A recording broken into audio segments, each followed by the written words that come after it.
Valencia, I made my trade, selling a marionettes in my ramshackle place. On that hallowed night when I lost my life, all I remember was the gleam of the night. I vanished with no traces.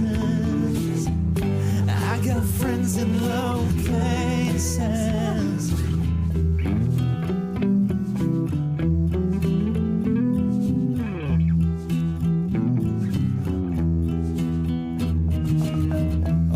And mist or mourned, my body never found, but I made new friends here underground. I was chosen for a second chance at life. I am the watcher, now I watch for all of time.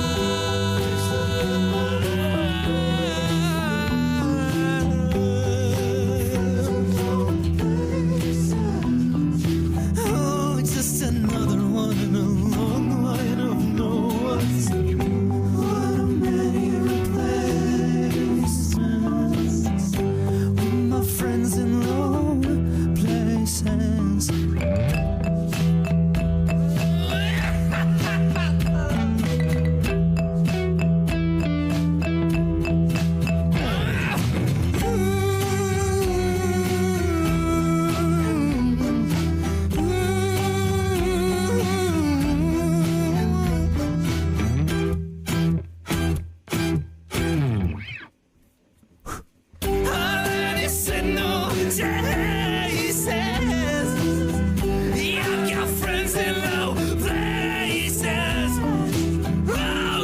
Another one in a line of no ones. Face off with the faceless, with my friends in low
everybody!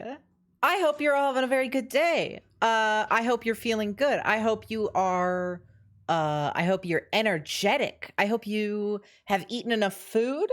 I hope you got your steps in. I hope you got a little bit of, you moved around a little bit today. I hope that you had a treat. And I hope that there's no like bad smells in your house right now that are bothering you. Hi, my name is Sophie Baby, and I am the proud owner of the RuneScape account. If it'll show up on screen, hang on. Team Fortress 2. About 2 years ago, it was May of 2022, I created a Iron Man account on RuneScape, and we typed in Team Fortress 2 as a joke, right? Only one S because that's the character limit.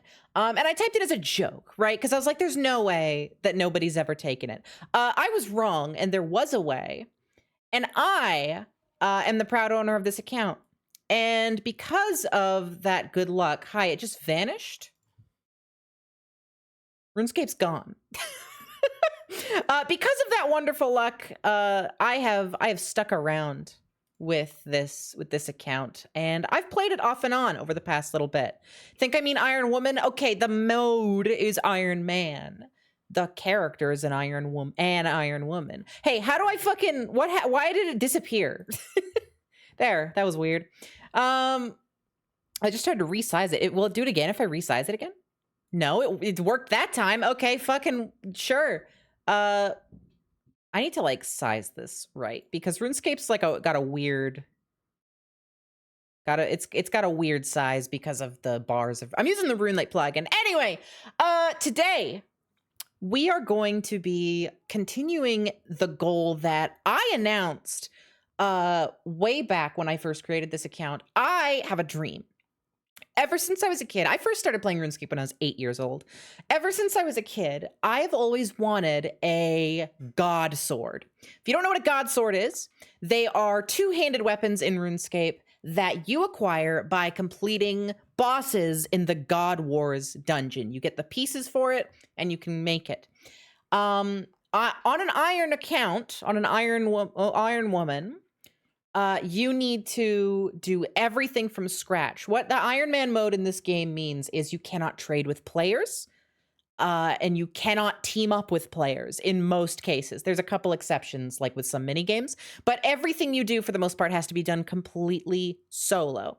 What that means is I can't just buy a god sword like you could on a normal RuneScape account. I'm not allowed. It doesn't matter how much money I make, I can't get it that way. So I have to go get it the old-fashioned way. Now, there's a lot of requirements for doing that in old school RuneScape. Some of those requirements are, for example, I need 75 attack to equip the thing in the first place. I need 80 smithing to craft it. I actually have those, thankfully. But one of the skills that I have not leveled up very far that I need to is agility. And that's what we're going to be doing today. Let me go ahead and boot into RuneScape here. I'm going to hit play now. We are in Falador at the moment. My agility level is 51. Let me pull it up here. You can see I have an agility. Where the fuck is agility?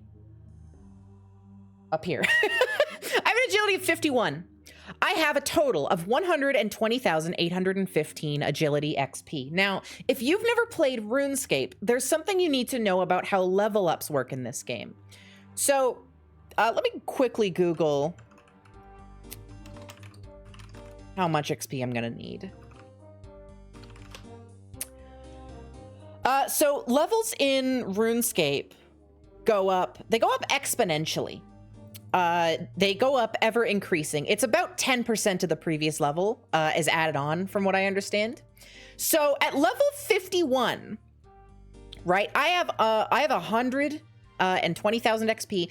To get to level 70, which I require, I have to get 737,000 experience points. So I am actually 1/7 of the way to my goal. Despite being level 51 of 70, I am only 1/7 of the way there.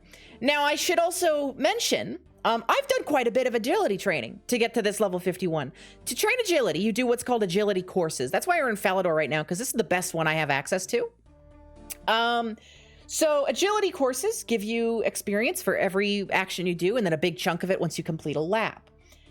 On these agility courses, you can get Marks of Grace, which are a little pickup that lets you get this armor I'm wearing. This is the Graceful set. I don't have the shirt or the hood for it, but this makes my run energy recharge faster.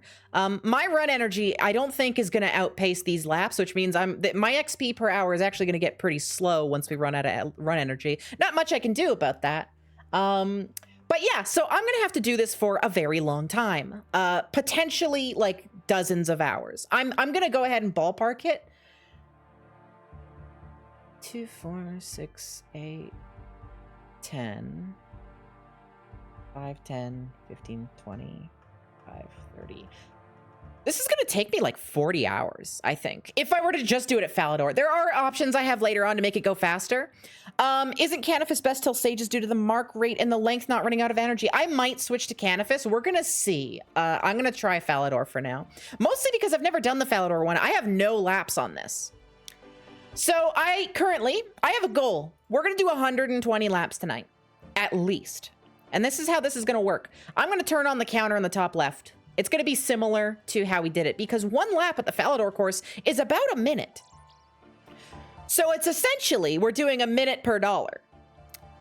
Just like we did with Daikatana. So yeah, you think you've only ever done Falador on Leagues? We might switch to Canifis. We'll see. I'm going to play around with it though. We'll see. I wanted a change of scenery, frankly. If this better not be a viewer. no doxing me. No snipe sniping. Anyways, let's go ahead and get started. We have media shares on. So for every $1 of media share money, we're going to do an extra lap, starting at 120. I'm going to start up the count right now. This count might not line up exactly with our lap count, but I'm doing it anyways, just because it's a fun visual. Let's get started. Start running. This is how this works. Here, let me turn on my helper tool. What is this? Agility. Turn that on. So this is the agility helper tool. This is gonna... Fuck me, it's gone. The game's gone. There. Sorry. This is my agility helper tool. Hang on. There it is. It shows me where to click. So I can do it nice and easy. And this is what we're gonna be doing for hours. God knows how long I'm gonna have to do this for. Honestly, my run energy is actually recharging very quickly. I think I can do this infinitely. I think I can keep this up. Because these are really short gaps between obstacles. Which is awesome. Yeah, I can do a whole lap without worrying about it. So the XP is better here. So yeah, we don't have to switch to Canifis. That's actually fantastic. Look at that, 99. It's recharging. That's perfect. Yeah, with this outfit, I have negative 12 kilograms of weight. There we go. We did our first lap. And there we go. Total laps, top left. I don't know why it says I have 6 laps until my goal. That's not true.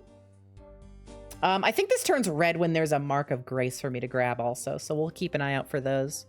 Because I would like them. Whee! I'm glad we don't have to go to Canifis because I really wanted a fresh lap count. There's our mark of grace. Evelyn, thank you for the $5. That one quest.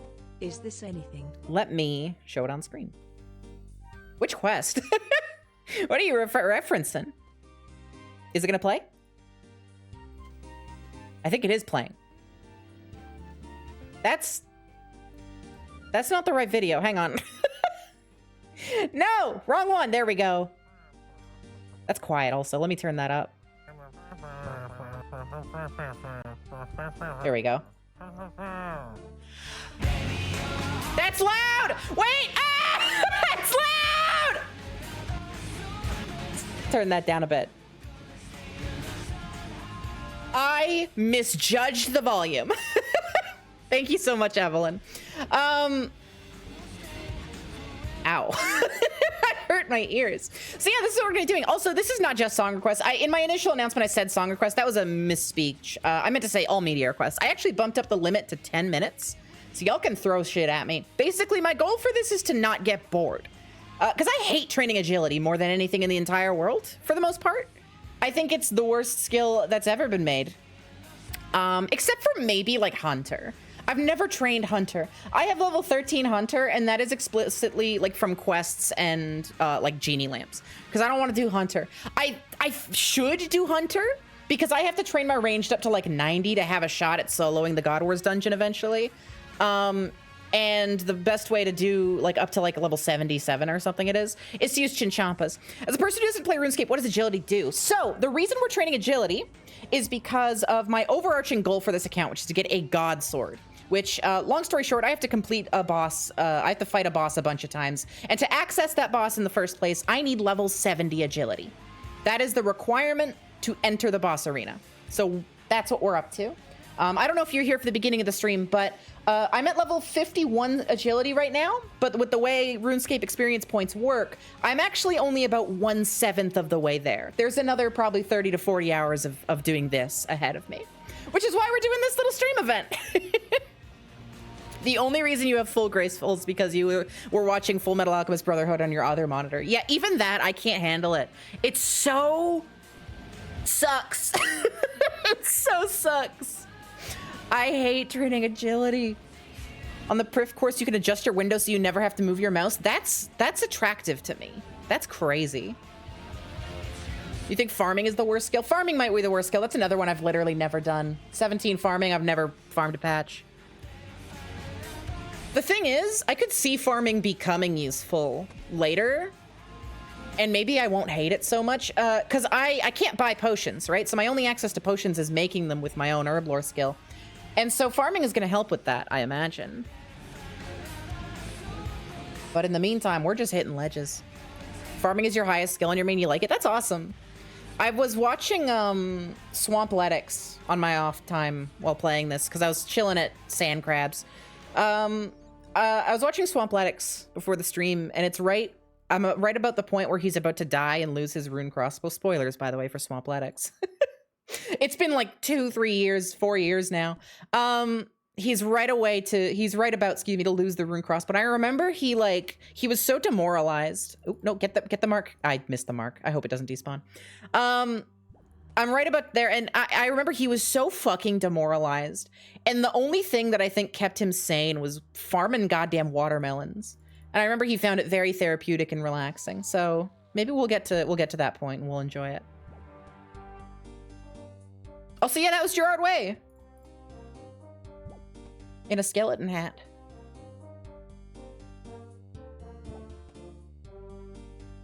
Got a fun boss and a minigame that people... What's the farming minigame? I want to do more minigames. I've only done a couple. I finished Pest Control for the most part. I don't think I'm ever going back. I got full ranged. But what else? What other minigames have I done? I did Giant's Foundry to get to 80 smithing. As well as Mother Lode Mine. I wouldn't call Mother Lode Mine a minigame, really. But yeah, I did Giant's Foundry. I think that might be it. I don't know if I've done any other minigames. Oh, I did do the runecrafting minigame a little bit, but not a lot. Tithe Farm. I've never even heard of that. Need to do Giant's Foundry on your main? Yeah, it's good. 7-Eleven. Missy, thank you for the 7-Eleven! I've been listening to this a lot lately, XDXD less. I can't wait to jam out. Yeah, Giant's Foundry is fun, actually. It's click intensive, but like, it's weirdly fun. I enjoyed it. Evelyn, thank you for another $3. Perfect length. Perfect length. Huh, what's up, darling? The media share. The media oh, why is it not showing automatically? Why is it not doing automatically the next song? I hate Stream Elements media share. There's the song. I hate Stream Elements media share. I thought for a split second, I forget their name, this Guilty Gear character. I thought that was like a piece of my overlay, and I was like, oh shit, I'm covering up the video.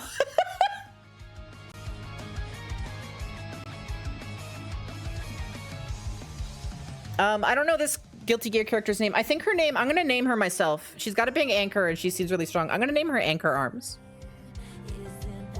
I should do, you know those videos where it's like, my mom reacts to all the Pokemon and tries to guess their names? I should do that with like Guilty Gear characters. Because the only one I know is Bridget.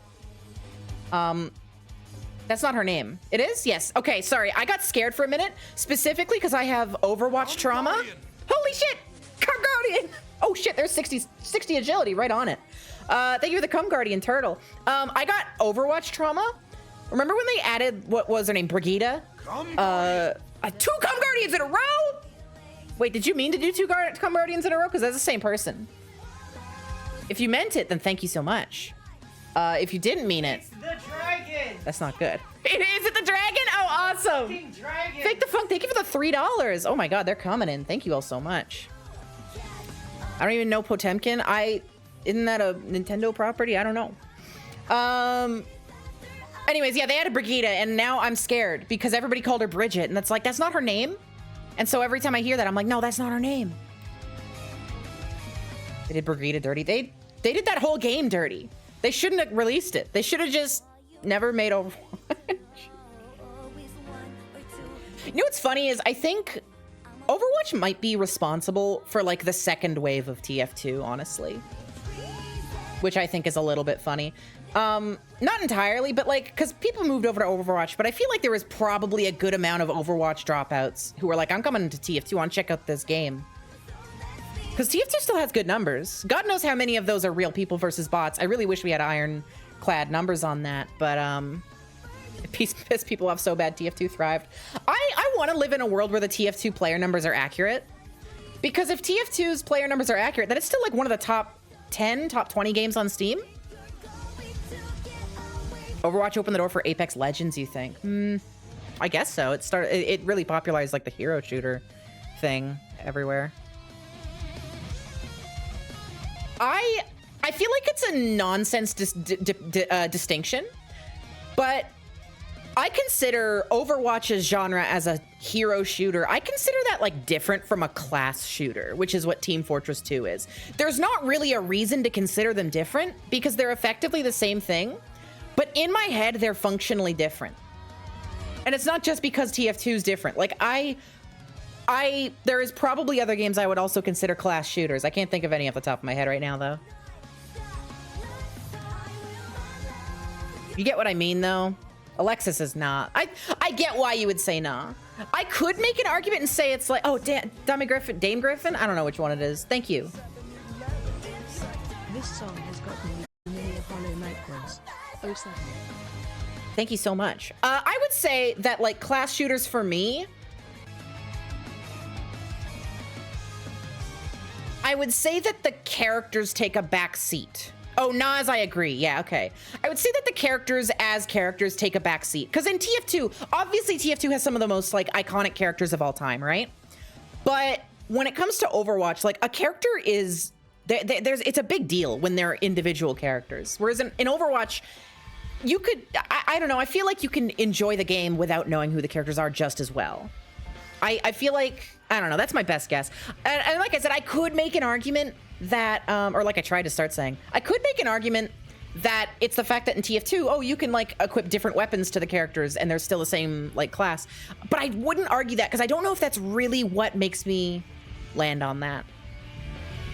Also, we're listening to Sparkle on Raven. Fuck yeah. Class shooters, TF2, Destiny, maybe Halo. Oh, you know what? I would definitely say Destiny. I would say is Destiny's still a different core, like its core genre is different, but yeah, I could call that a class shooter. Hope the DMCA is treating you. Wait, did Sparkle on Raven get DMCA'd? Yeah, one of their credits. Their credits. Oh. TF2 is more about that character filling a very specific role, but hero shooters tend to fill generalized roles. That's a really good way to describe it. I saw somebody post an insane take recently. Not post, actually. They said it in a video. They offhandedly were like, I think specialized classes are outdated. Ichiro Kubi, thank you for the 7-Eleven. They were saying that specialized like classes in a game are outdated and that all characters should be generalists. And I think that's doohickey. I think that's stupid. I think that special characters are fine. Like people always complain, oh, you always need a medic. Oh, you want 100 fucking different characters all playing the same role? Go play Fortnite. Fuck off. Go play fucking Fortnite. But like I see random people sometimes be like, oh, it sucks that in Team Fortress 2 you always have to have a medic. Why does that suck? Why can't that just be part of how it works? My brand new life. The first day of school. Is this the first episode of Sparkle on Raven? Last year, I failed almost every single test I've taken. But this year is when things change. Let's go. Even though it's going to be harder to study than ever. Did you do the media share right? Probably. I don't know. Did you link a video? There's a thing where it says add clip at the bottom. But basically only at nighttime. They patched out healers in Overwatch 2. Yeah! Aren't they giving everybody healing now? This year, apparently the other school down the road blew up and all the students had to transfer to our school. I come over. Yeah, what's up? I could be in class with anyone this Overwatch is one of like the saddest warning stories, you know? Yeah, It's- Overwatch is like history and how it fell apart Its rise and fall is so fucking interesting. it's legitimately one of the saddest and kind of most embarrassing things And, to like, happen in the history of like bad multiplayer patch games. after bad patch after bloat after bloat. It's just a mess. Not to mention just the effect it's had on the industry as a whole, because everybody's trying to God, copy yeah. Overwatch, right? Like somebody mentioned Quake Champions. That's a hero shooter. 100% that's a hero shooter. Yeah. Yeah, Call of Duty and Battlefield have character. Oh, I feel like that's, I don't know. Did the video go backwards? I don't think so. I didn't make it go backwards. No, it didn't. That's just how it goes. It's probably It's at 136 right now. My name is Raven. Wait, I'm just your regular high school. it 100% went backwards. How did that happen? Day of my brand new life. Where were we? I'm new to this stupid school. It did go backward. That's so weird. I hate Stream Elements. I hate Stream Elements. I hate Stream Elements media share so much.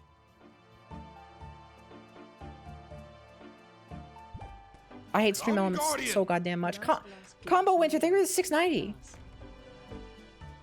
Is it? Okay, there is audio. Oh, I'm gonna turn off the in-game music. Oh, thank God. I thought I would be stuck in a class with people I didn't know. Those transfer students all seem like... Here's the thing is about Overwatch is I think Overwatch is fundamentally flawed in a lot of ways. Like, I don't think Overwatch would have... I still think Overwatch had some serious flaws in its game design that would make me not enjoy it. My 17th birthday party. Even though it was fun at the beginning, like, I don't think it's all... I don't think all of it is just the, like, bad development to be to blame. I think you played the... But it still sucks. It still got it got worse. It got so much worse. Of a hamster. You brought them into show and tell that your name was Squeakers. You are also a size 9 shoe, and you enjoy listening to classic rock.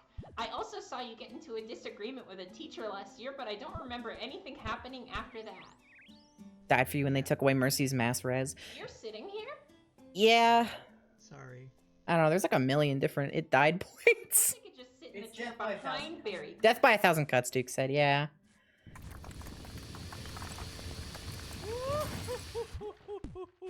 A perfect chair for Drill Girl, the real star of this show.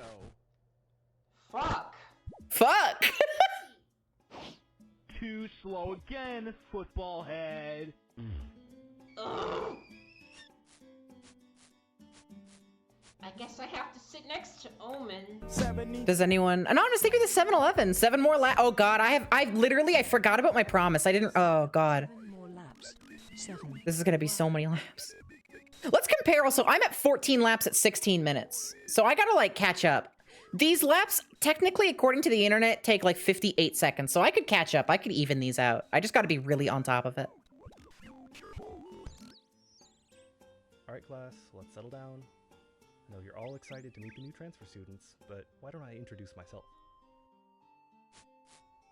I'm Mr. Ryu. Now if that's too hard, you can just call me Sensei. I'll be your homeroom teacher this year. Do we have any questions? Oh, our first failure! Oh my God! Oh, that's gonna set us back.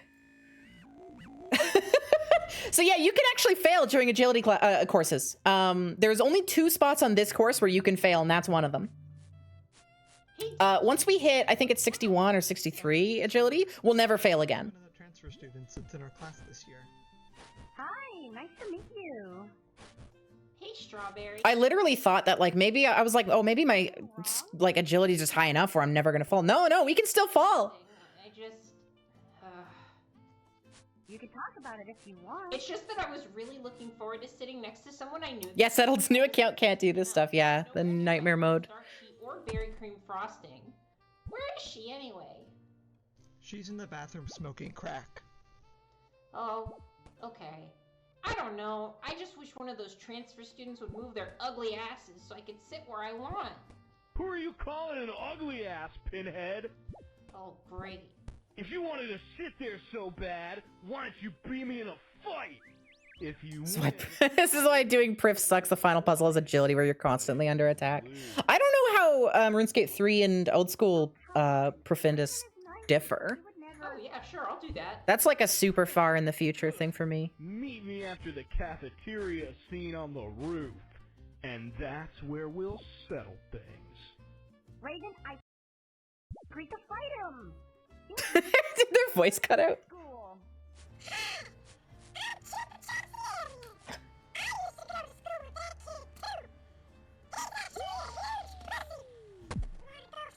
This specific voice pitch up is a really, they're really nailing the old YouTube video. Man, this hurts my ears a little bit. It buffered? Oh, okay. I thought they just like the voice cut out in the thing and they left it in. That would have been funny. Poindexter, I thought you would get so scared and wouldn't show up. You wish. I'm getting that seat near my friends if it's the last thing I do.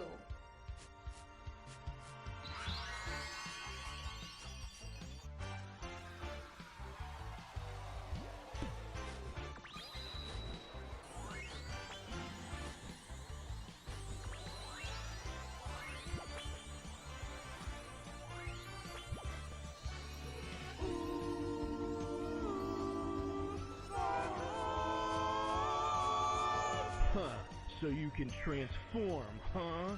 Like that matters. I'm gonna wipe the floor with you. Love the smear frame there.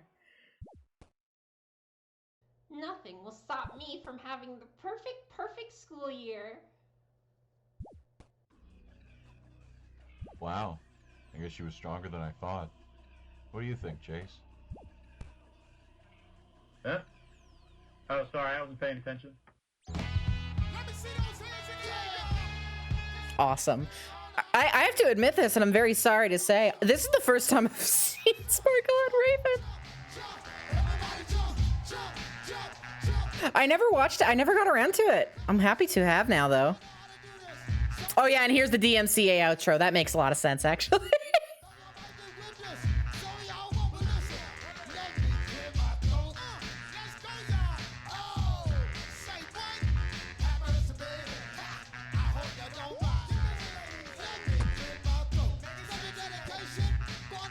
Every outro is DMC. Awesome.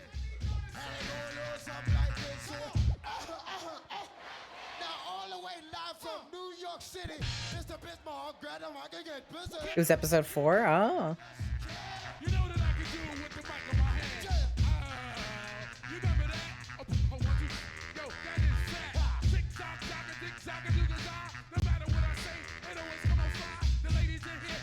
Awesome. But yeah, taking it back a bit though, talking about Overwatch and stuff.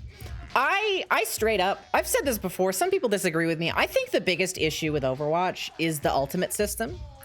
I think it nullifies most heroes' like place in the match.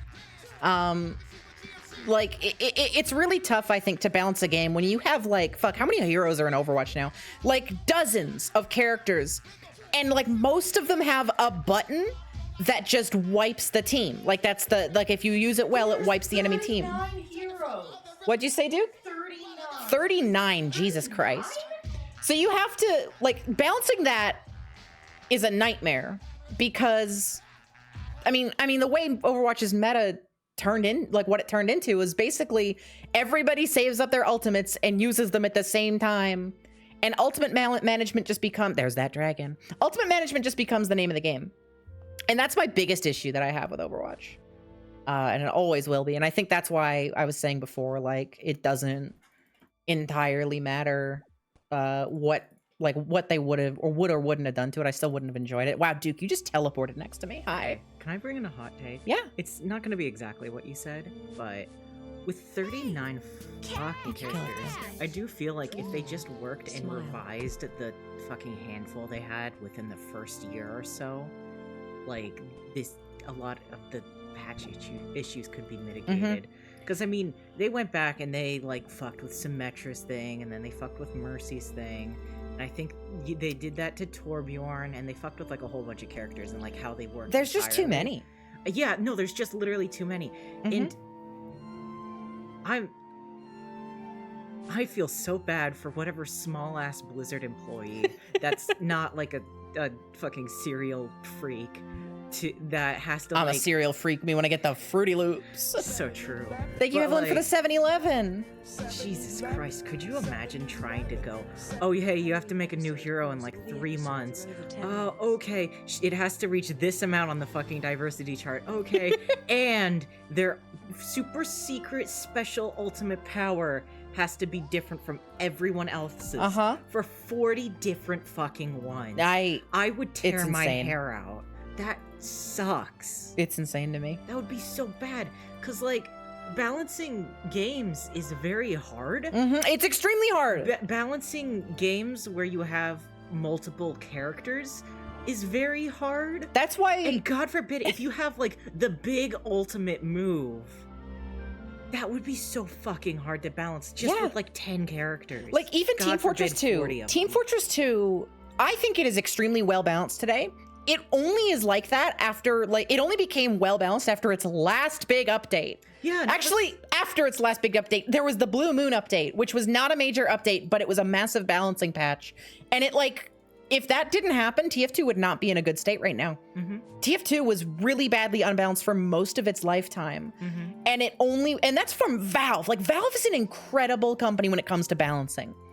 And it took them like a really long time to make TF2 into a good place. And that's with only 9 classes. Like, yes, they have weapons, but the thing about the weapons in TF2 is they are, at best, they are side grades. Right? Like, there's only a couple items in the game that are considered like direct upgrades, such as the Sandwich or the Uber Saw. I mean, you still have things like the fucking night demo. I'm forgetting. Like, Demo Night. Yeah, that's a side. That's a side grade. I guess it's a side grade. No, but it does like re-spec the character a lot. Kind of. You know, instead of like. The thing is, okay, it does, but he's just objectively worse. Yeah. Like, you can do well as Demo Knight, but he is a worse class. The only time they make massive changes like that is if they're just a worse class. But, like, I do think that if Overwatch, in some other universe where it didn't suck for several other reasons, if Overwatch just stuck to its primary characters and just kept, like, you know, chipping away at them, I feel like they could do something. I still think with the ultimates in the game, I don't think they would, at least for me, they would never have gotten to a place where I would have enjoyed that game. That's understandable. I don't like the balance of ultimates. I don't enjoy how they changed the game state. It very much changes the game state. I will say, I think the best thing that Overwatch did, and I love it, is the play of the game. That was a fantastic addition. Smart. And then later on, they added like entire game replay. Like, it would record your game. And then you could like see it from a bunch of different Play of the game was the evolution of the classic Call of Duty last kill cam. Yeah. Because people would always try their best to get like the coolest kill. Like, there was compilations of people doing fucking 360 no scopes or chucking knives across the entire map to try and get play of the game. Or sorry, to get the final kill as a cool one. And yeah, play of the game's an awesome way to handle that. Oh yeah. To expand on that. The thing is like early Overwatch did have some changes that were pretty cool. It's just sad that the rest of it kind of sucked.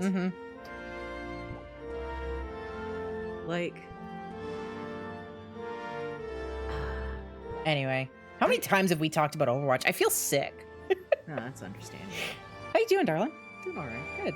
How about you? I'm doing alright. That's good. That's good. I'm training agility. Currently trying to catch my laps up to the timer. I don't know if it's gonna work too well, but You're how many? I'm 2 laps behind the timer right now, and it's almost exactly on top. Like it's never moving. No, you're gonna net yourself a few seconds here and there. It'll be beautiful. I hope so. By the end of the 50-hour stream. Well, what is it right now? I have to do 120 plus 70 laps, so that's 190 laps. So yeah, there's like an extra hour and some on there. Yeah, it's a little bit of an hour and change. Are there any well-designed games you want to gush about? I don't think they've ever made a good game before. I wouldn't say just that. don't think so. Uh, Duke, do you want to talk about Armored Core? Armored Core's so much fun. I've streamed it twice so far, and both times I've had such a blast. He's playing it right now. It's on his computer right now. I was playing it, just to get, you know, like some extra money and stuff to make builds. Seal thing for the $3. To make builds between streams and stuff. But, it's so fucking fun. Let's see. I'm playing on my other Evelyn, stream. thank you for the $3. Thank you, Evelyn. Hey, sorry about this one. Uh-oh. Well, at least it's not, what was the Homestuck tax? $30? Yeah. 25 to 30 bucks. Something like that. Whatever the It still Homestuck says tax is. 25 on your thing, but I think it might be. I don't know what I have it at. But, yeah, there's Cookie Clicker, which I'm like 80% of the way through. But the last 20% is hellish. So I'm working on... Do you want to know that I'm talking about this? Not at all. I'm working on my garden right now. My gardening skills. Because there's an Nice. entire side fucking game. Oh my god, where Duke's you- leveling farming. Where you have to... There's the dragon again. Yeah, there's the second dragon. Awesome. Turtle's attack of the two dragons. Yeah, there's an entire fucking side game where you have to crossbreed flowers. Mm-hmm. And then apparently, spoiler alert for Cookie Clicker, so sorry. Skip ahead a few seconds if you're watching the VOD. You can get a fucking wasp swarm that will just undo it all, and that you have to do that in order to get one of the achievements. So I'm like, oh, Dude, I have we to should do get the you- thing to like undo the thing. I'm not gonna play Get you into RuneScape. RuneScape. I think No, you'd like it. There's no end to it. Yes, there is. You get all 99s. You get a max account. I don't know if I want to do that. Listen, RuneScape isn't about beating it. RuneScape is about giving yourself goals and having the strength to get through them. I like having my goals given to me. They are given to you. No. Clicker. There's so many. Cookie Clicker is a big game to bite. Alexa's right. You could go for a quest cape. That way we wouldn't have to suffer through 99s. You could just get all the quests. Yeah. If you do all the quests in the game, you get a quest cape. There's not that many quests in the game. Really? Yeah, this is all of them. This is also mini quests actually, so it's just all these. Damn. Oh, I fell! I was starting to catch up on the lapse the timer too. Paper Crown stream? What's Paper Crown? I don't know what that is either. What's Paper Crown Lord? Okay, there is a lot, says Alexa. I mean, like, compared to like other MMOs, there's really not that many. There's like a couple hundred. Oh, look, quest points. There's 301 quest points in the game. Oh, completed. 44 out of 159. There we go. There's 159 quests in the game. That's like not that many for most MMOs. There's over 100. Yeah, there's 159.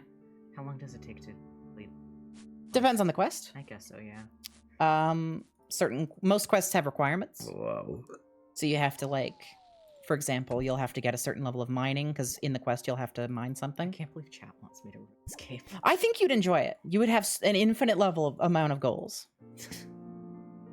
Oh no. Some of those are multiple hour endeavors. I mean, most of that time is just getting the requirements for the quest. Hey, you're keeping up with the bald guy. I am. You are. I'm faster than the bald guy.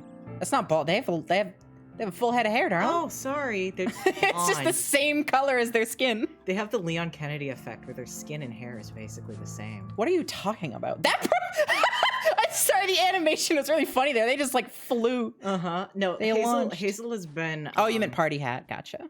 Hazel's been sharing several pictures of Leon Kennedy, and in one of the games his hair and his skin color are like basically the fucking same.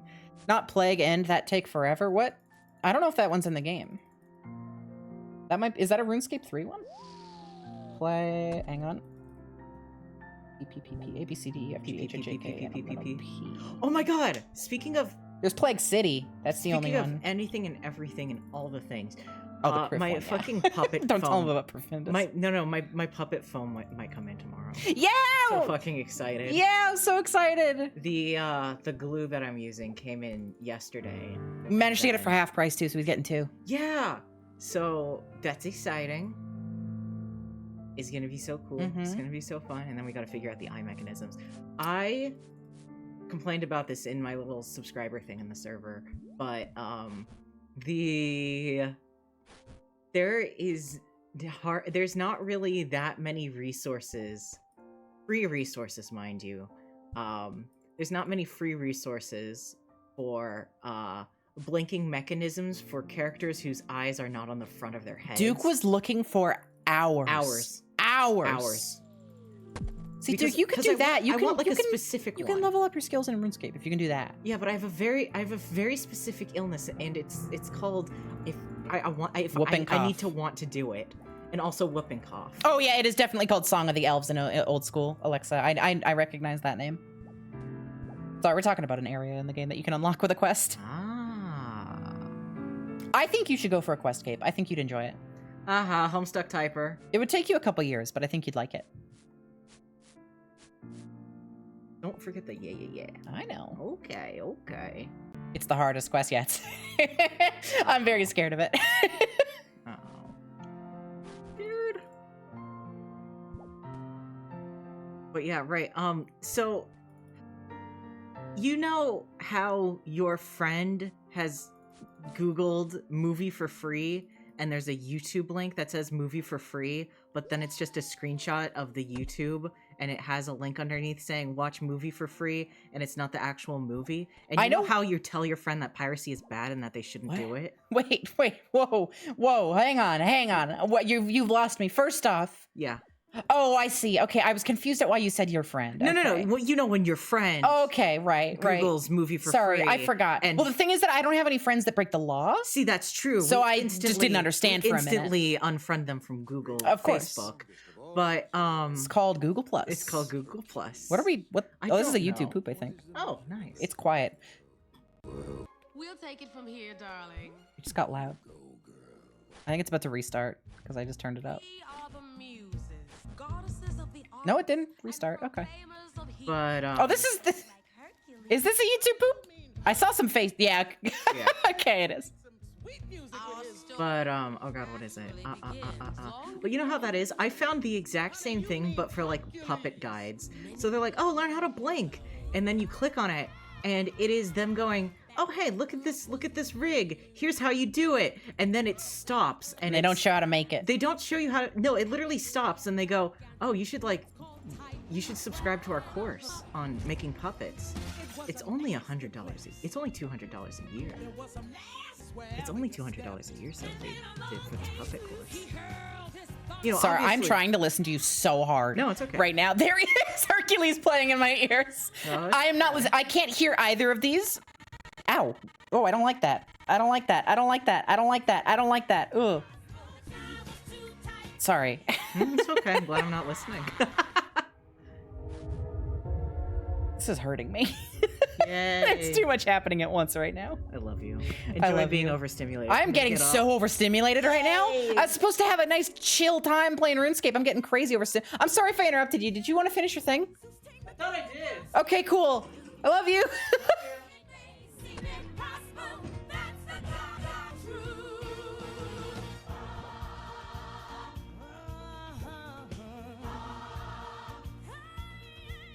This is overstimulation in an MP4 format. You might have to bring back the dragons.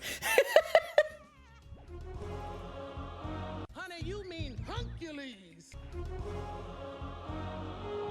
I watched Hercules for the first time. I watched Huncules for the first time a couple of years back with Duke. We watched a couple of Disney movies that I had never seen before. It's funny. Hercules, I keep wanting to say Huncules. Hercules is like the most musical, like with a capital M musical of all the Disney movies that I've seen. Like, I don't know if y'all are gonna know what I'm talking about here when I say this, but the guy who plays Hercules, his singing, he's a musical theater guy. Like, he sounds like he's in a musical, the way he sings. And that's the whole movie. It is the most musical, capital M musical. Hercules. He sings. In Hercules? I can go the distance? Yeah, it's not ringing a bell. You don't remember I Can Go the Distance, Hercules.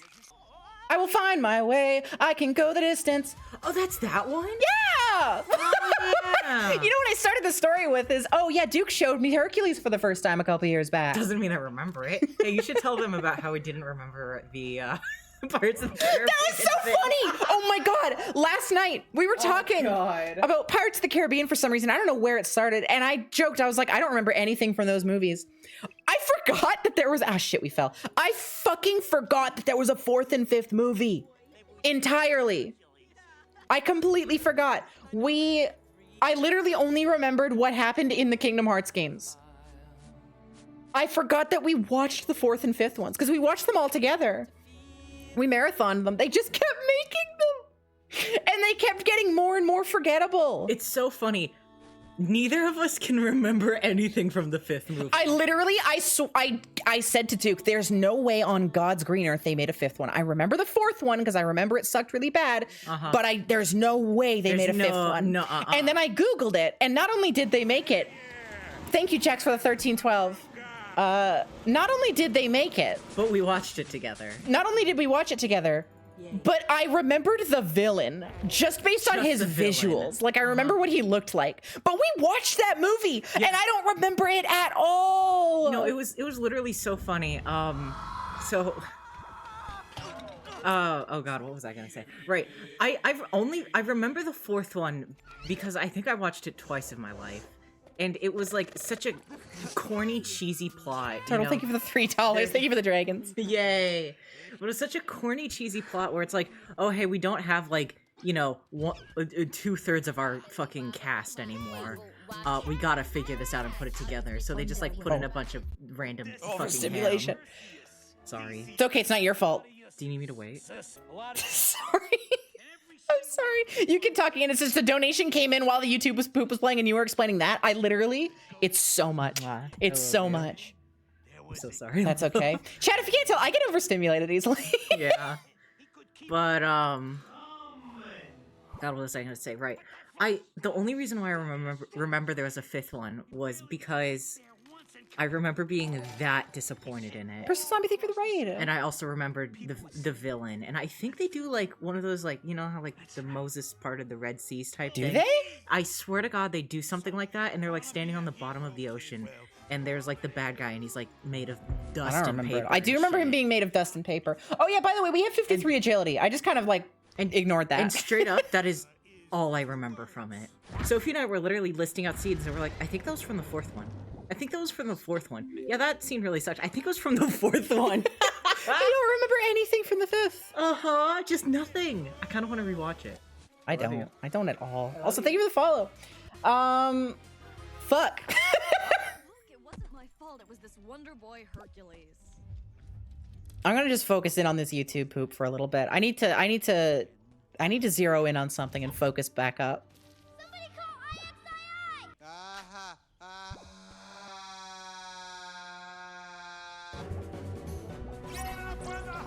It's the Kingdom Hearts! I know that one! Wait, I know that one! I know her! Oh my god, I know her! When is Sora gonna show up in this YouTube poop? It's too late! It already happened! Sudden death. Shut up.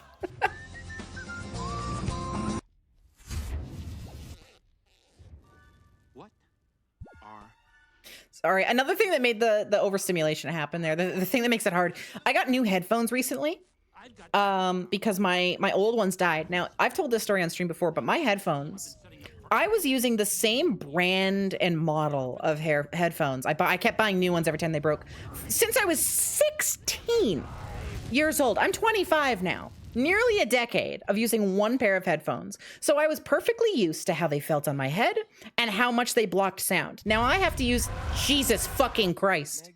I just gotta say for a minute, I'm so glad that like loud noises have become less funny to memers over time.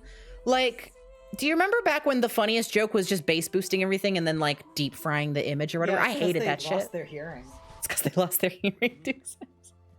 Anyways, oh no, get the thing. Wait, straight up? back to fucking Overwatch for a second. Oh my god, no, I hate Overwatch! No, wait. What? The assholes that I hung out with when I was playing Overwatch, literally, the funniest thing to them was just yelling into their fucking headphones. I hate that You know, shit. just like mouth right against like the headphone microphone. Just, it's not funny. And I swear to God, I think I have tinnitus because of it. It's not funny. There was a brief fad where people would like get webcam mics and like bass boost the shit out of them. It's not funny. It hurts my ears. Loud and not funny.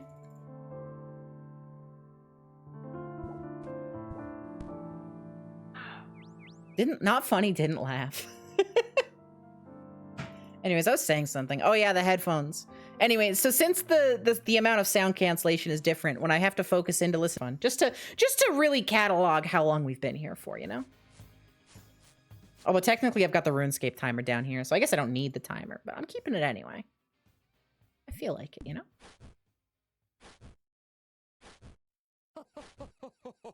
Steamed hams! Oh, classic. This was always my favorite steamed hams.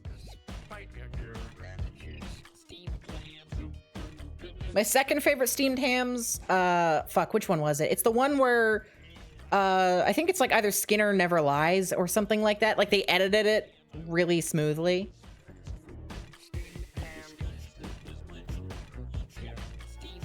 Your bed went through. Awesome, I'm glad to hear it. You've macroed S to F1. Time to retrain your muscle memory for typing. That's awful.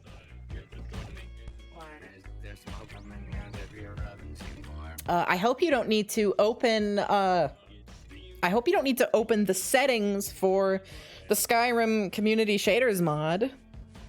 Because that's F1. That's F1. I don't know if you know, but that one's F1. Duke just yelled nerd from the kitchen. Hey, so I've got a question for all the RuneScapers in chat.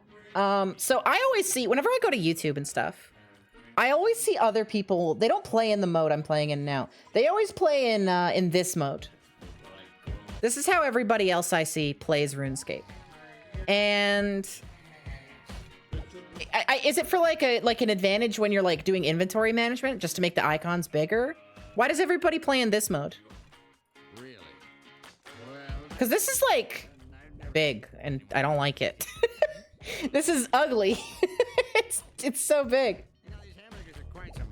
There we go. Less travel? I mean, I guess that makes sense. You don't play like that? Okay, good. I trust you, Alexa. I trust you. You've played enough RuneScape where I trust that if you don't do it, then I don't have to do it.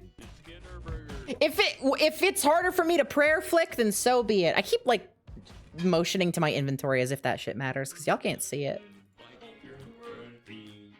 Yeah, less mouse movements. Okay. Well, I don't mind moving my mouse. There's a reason I got the zoom out super far plugin enabled.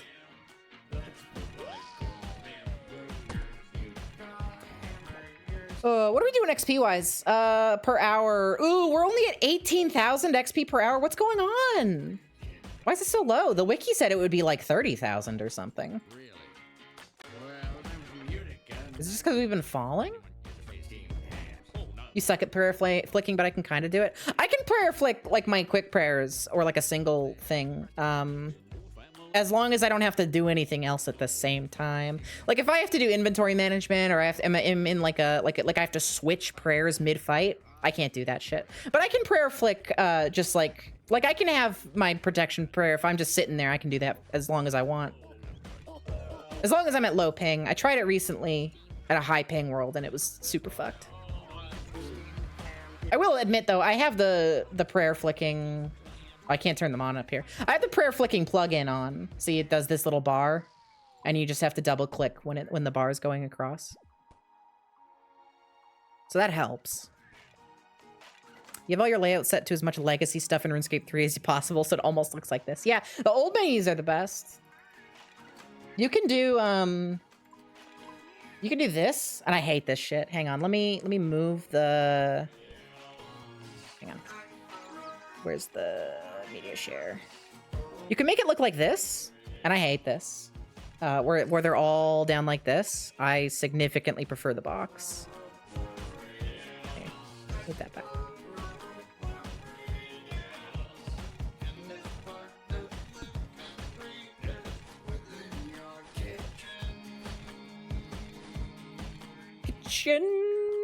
Hey, that's 11 marks of grace. Sandwiches! Oh, I can't get it! I jumped the gap, sandwich lady! Oh, you came with me! Yeah. Give me a chocolate bar. Thank you. That's not a sandwich, like, definitively. You know, my agility trainer told me not to eat chocolate on the thing, but I'm sure it's fine. What'd you say, Duke? Hater. I'm not a hater! What the hell? Why are you calling me a hater? I'm eating chocolate. Mmm, delicious. Oh, I can close this again. It's to help with FN hotkeys, but almost no one uses the default FN. Yeah, no, fuck that shit. You want the baguette? Is so I can use it as like a balancing pole? Talking about Diet Dr. Pepper. We're not talking about Diet Dr. Pepper. It's hot Dr. Pepper. This is hot Dr. Pepper. Oh, this is such a classic. Where'd it go? What the fuck? Stream Elements sucks so bad. Why did it vanish? Stream Elements has the worst media share. Straight up. Dr. No, go back to Dr. Pepper. This is XP waste. Go back to Dr. Pepper. It's gone. It's gone. It's gone. Duke, how do I get it back? Okay, so what you gotta do is you gotta go to... Oh, history. The history. And then I gotta back and to then you queue. have to back to queue. And it'll come up later. Towards the But end. didn't go back into the queue. I fucking hate Stream Elements. Back to queue. I hate Stream Elements media share. It's actually the worst. And... No. Go back to... It's not putting it there. Oh, I don't know. Maybe you're cursed. Oh, it's at the bottom. Yeah. Okay, remove from queue, and then I'll drag it back up. Click on it. Dr. Pepper. Dr. Pepper, here we go. Lots of spin-off products. So I'm replaying the whole thing. It deserves it. that's not the topic here today. Why did it disappear? I was playing RuneScape. Like, I couldn't even have... That could not have been my fault. I was playing RuneScape. It's just Stream Elements media share. It sucks. That's right. Hot Dr. Pepper. Wait, there's a small chance the baguette can be stale and be wielded as a weapon. That's awesome. I didn't know that. Advertisements. That's awesome. 1960s, going about Next time I do, I want to do more of these RuneScape, like, dollar per minute, like, runs. Because RuneScape, I think, is perfect for that, right? It is the... Son of a bitch. RuneScape is the most I'm going to be doing this for a long time game of all time. And so I feel like this stream format is perfect for them. I want to do clue scrolls with this format at some point. Because I hate doing clue scrolls. They're not the worst. In terms of like I think agility's way worse than, you know, they're fun enough. But the thing about clue scrolls is that you have to go so far and you have to get all these dumb items, and it's a lot of work. It's a lot of work. No, you know what I'll do instead? I'll do construction. Okay, here's the plan. I'll do a stream like this and doing construction. It's another skill I hate training. We'll train construction so I can make stashes to stash the stuff for clue scrolls, and then we'll do one for clue scrolls. That's how we do it. That's how we do it. Wait 5 seconds between each spill, so it doesn't. Also, Alexa, are you allowed to choose whatever you want from the sandwich lady? She said like you have to choose what she tells you to get, right? Can you just have whatever? Popping bubble, comment or like, because you know, thumbs up for that. Just some more footage of the popping lemon. No, what? Yeah. Oh, 1 in 7 chance. Okay. Pepper. Gotcha. So you do. She does have to say baguette. Okay. Kind of like. Then a 164 to be stale. Okay, cool. Cherry flavor. That's math, baby. Carbonation, and I'll see you next time. See you next time, Dr. Pepper guy. Is this the right video? I thought we were supposed to do Armored Core next. This is not Armored Core. God. I'm gonna put it back in the queue and I'm just gonna let it happen when it happens, okay? It's just gonna happen when it happens. I'm sorry, I know you donated that and you should be ahead of time, but it's just gonna come to that when it comes to that. How goes the running? It's going pretty good. We got a couple levels. We're at 53 agility. We're at 19,000 XP an hour, which is not as good as it could be. Now this is Armored Core. I think this is not Armored Core. Duke, you're the Armored Core expert. Can you come tell me, is this Armored Core? I don't know. I haven't beat the game yet. He says he doesn't know. He hasn't beaten the game yet. This is Garnet. Back together. Sorry, that really got me for some reason. This is Garnet. Christ, I hate agility. I'm so glad. Actually, this is like streaming RuneScape is actually awesome. It's actually awesome. It's Hey! Thank you so much, Fake the Funk, for $3. RuneScape is like kind of boring, is the thing, a lot of the time. I spend a lot of time at sand crabs. That's how I got my stats to, well, you can't see them because of the video. I got my attack to like 75, which I'm pretty proud of. That took me a long time. That was like a million some odd XP. Yeah, that was 1.2 million XP to get to 75 attack. I've got, you know, 65 strength, 61 ranged.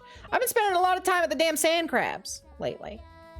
For those who don't know, sand crabs are an enemy that only aggro if you're near them. They have really low defense but high HP, so they're used for like they're used for AFK combat training. Anyways, it's a lot of just sitting there. It's a lot of doing not a whole lot of nothing. And streaming is a nice way to, you know, keep it enjoyable. The grind of agility has not even started to get to me. We've been doing this for Jesus Christ, I've been going in circles for an hour. But it sure is making it go by quickly, and that's honestly kind of awesome. Because I really feel the length of RuneScape a lot of the time. I did pest control recently. Now listen, pest control sucks. I fucking hate pest control. But it's not that long of a grind. It took me probably about 10 to 12 hours of doing the pest control minigame to get what I was there for, which is a full set of gear that you can unlock from it. And fuck, I hated every second of it. It felt way worse than like my God knows, like 100+ hour smithing grind. It was awful. It was terrible. Because you have to be constantly like dialed in. You cannot zone out for pest control. Pest control, the way the minigame works is 4 portals you have to break. They have shields, and there's a guy in the middle who's taking down the shields, right? You have to protect the guy in the middle because he can die. So you have to protect the guy while he brings down the shields, and it's a mini game. There's like 20 players at a time or something. It skipped forward this time. Are you kidding me? Why? I can't adjust it. I straight up, Stream Elements is like broken. I can't adjust it. It's gonna have to just play, and I'm so sorry, but there's nothing I can do. Like the Stream Elements window on my other screen has broken, and now it's just telling me that the Pokemon video is still playing.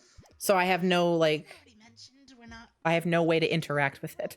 It skipped way forward. I'm sorry. I don't know what to do about that. What if I refresh the page? It's gonna stop the video. And then I hit show on stream again. It's gonna restart it now. Right? It's not even playing it. It's not showing it on stream. Please? Please show it on stream? There. And then I'll jump to like, I don't know. Let's just play it again. We'll let the whole thing play because we missed something. Don't get into too much trouble. Why is it skipping Sparkle on Raven? Why is it doing that specifically for Sparkle on Raven? I'm just saying, Streamlabs media share. Yeah, I had issues with it when I first started streaming. First couple years, yeah, it was rough. But the last entire year, I was using Streamlabs. The whole year. I never had a single issue with Streamlabs media share. We're just here for Don't get me wrong, the rest of Streamlabs kind of sucks. But like, Stream Elements' media share specifically sucks. Jesus scared out of me. Now, admittedly, I do still have beef with Streamlab in general because they deleted all of my sources for some reason. They literally deleted everything.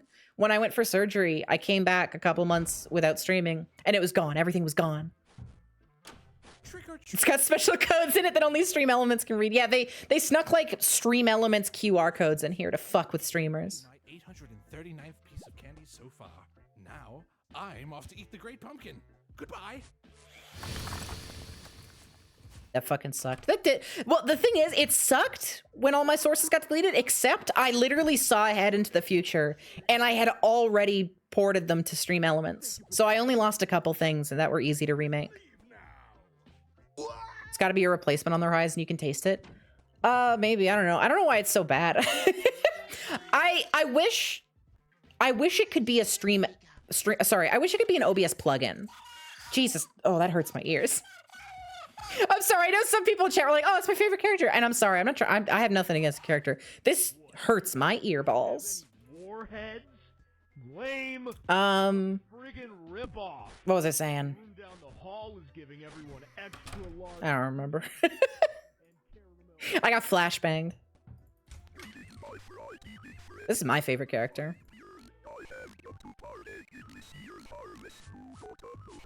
No, that's by design. No, I understand that. That's Omen. Oh, I love Omen.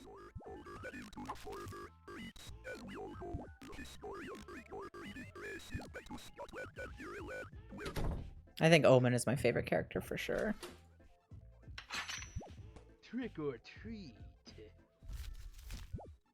Arigato, my fellow classmates. And wonderful. It skipped from the class to Omen last time. Jesus.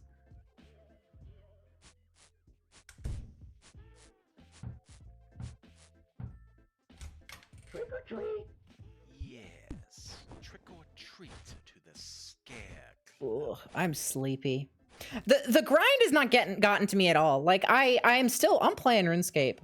And it doesn't feel like I'm playing RuneScape. Oh, right, I was talking about fucking pest control. Oh, I'm angry again. I'm awake again. Fuck. Okay, I was talking about pest control. That's what I was on about. So in pest control, you have to protect this guy in the middle, right? While he's helping you take out these portals. Here's the thing. So pest control exists in a big box, okay? There's walls all around you with gates. And the monsters come in through the gates. So you keep the gates closed, right? Except these fucking people, these monsters, open the doors. The other players, they open the gates to go through and they don't close them ever. And so monsters come fucking pouring forward, killing the guy in the middle, and we all waste our goddamn time. It's 4 points per match if you win. You get 4 points. How many points do you think you need for a full set of armor? 850 points. And every match takes a couple of like 2 full minutes to complete. It's a long grind. It's not that bad, but because you're feeling it. And when somebody leaves the gate open and you lose because the monsters pile on the fucking guy and there's nothing you can do about it, it's just wasted time. Everybody just has their time fucking wasted. You get no points if the guy dies. It's awful. It's awful. I hate it. I'm so glad to be done with it. I'm never going back to pest control. Again, it was only like a 10 to 12 hour grind, right? Like that's, in terms of RuneScape, that's nothing. I am still considered early game. My combat level is 83. My total level is 1077. And my account, age-wise, is, let me find out, hang on. 11 days and 13 hours. So 240, 264, 277 hours. 277 hours. And only like 10 of that was pest control, right? Not the worst in terms of everything. Again, I did Giant's Foundry for like 100 hours. But Jesus Christ, pest control is the most grueling thing I've ever done in this game. It was awful. Everything else is going to feel so nice in comparison.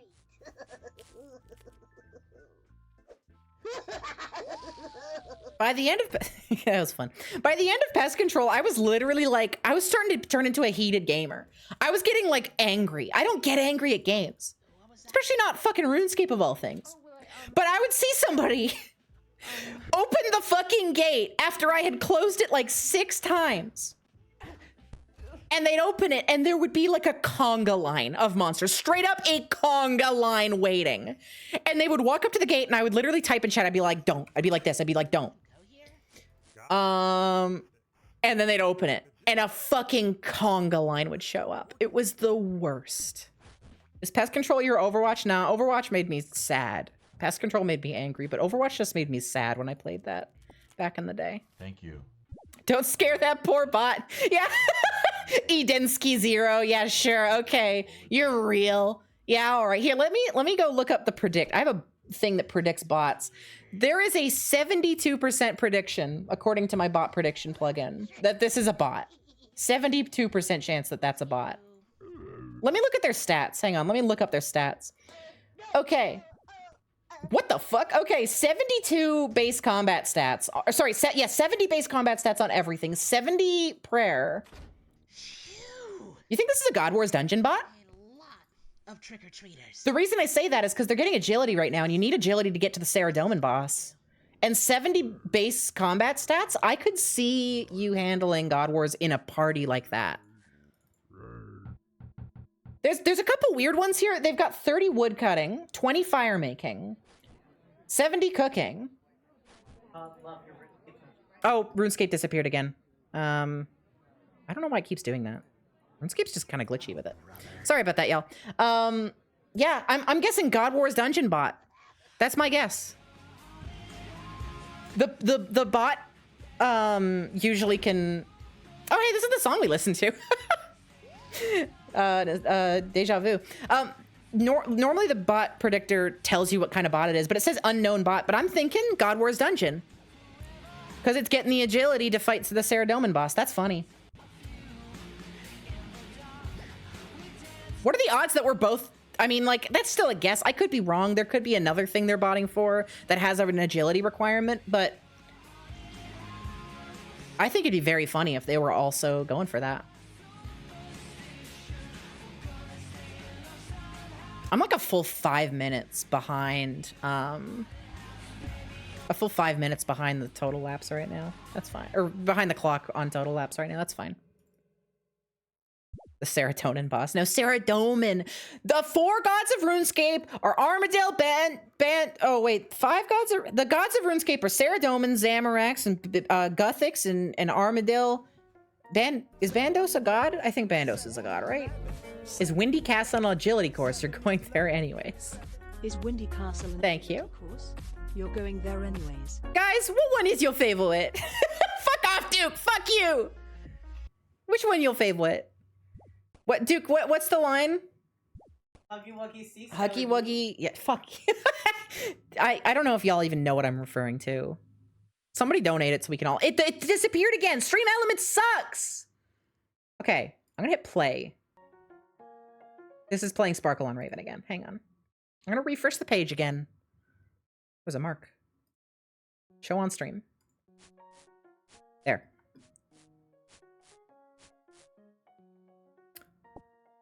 What about Silsk? I've never heard of that. I don't know if that's in old school. That god. I only know Saradomin, Guthix, Zamorak, Bandos, and Armadale. Those are the only ones I know of. There could be more. I'm not a RuneScape lore expert. What are we looking at also? Who donated this? What is this?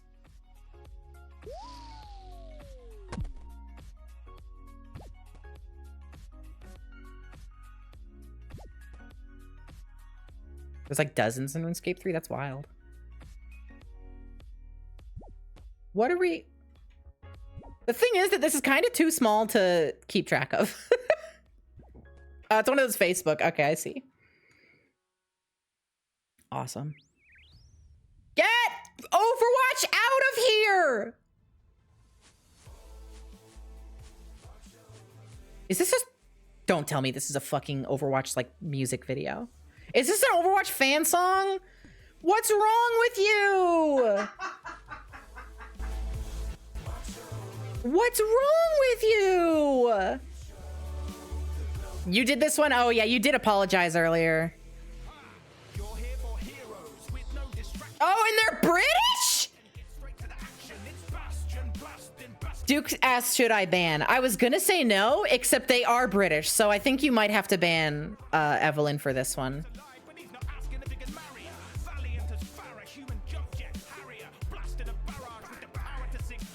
I hate this. It's Dan Bull though, at least, so it sounds okay. I guess. I don't know. I'm not into it.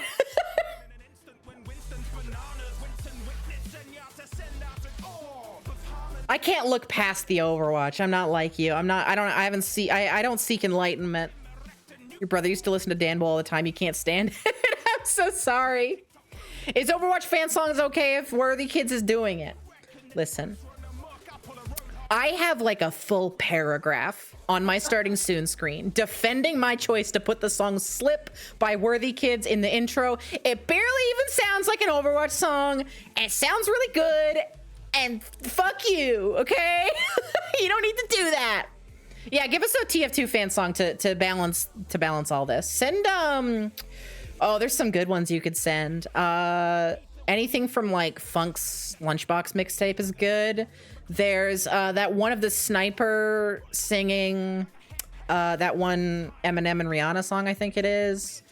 There's an old one that not a lot of people talk about that was always a favorite of mine when I was a kid. There's the it was like, I think Scout and Heavy singing Baby, like by Justin Bieber. There's oh god, what's it called? It's the engineer like kind of electronic song. He starts, you and me, oh, Sentry, going down and up, and damn it, gotta move that gear. That one. Erect in a River, that's the one. Why is it even called that? A river. What is the where does the river part come in? There's a lot of good TF2 songs that I'd jam out to. How's everyone doing? Good, doing good. Getting those laps in. We're 67 laps in out of, let me do quick math. 200 and maybe. Well, now you've made the math harder because it was an even 5 a second ago. 220. Oh, it's just 228, isn't it? No. Yes, 228. Hey, we got agility level up. That's 54 agility. Let's go. I think it's actually based on another song. That's why. Oh, I didn't know that.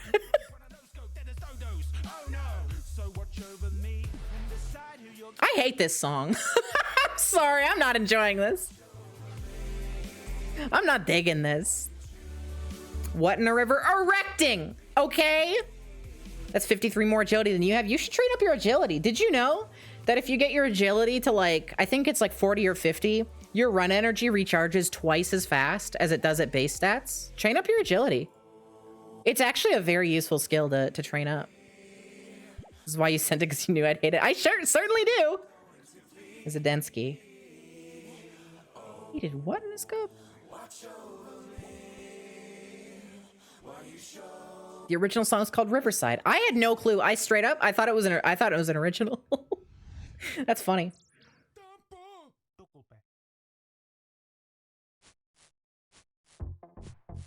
Ooh. What is this? Wait, what is this?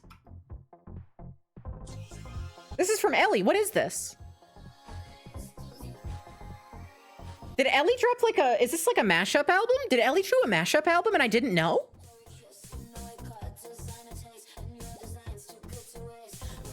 She has several. Wait, what? I didn't know that. I knew she had a few mashups. I didn't know she dropped like a one under the name Ellie Spectacular though. I've only known the ones. There's a couple on like the Things page. That's crazy. I had no fucking clue. That's awesome. This slaps also. This is good. How did I not know that? Nobody told me. You've never played RuneScape, so this feels like a minigame to you. This is a minigame. This is, well, it's not classified as a minigame, but it effectively is. This is an agility course, and we do laps to train our agility skill. There's a whole channel full of them. Straight up, I had no fucking clue. I knew she's been playing, like, Mixer lately, but that's that's crazy. That's awesome. I did not know that.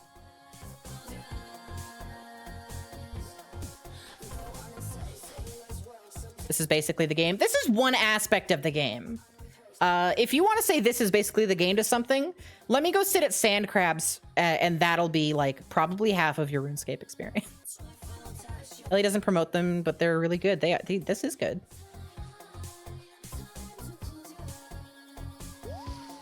Woo!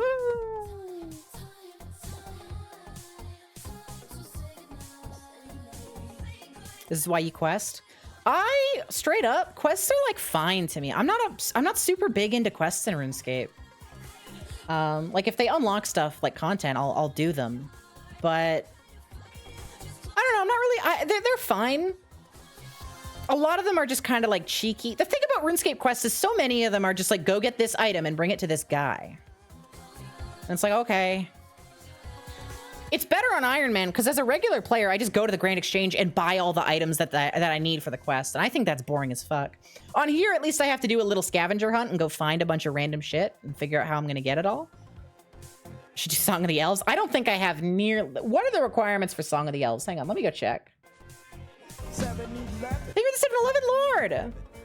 Almost as evil as the last one. At least it's not British. Jesus Christ, what's wrong with you? Almost just as evil as the last one. Song of the Elves needs 70 agility, 70 construction, 70 farming, 70 overlord, 70 hunter, 70 woodcutting, and then a bunch of quests. And combat level 95 is recommended. Honestly, really not that bad. Like 70s take a long time to get. But oh no, remember the scout versus trees? Don't remind them, Duke. What the fuck?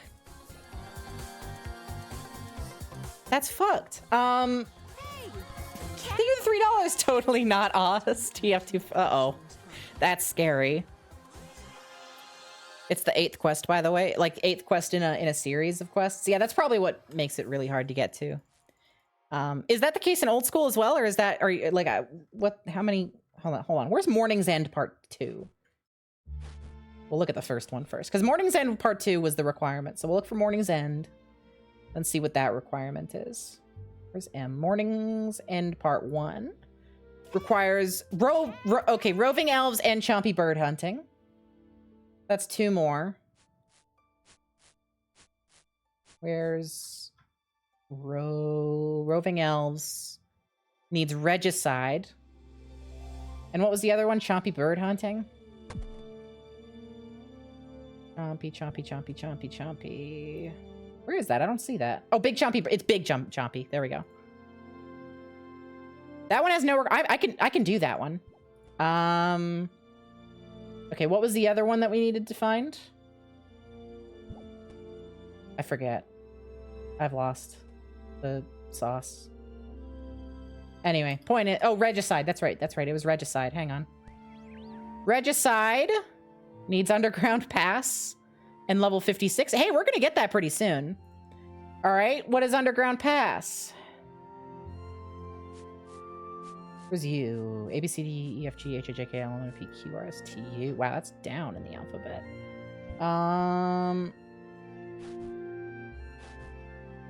Underground pass. Underground pass. I can do that right now. Okay. So quite a few quests. Quite a few quests to get to that. But I can start on a good chunk of them. I can start big chompy bird hunting, and I can do that other one that we were just looking at, underground pass. I can do those. That's not too bad. I've only done 44 quests in the game. God, these dragons are so calming. Thank you so much, Turtle. I'm feeling so much better now.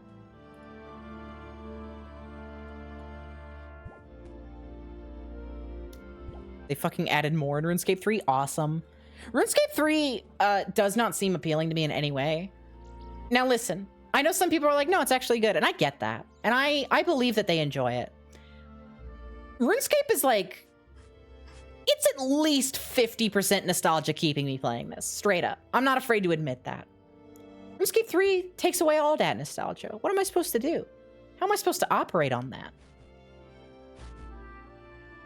I actually have like a combat level, I think 70 or 80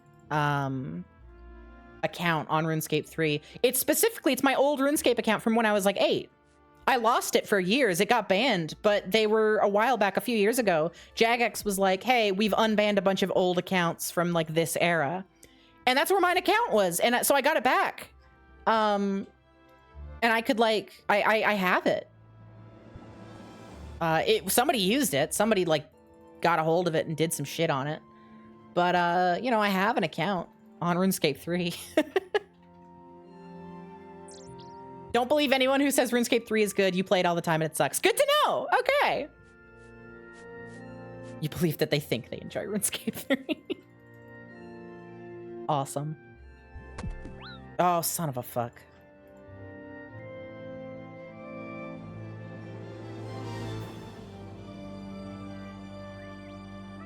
Like 5 full minutes behind the lap timer right now.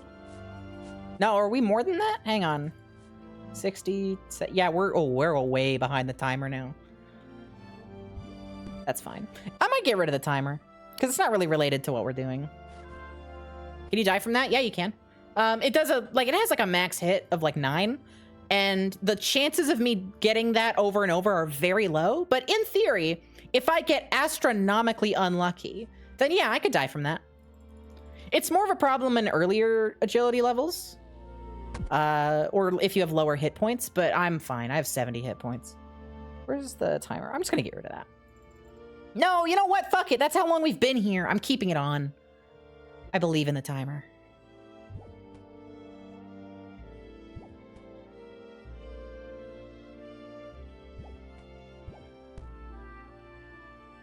Oh, streaming this is seriously like helping me get through it.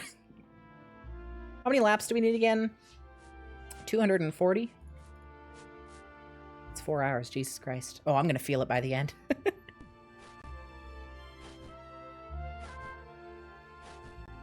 On the bright side, I'm gonna have my full graceful set soon enough. I've got 18 marks of grace in my inventory now, but I think I also have more in my bank.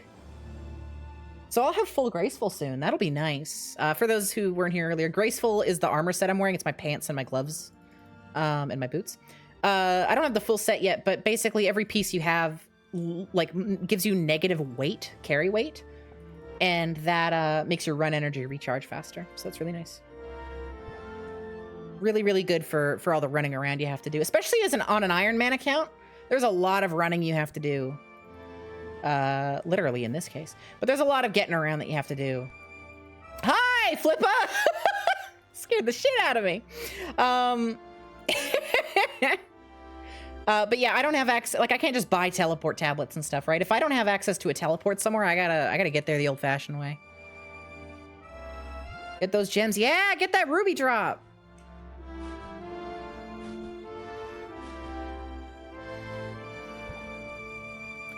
The proof set you get for unlocking it gives you negative 16 kilograms. You think, neat. I'm already at negative 12 with this. I think that'll probably be even. It's probably just like a slight upgrade. Maybe there's like a set bonus that's better for that, if there even is one. Although I'll say I've never seen anybody wearing stuff that isn't graceful for this, so maybe that doesn't exist in old school. You wish you had high athletics in real. You walked along basically a highway for 2 hours yesterday. I used to walk like 2 to 3 hours every day. Not like just to walk for the sake of it. But my job was about an hour away, so I'd walk there and back because I don't drive. But then on top of that, I would also just like go places after work. Like, I'd just be like, you know what? Value Village is only like half an hour away, or 7-Eleven is only half an hour away. Let me go walk to one of those places and get myself a little something. I'd buy Nerf guns at Value Village or Slurpees at 7-Eleven. So I'd end up walking like 2 to 3 hours every single day. It was crazy. There's a phone app you can get, which actually it's athletics training in real life. It's for RuneScape. It uses RuneScape's like leveling system, so like the levels go up exponentially. It's the same XP requirements and stuff, and it takes your step count as your XP. There are more dragons! Yay! But yeah, like that genuinely might be the most motivating sounding app ever. I've never installed it, but picturing real life exercise as like a RuneScape level up could be the what it takes to get me to pull that treadmill out more often. Walk to a local grocery store with your brother today. You got a cool type of soda you'd never tried. Nice. Fuck, I fell. Duke and I went for a very short walk to check the mail today. That's all we've done. When I was up visiting my mom a few months ago, I walked to the grocery store there, and I also tried a soda I've never tried before. I tried Jarritos, which are fucking delicious. It's a soda. It's a glass bottle soda.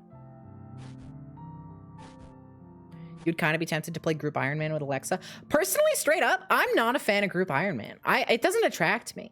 One, because the rest of the group would kind of rely on me if we ever plan on doing like raids and stuff later on.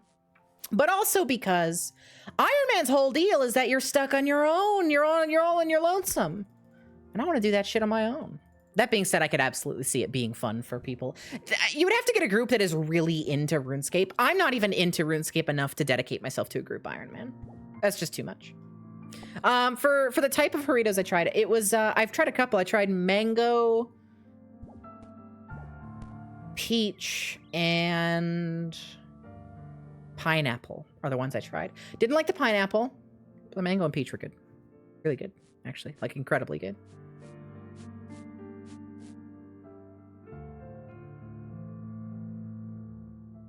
I actually fucking loved them. Like, the entire time I was there, I kept getting more and more. They were really good. You don't really play often enough yourself to keep up on the grind. Yeah, no, that's the thing, right? I took a year off RuneScape. Like, I made this account 2 years ago. It's only 200 hours of, like, in-game playtime. No, don't fall there. That's even more painful than falling on that one. Why are we falling so much now? That sucks. That sucks. Your worker's a Doritos flavor slushy machine? That's cool. You sub for a month or two a year, maybe. Yeah.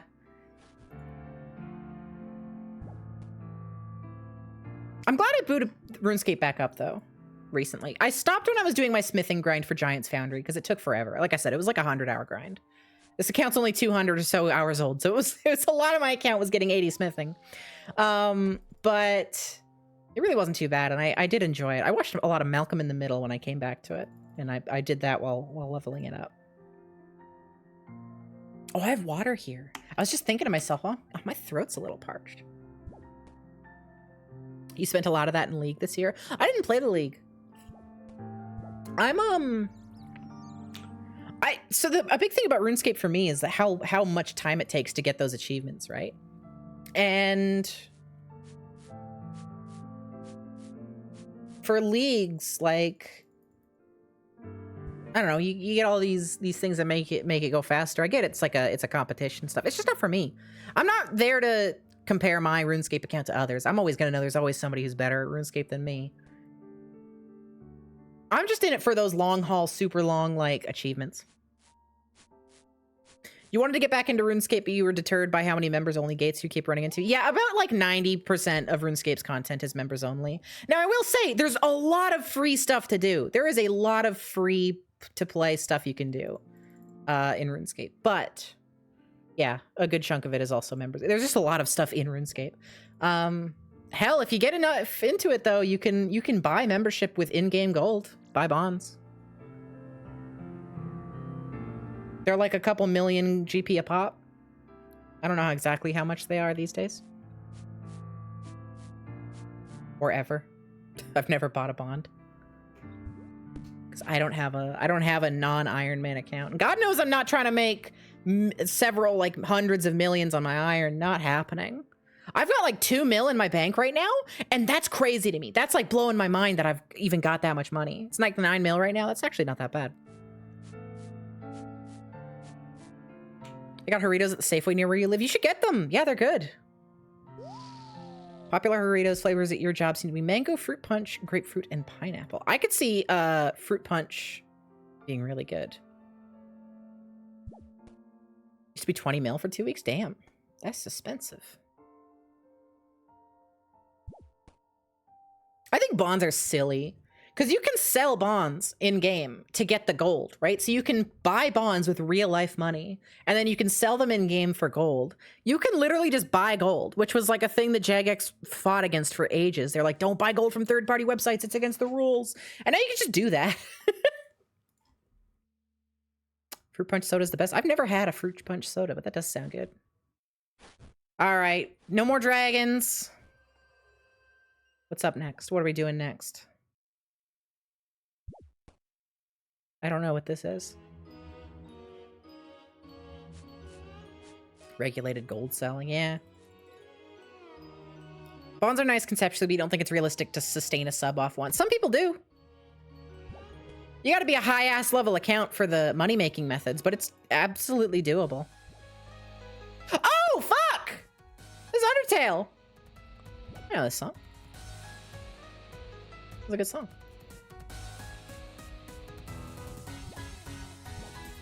What is this Guitar Hero knockoff? What game is this?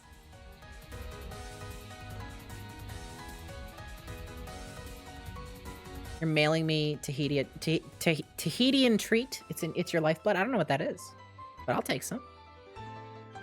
It's Toho. Wait, like Toho? I thought Toho was a bullet hell series. What?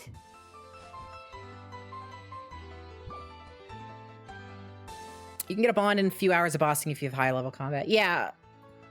Yeah. Yeah, like a high level account, I think could absolutely maintain a sub off bonds, but you'd have to be high level. And you'd need to get that initial membership. Well, you could make like a slow 9 mil on a free-to-play account and then get your first bond, and then you'll have access to the bosses. And then you can start making it consistent. Yeah, you could totally do it. Toho's whatever it can be to make money. Awesome. Just like me. I'll play RuneScape to make money.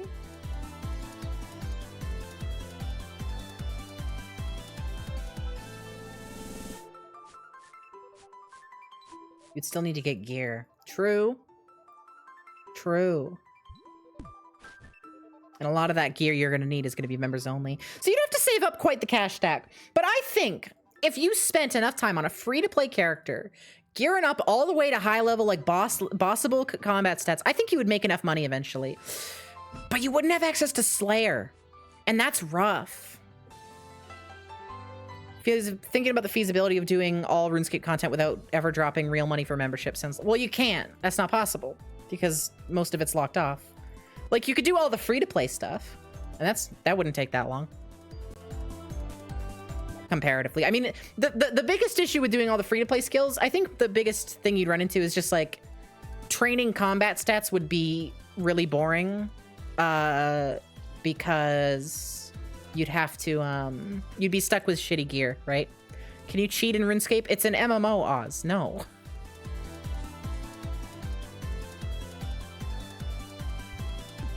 Getting gold for bonds to get memberships, so you never had to actually... Yeah, no, that's possible. People do that. That's like a thing that people do.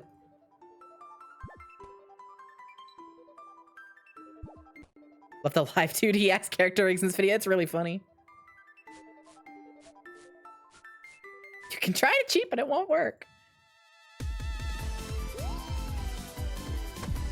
Somebody send Oz a clip of the one video that talks about when those group of RuneScape like that one exploitation group, they got a hold of the rotten potato from that one dev. Or just the regular potato. I'm thinking of Minecraft. Send that to Oz. You can bot, and that's like cheating that takes time. True! They used to do fucking public bans. Yeah, they did! Slayer in bio. You can befriend a mod and have them cheat for you. True! Just like Minecraft.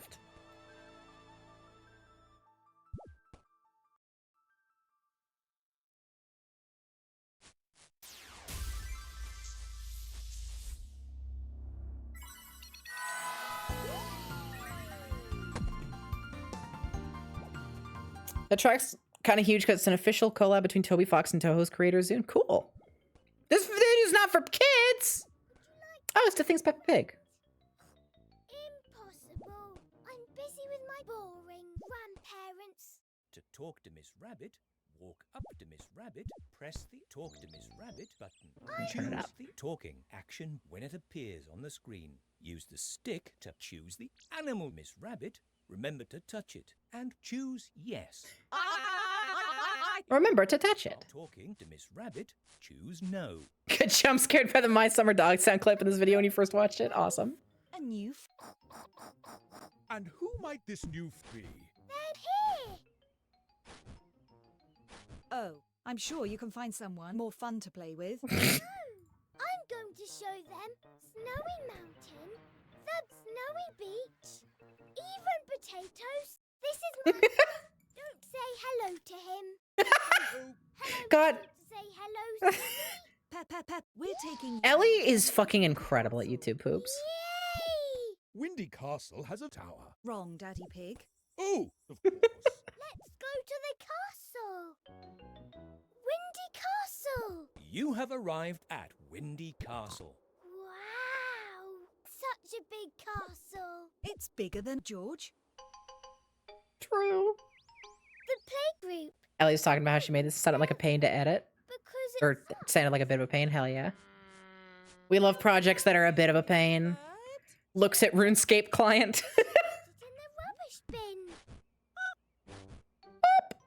Group. Played through the game once with the voice sound effects muted and once with the voices muted. Jesus, that's dedication to the craft. Hello, you little bird. Chirp, chirp. We should put it in the rubbish bin.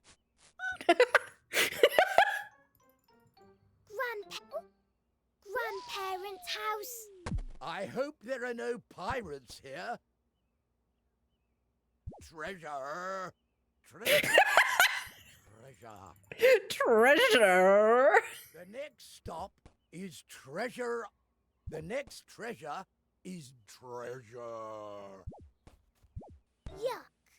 What is this? Oh, that is called crab. Oh. 99% of the sounds of the game is just weird off-putting footstep sound. Awesome. Hey, when is somebody gonna mod Peppa Pig the video game to have Escape from Tarkov footsteps sound effect in it? Grandpa Pig in the garden. Or Nexus mods, I'm just saying, you get so much donation download points, whatever they're called. Family have arrived. Do you recognize this? It's Windy Castle. You know what's funny? Y'all know those New Vegas mods I made a while ago? I consistently get $10 a month from those. You only give me one Tylenol, darling. Where do you want them to be? Do you? I asked Duke to get me some Tylenol. He's like, yeah, of course, darling. And he just handed me one. Have you never heard of Take Two and Call Me in the Morning? How about you, Mr. Narrator? How about you, Mr. Narrator? It seems that Mr. Pig has left the glasses at Windy Castle. That's okay. It's very funny. Just the way you looked at me, you're like, why did I do that? castle. Ah, what's going on? I can't see. The phone is ringing. Danny. Whoa, awesome money. Yeah, no, it's funny. $10 a month for those New Vegas mods. Now I get why Skyrim mods, like, why people are making the Skyrim mods so often. You could make some serious fucking bank off Skyrim mods. I'm actually really sad. I have one Skyrim mod that actually got pretty successful. It has like a few, like it has like 60,000, 70,000 downloads or something. And that would have been worth like $100 or so, but I didn't turn on the download points for it, unfortunately. Gotta make 100 boobs mods now. Seriously, if I made a bunch of Skyrim boobs mods, I'd actually probably make bank. Ooh, I need to give up my game dev career and just make Skyrim mods. Windy Castle knows a lot about the universe. It'll have more career stability because people will always be playing Skyrim. That's rent, baby. So true. Your friends to Windy Castle right now. Windy Castle. It's funny too. Like the mod that I have that like has a lot of downloads. It's a simple mesh edit. I moved the center point of a mesh down. That's all I did. On a mod, there's a mod called Vigilant, which is like a Dark Souls inspired Skyrim mod. It's really fucking good. It's one of my favorite mods of all time. And there's a twin blade that you can get in it. And there's another mod, which is Animated Armory, which y'all should recognize. You should remember from my Skyrim Grave Robber series. And Animated Armory adds twin blades to the game too, but the animation was messed up. It wasn't holding it properly. So I adjusted the mesh so you'd hold it properly. And it got like 70,000 downloads. Again, that's like $100, $200, depending on the value of DP. Yes, Dad. We'll go there right. But I didn't turn it on. I missed it. Windy Castle. But like that was like the simplest thing in the world. I could just make a bunch of super simple shrimple. Like this is why people are out there making like garlic 20K, like 8K, 20K garlic texture resolution mods. And you have to download everything individually because you make money. Like if something has 1 million downloads, it doesn't matter if you spent 100 hours making it or 1 hour making it. It got 100 million downloads. You're getting 100 million points or whatever, however it works.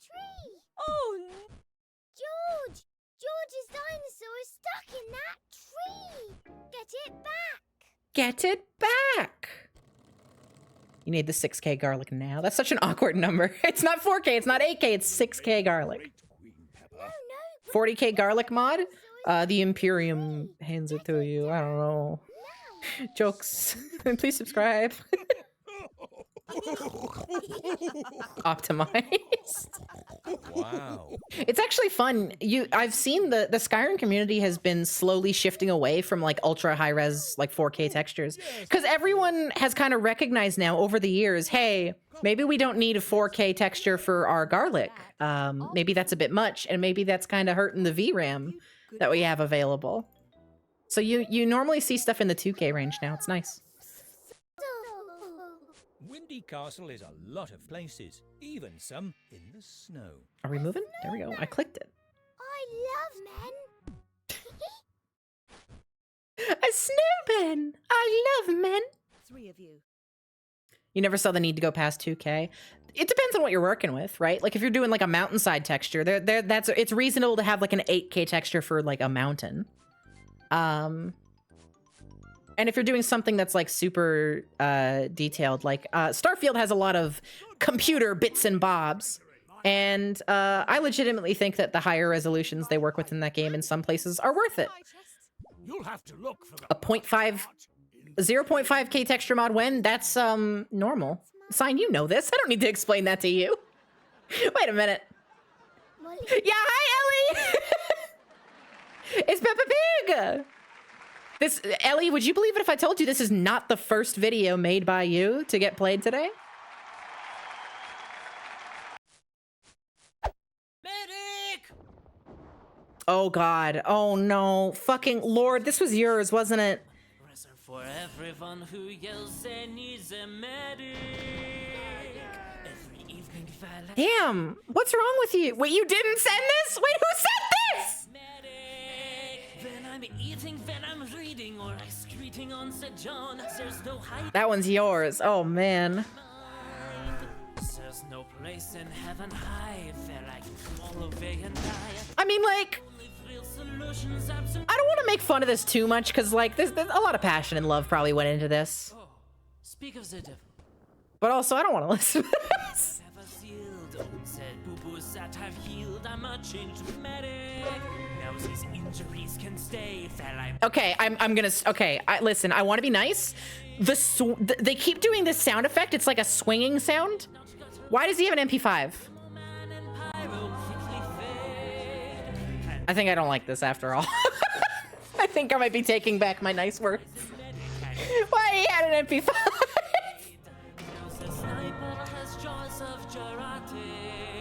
Clear glass bottles, he feels with his peers.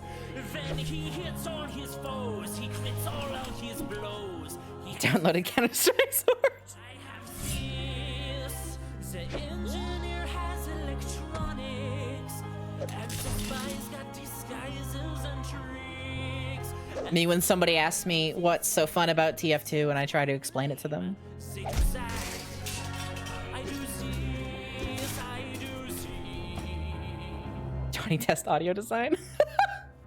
Clear bottles that he fills with a piss lyric goes hard. Yeah, okay, Oz. If you like a reason why my entire team should die, then play the medic. Tell my friends the doctor's out on his own mind, so go on, shout, you'll get no. Hey, hot take. Medics who are like angry at their team and all angry, they're not valid. The only right way to play medic is to be a fucking mother. These are your children and you need to protect them. That's how playing medic should feel. I know there's a lot of people who play healers in games and like, oh, I hate my team because they're so bad. No, when you're playing medic in Team Fortress 2, you are the mama bear protecting all of your rowdy children.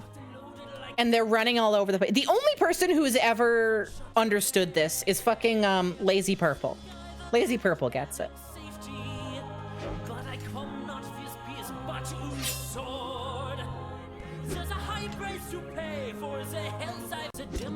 Why did skip? What is wrong with it? No, I don't want to listen to more of this. Stream elements, come on. Stop, stop, stop. I don't know where we were. I'm going to here. Whatever. If we skipped some, we skipped some. Why is that a gun? That's not how that...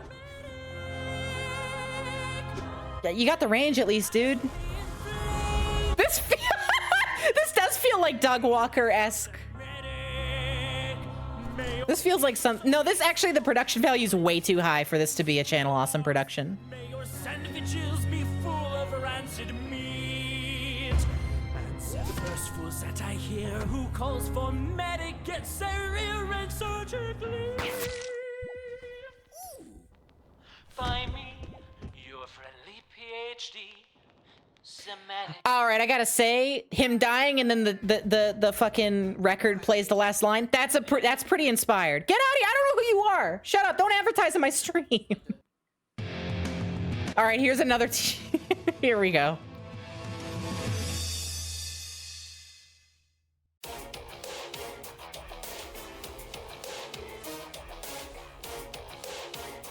This better be good. I don't know this one. I haven't seen this one. Another one your brother listened to all the time. Here we go. I don't think I know this one. Got your head spinning, running circles around you with a baseball bat that I'm using. This sucks.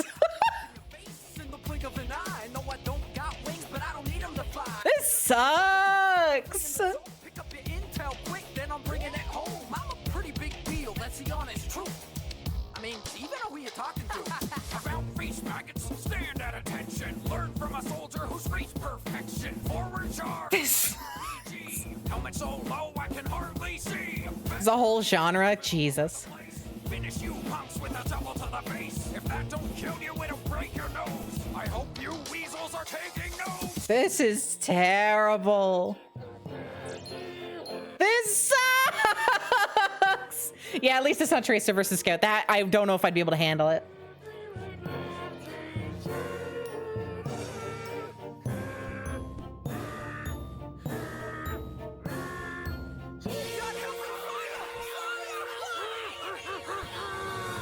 This rap is kind of overdue, but now it's time to meet the crew. This sucks. What is happening? Shut up! That's the worst bar I've ever fucking heard. After I pick my class, I'm gonna kick your ass. Shut the fuck up. That's terrible. That's awful.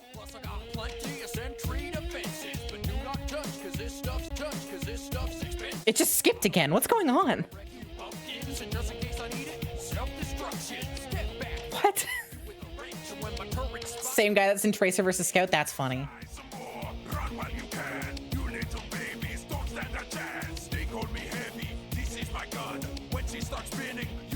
These are such boring. They suck. These lines are nothing. These are the worst bars of all time. This is nothing. They're cooking nothing. They're cooking nothing. They don't even have an unusual. No, this sucks. Educational rap flow. Holy fuck, fake the flow. It's educational rap flow.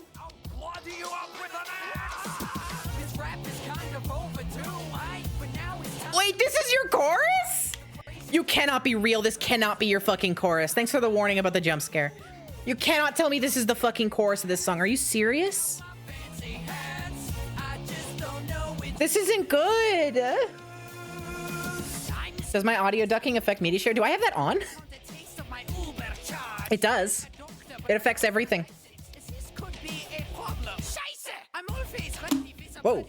My shit just exploded. I do? Okay, cool.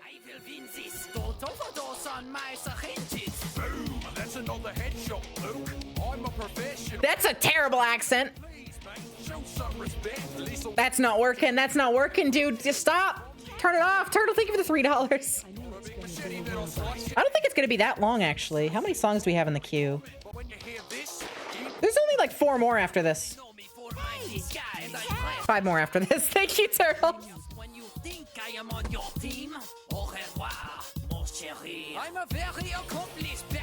This is where that Scout gift comes from. All of the stuff you're seeing in here they haven't recorded any of this or animated this. This is from the actual official videos. This chorus is like awful. Red or blue.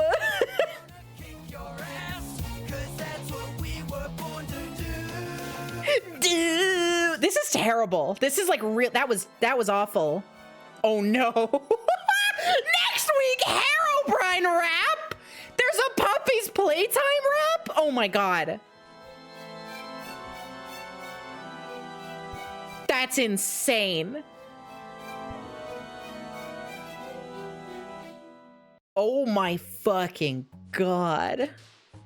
Sniper. Okay, it's not Tracer versus Scout. Oh, Jesus. Why are you all donating raps? What's going on? Why is this all Team Fortress raps? I'm a professional, the rest are bloody bludgers. Never should have ever gotten out of bed, love. You'll find yourself belly. This is not good. But I'm not done by a long shot yet. A strapping handsome rogue, but I call you drop dead. That was a terrible bar. That was awful. Plan to kill everyone I meet. Crikey, I really make sniping look easy. Cause I do it. He's just saying like voice lines in the game and then making a rhyme for it. Jesus.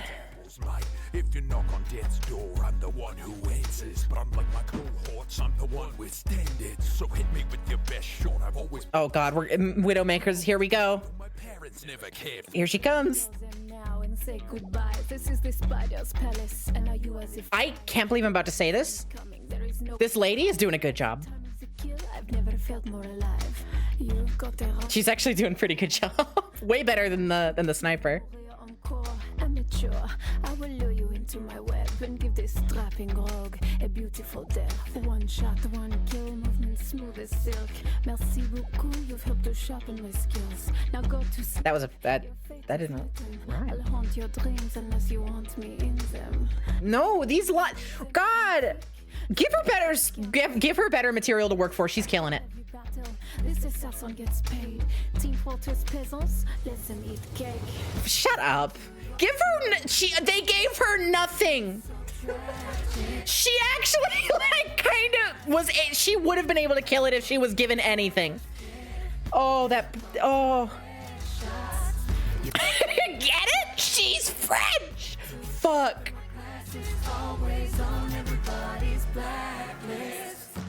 This is bad. You know, I listed off like over 10 Team Fortress 2 fan songs that we could have listened to. And you gave me this? You've got a rendezvous avec la mort. Adieu mon chou, tu veux mourir encore. Amateur, I will lure you. Wait, she already said this.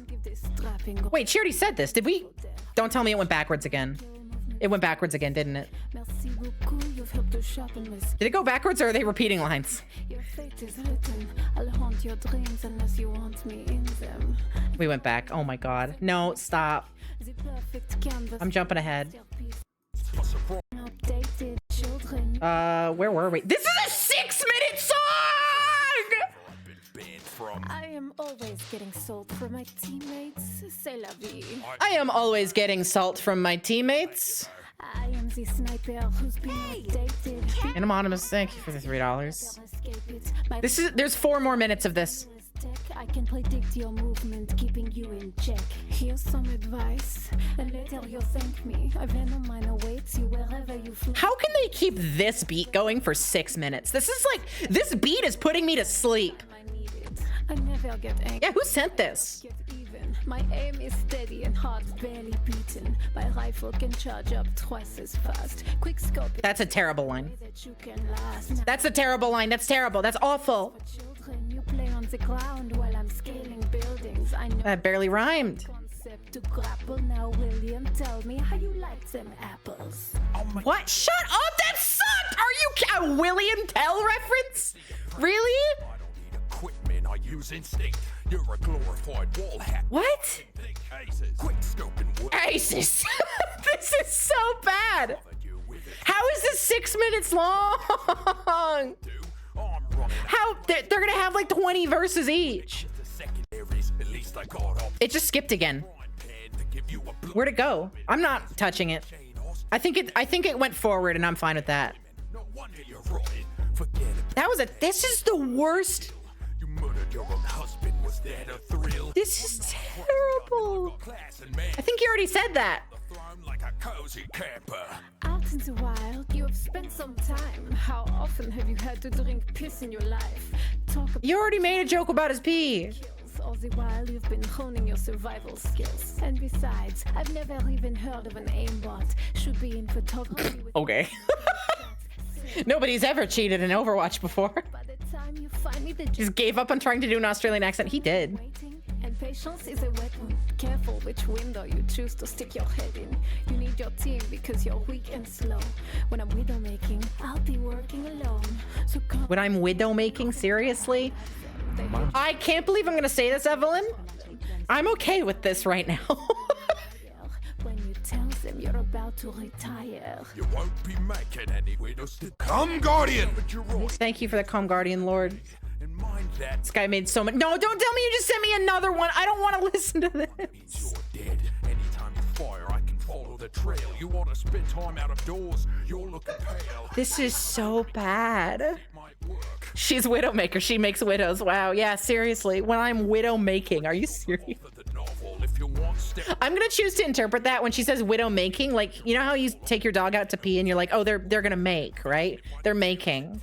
Technically I'm a Kiwi, still an Aussie bloke. If you come to the outback, bring along your folks. You can hold Shut up. for a headshot conga. Take note. This is I hate this beat. I'm seriously.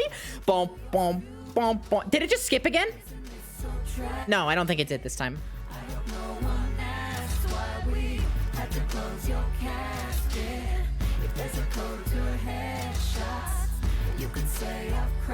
That sucks. Also, Widowmaker's not a class. We weren't gonna make it, but we decided to go all in and do all the characters. You shouldn't have made it. Next song. Oh, hello, Black Knight. Dude came in with the best entrance of all time. Holy shit, this is the Black Knight. Let's fucking go.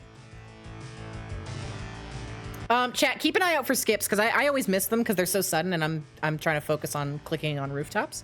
I hate Stream Elements Media Share so bad. Why is it skipping like that? Dude, has it ever skipped for you like that? Nope. No? Okay, cool. I'm alone in this world. It hates you specifically. It hates me specifically. Like, I'm clicking RuneScape.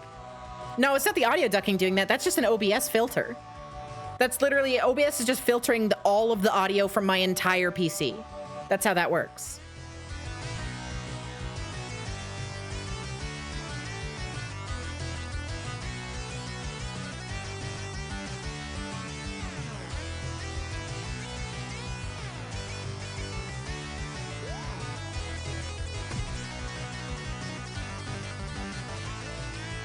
This is fucking awesome.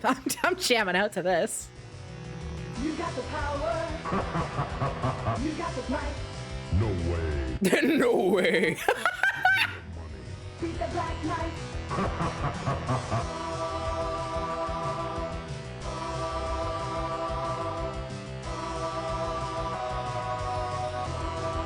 This is awesome.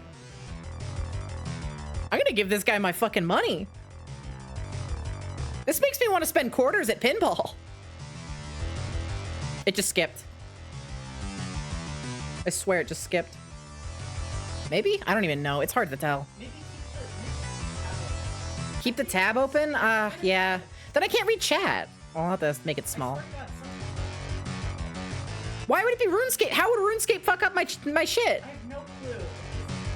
I don't know. The thing is, I can't... Thank you for the 7-Eleven Autistic Amnesty. I somehow had this memorized before I perceived it. Okay, that wasn't a skip. That's just the song being weird. I'm like watching the time code now. Here, I'm gonna Google this real quick. Stream Elements, Media Share, Skipping.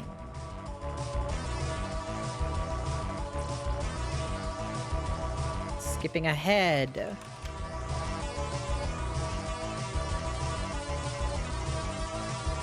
Nobody else has ever had this issue in the entire world. I am alone. Cool. RuneScape 3 will crash your entire GPU if you resize the window with a thing behind it? Okay, that doesn't happen here. I can resize RuneScape. It does break the OBS as you just saw. Hang on. There. But it doesn't break my computer. Thank you so much, Anonymous, for the $4. I could skip the part where he demands your money. That is a shame. Horrible news. Not even the freaks on Reddit have your problem. Fuck.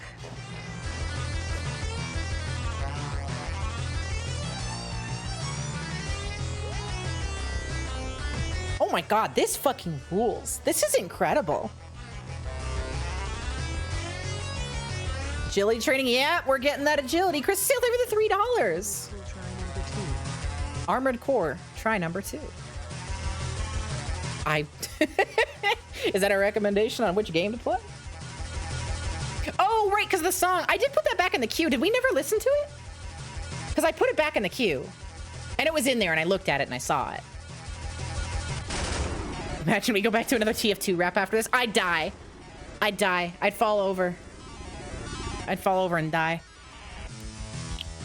Come to the JT Machinima Mines for actually good music.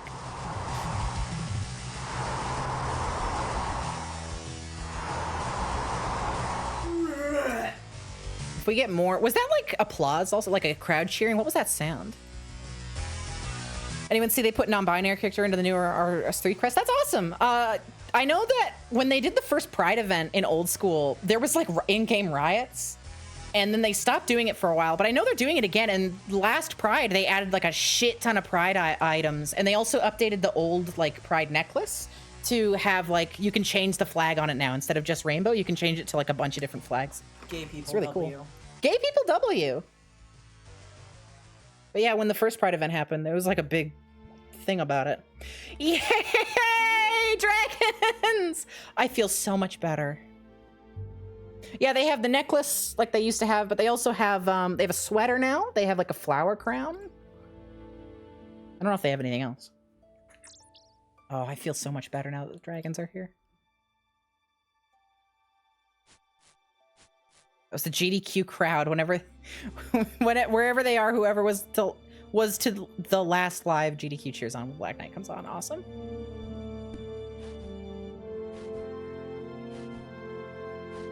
Most of the people who rioted weren't even people who played the game. Of course they fucking weren't. That was like what? That was 2016, right? The year they did that. When did they do the, hang on, RuneScape first Pride event? 2017. Yeah. It was fucking 2017. It was not a good year. Thought it was 2015. According to the internet, it's 2017. You don't trust the dragon, it's gonna start rapping. Christ. Yeah, that was bad. That was like worse than most things ever, basically. Come Guardian! Thank you for the Come Guardian quill. I love Come Guardian. I think Come Guardian is my favorite donation alert. As well as Come Guardian Part 2, Obliterate. I think those are my two favorites. Somebody pointed out, because I used the Girardi jar and then I colored it white. And somebody pointed out, Sophie, you could have just used Mad Milk. And true. I have nothing to say about that. I've got nothing I can, no answer. The only thing I can say is that cum jar is like an established concept. Whereas the Mad Milk is in a bottle, definitively. But you won't let us do it when your mom's on stream. I forgot about that. That was funny. My mom lives like too far away now to come on stream, or else you guys could embarrass me more.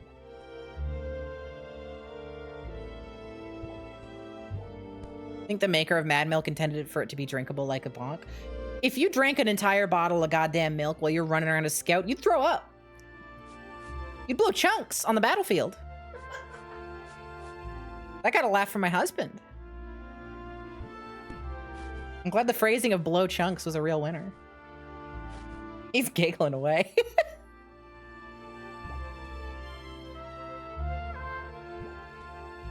What happened when she was on and neither of us mentioned it? That's funny. I don't remember.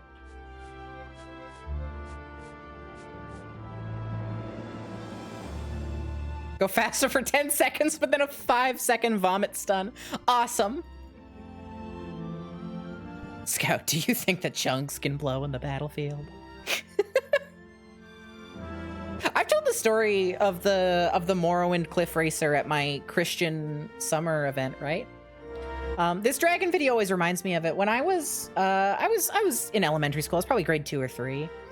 For summer, they had a big like event during the summer. I said summer twice. They had a big event at my school, my Christian school at the time.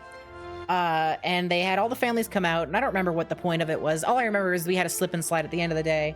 But I remember when we were waiting for the event to start, they had to sit in the auditorium. It was a big ass auditorium because it's like a big rich Christian school.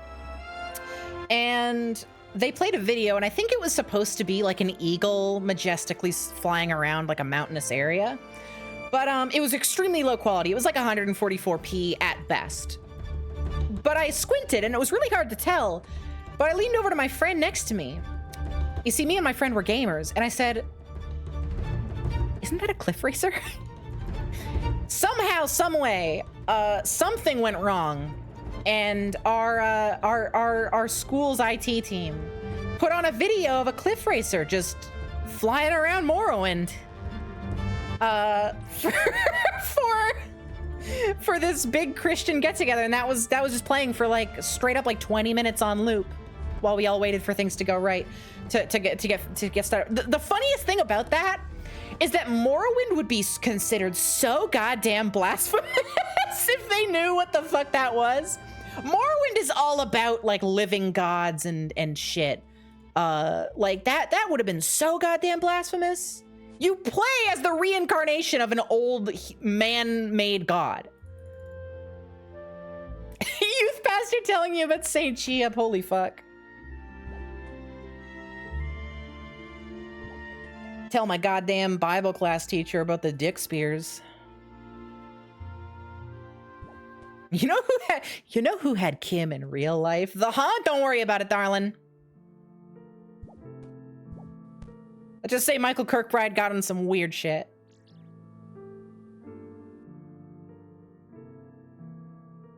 Bible got the Nerevarine in it now? Hell yeah. I think that was like Judas or something. The what? Don't worry about it. Think about the dragons. Skyrim has dragons. Fake the Funk. Thanks for the $3.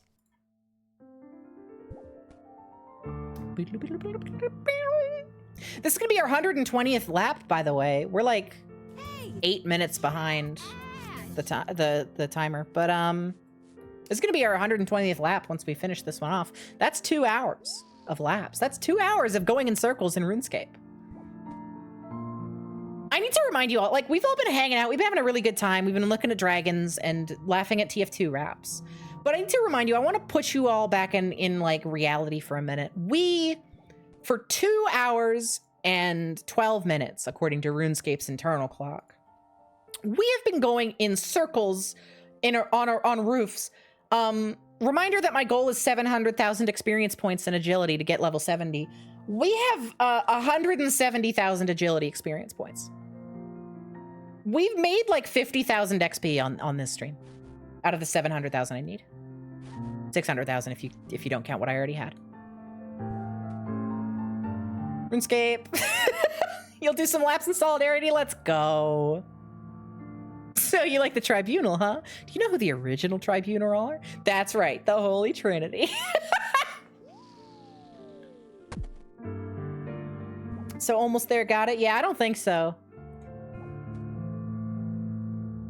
On the bright side, that means that this XP per hour is wrong. We're making about 25,000 XP an hour. So this is wrong. This is calculated wrong. Does a better source on XP open up later on? Yes, it does. Once we hit, I think, 61 agility? If my memory is certain. No, it's not 61. What is it? Hang on. It's 60 even. Sears Village is the best rooftop course for agility training. I think maybe at all for a long time. So that'll be helpful. That actually might double our XP per hour, which is nice. RuneScape skilling does always make you angry. You're at 102 Sorry, you're at 102? That should stop at 99. What do you mean you're at 102? What the fuck are they doing over at RuneScape 3? It's supposed to stop at 99 like God intended. That's fucked. RuneScape 3 is fucked.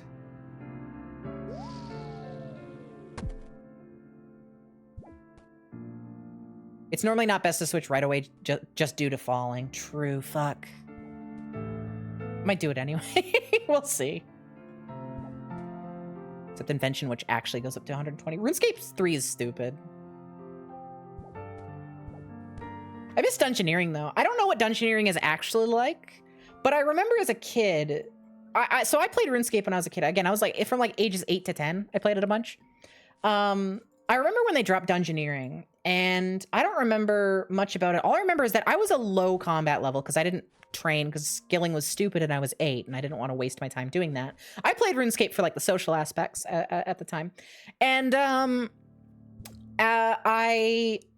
remember going into the Dungeoneering skill and I was able to like keep up with my super high combat level friends because the Dungeoneering items, like there was no skill requirements. You would get the items in game. It's almost like a roguelike. Hi, who's this? Wait, this is awesome. Wait, this is awesome. Oh yeah, let's fucking go. I hope you like it. Yeah!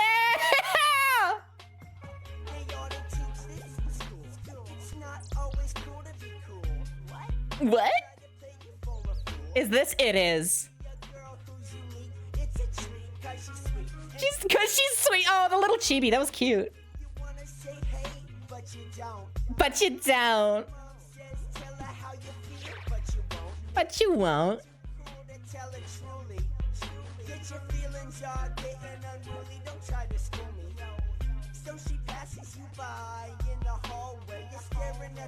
This is so awesome.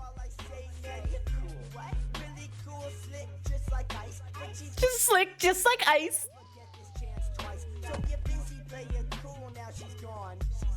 She's gone. Sing my funky song.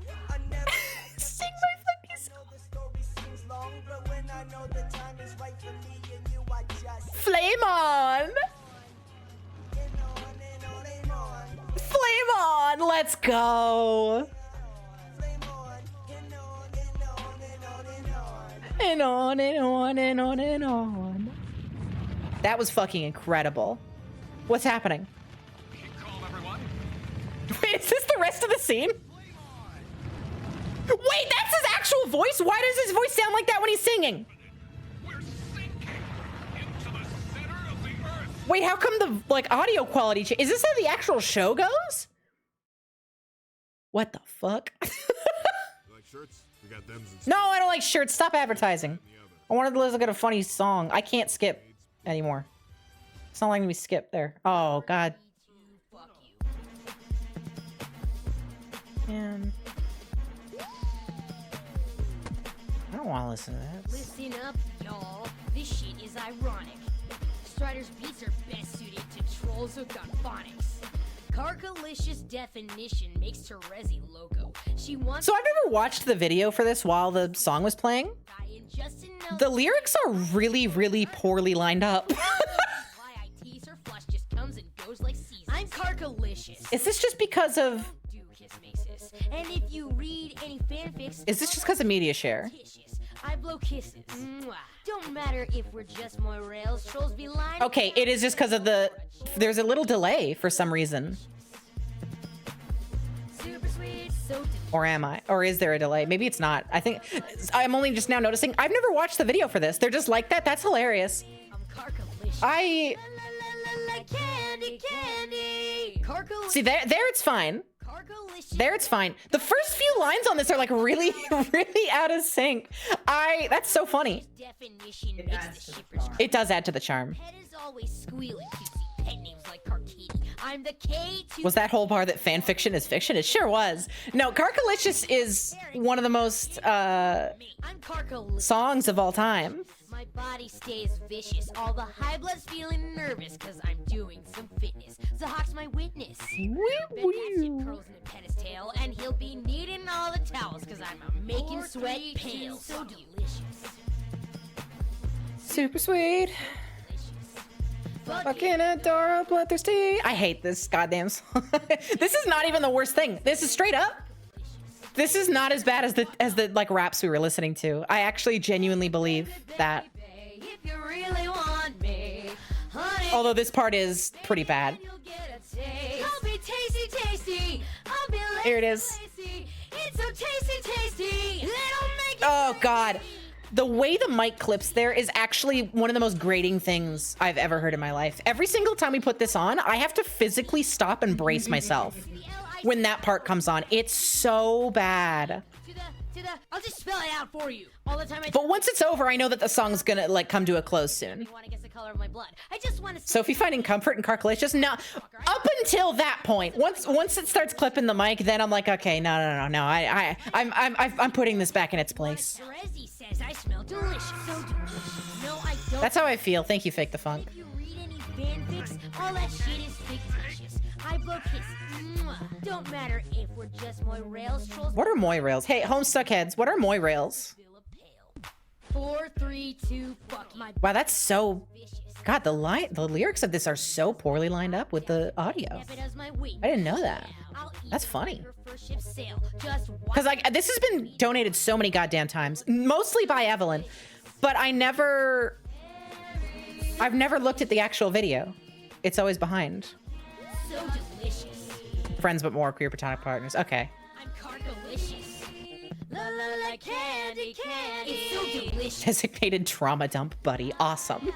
So delicious. I'm not explaining quadrants. Nice try, Sophie, but I won't I won't expose myself. Wait, shit. Can somebody tell me about RuneScape lore? Let's talk about RuneScape lore. Somebody teach me RuneScape lore. That sounds more fun. Oh my god, I forgot Heavy's in the background. That's my one comfort in this song is that Heavy's in the background. Will there be a VOD of this? There will be a VOD. I can't guarantee how much of it will be audible.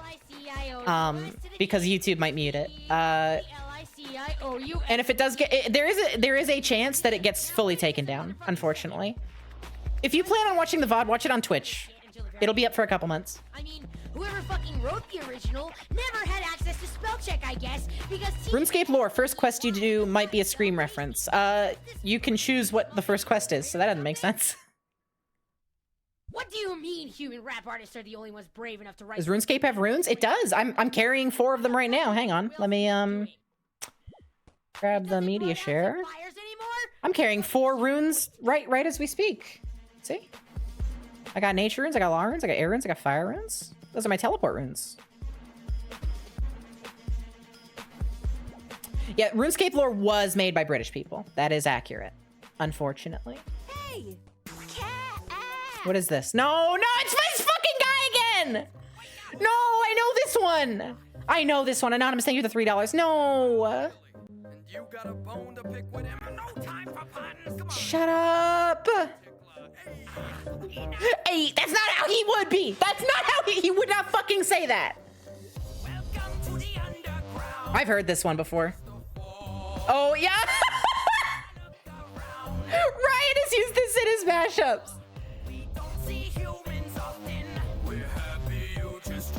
This sucks.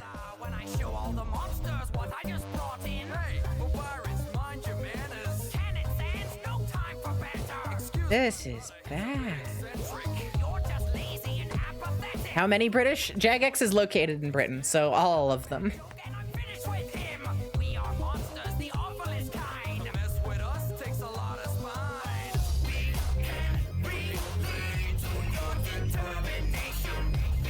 This sucks. I think I might have a new least favorite YouTube channel. You know, at first I thought, oh man, those like family vloggers that like exploit their children to, you know, make money off of their stuff. That sucks. But now I think that this is probably just worse. Like morally worse. This game is annoyingly British at sometimes. I actually think it's part of the game's charm. It's like annoying at times and stupid, but it's kind of cute.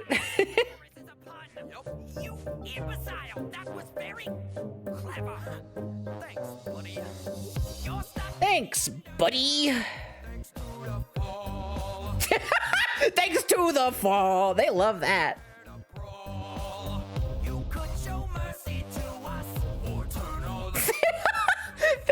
talent is not being wasted on fandom songs. Oh my god, Ellie, that's brutal.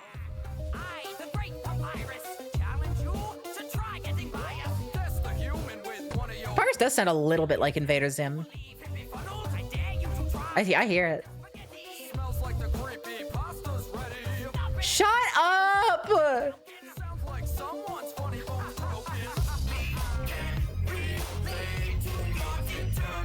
Oh, so yeah. Oh, it skipped! Wait, it just skipped. Chat, we've been having issues with Stream Elements skipping all day. It just skipped from the second chorus back to the first chorus. King Crimson. Only the result remains. It just skipped to the fucking... Oh, okay. At least I know where to go this time.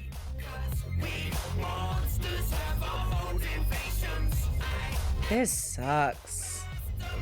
This sucks. He wouldn't fucking say that. That's the worst part about fan content in general, is though he wouldn't fucking say that of it all. When they mischaracterize my Blorbos, I get violent.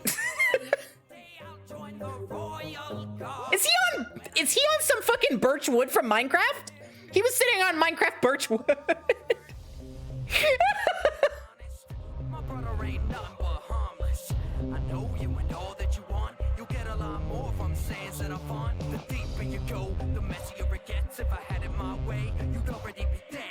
Dude, that's not, he would not fucking say that.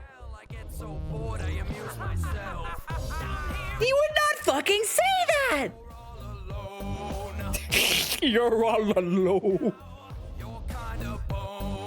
This sucks.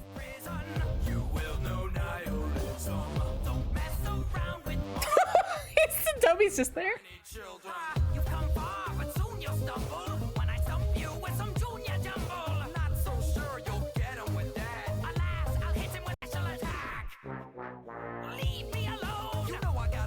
Why'd he fall? Wait. Why'd he fall? Oh, I hate this shit. This is South Park's Cartman they them shit. Yeah. Did they misgender Chris? Probably.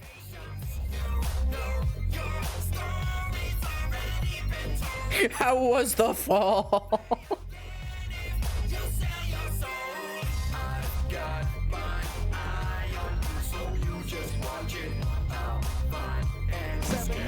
Thank you, Uber, for the 7-Eleven. Hey, look, it's Yuri. Awesome.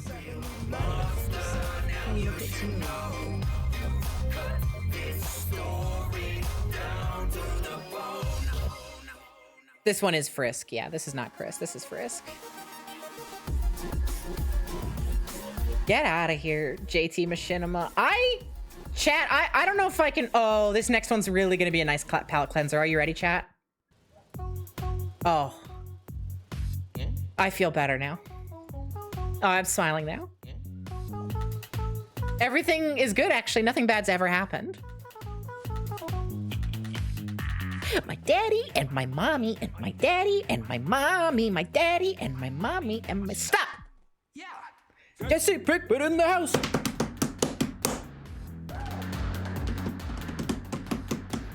Bitch, bitch, little bitch. I made you my bitch, bitch. Bitch. I am the danger. Sing it home, chat. I am the one who knocks. Just say my name. Mr. White. You're goddamn right. That's so good. Same. Playing the I just teach. What does that mean, Alexa? What? Walter White? You're goddamn right. My name is Asac Schrader. It's Hank. Asac Schrader. His name is Hank. My name is Asac Schrader. Are you not aware? I know of the I Justine challenge, but isn't that like related to Portal? I don't know. Just listen to me. Fuck yourself.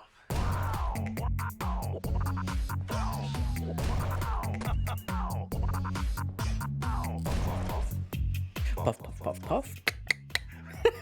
Fucking love this. You do listen? Oh, I didn't know you had to listen to the song at some point. Okay.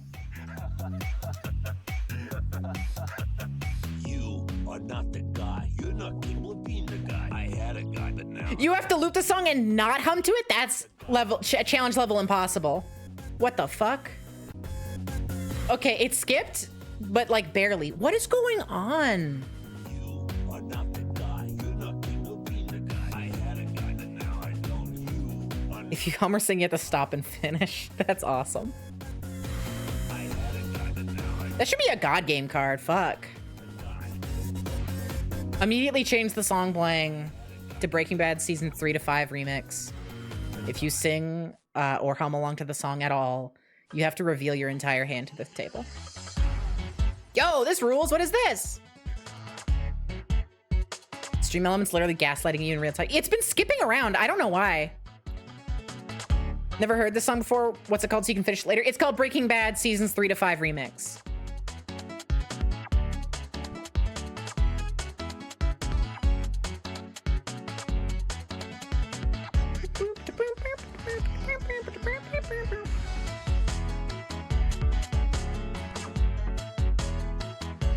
Someone made that card in the chat. Wait, the card that I just described?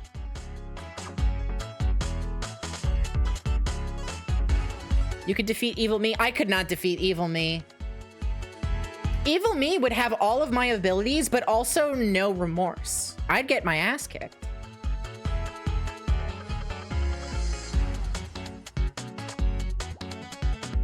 Don't know if they've submitted it or put it in an expansion, but you've seen someone make that card. Awesome. You got the power of hope and love? Awesome. See, listen, I was gonna say I don't have that power, but like as a joke, I didn't mean, like, I don't want it to sound sad. I'm not trying to do any like sad stuff here. I got the power of hope and love in me. I'm taking it back. I'm taking back that theoretical joke. Cause I do got the power of hope and love. Shit. Fuck.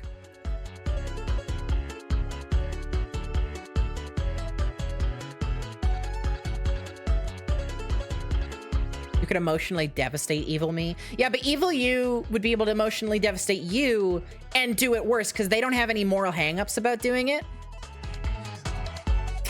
Evil Sophie, I like playing RuneScape 3 and Overwatch. That's fucked up. See, this is why Evil Sophie would beat my ass. That would knock me out instantly. There's nothing I could do.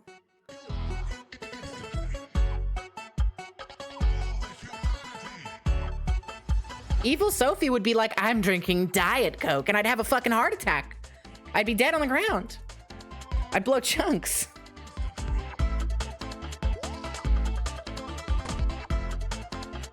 Evil Sophie would play Overwatch 2. Same damn game.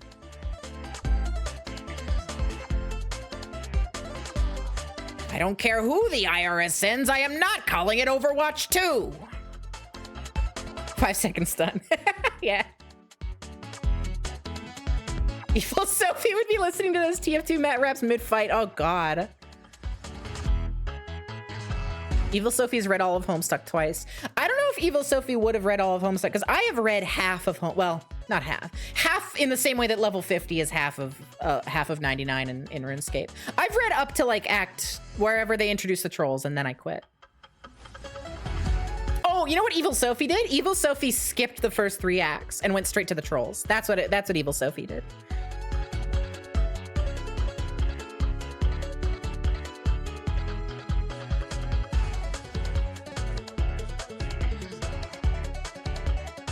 No, that is pretty well half. The first 3 acts? Half? I've heard, no, that's not true, because I've heard one of the acts is longer than all the other acts combined.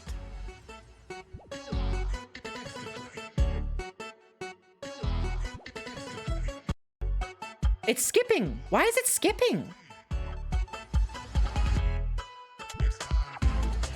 I am so confused and it's bothering me.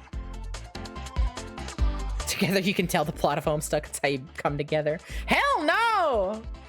Did I not mean Act 5? I read until the trolls got introduced. As soon as the trolls got introduced, I quit.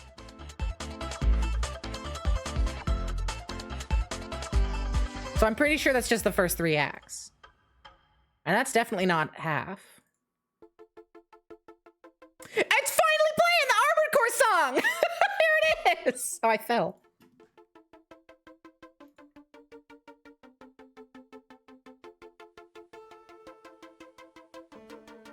Why? Just because it wasn't good? Yes. That's precisely why. Because the trolls were annoying. I didn't like them. And the style of humor shifted. It got weird. I don't know. I got bored. I just got bored. They were hanging out with the trolls for so long. It's like, hey, I thought I liked these other characters and there was some stuff going on. And now they're telling me about lore for this new race. And it's like, I don't give a shit about any of this. Side, hi. Thank you for the Toho music. Made it way farther than you did. I thought the first few acts were fine. I thought they were pretty funny. There was a lot of like moments where I was like, that's funny. I thought there was some interesting stuff they were introducing. I liked the... I forget what they're called. I don't remember. I haven't read it in ages. The inventory systems that they all have. And like combining objects and the crafting that was there. I thought that was cute. I thought they were doing some fun stuff with it. It felt very much like how you imagine D&D when you're a kid, where all the rules are made up and you can just say whatever you want, like playground rules. You know, they introduce even more trolls later, like they double the number of trolls. That's fucked. The ableist slurs could have not been there. Yeah, you could say that for like all of history where they were there, though.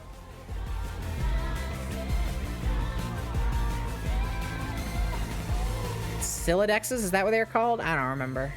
I don't care anymore. All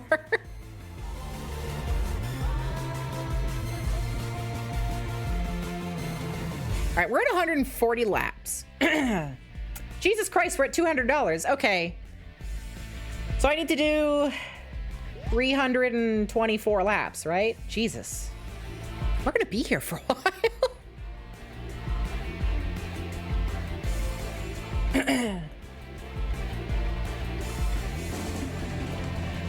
Stand by Jade being the best character. I don't think any of them are the best character because I think it's like not worth thinking about it in that mindset.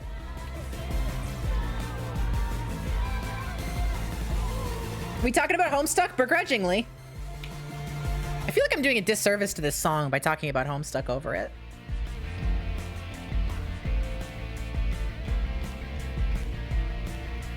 They're all assholes to me. Me, about butts when I look at them.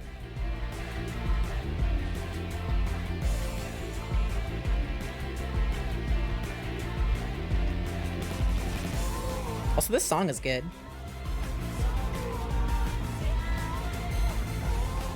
This part here, where they say that, I feel like you could sneak in like a move bitch get out of the way mashup right in there.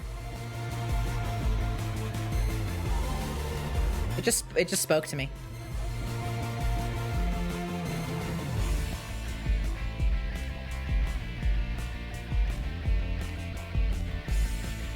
You enjoy Homestuck. The worst thing to do with Homestuck is discuss it, I think. Hell yeah. Yeah, no, I stand with you.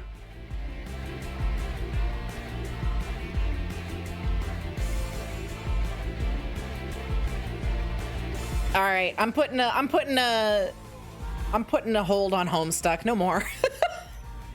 I don't want to hear about this anymore. I don't want to talk about this anymore. It's sapping my energy away. I've got to do like another 100 or so laps. And I don't want to do it while thinking about that. How's our agility? Oh, we're about to hit level 56 agility. Like any second now, actually. We're 155, 110 XP away. Look at that. Put up the Homestuck tax. Yeah, if you talk about Homestuck in chat now, you have to actually donate 25 bucks just to talk about it. Sorry. I think we're gonna get it before this lap is over to level up. Oh, we might just barely get it. No, we're gonna have to finish the lap. Hey, that's fine. On lap 143, we got 56 agility. We can now use the rock climb in the Temple of the Eye. Awesome. Let's keep going. Please help me, a hobbit. Put bits in the chat message for chat. Or for text. Thank you. Oh, why are we JoJoing? I can't hear it over the music. I straight up forgot I still had that redeem. Nobody's done this redeem in ages. And I can't hear it. Wow, there's too much audio happening at once. Oh, I'm losing my mind. This is a bad mashup. This is bad. This is hurting my ears. It's getting loud.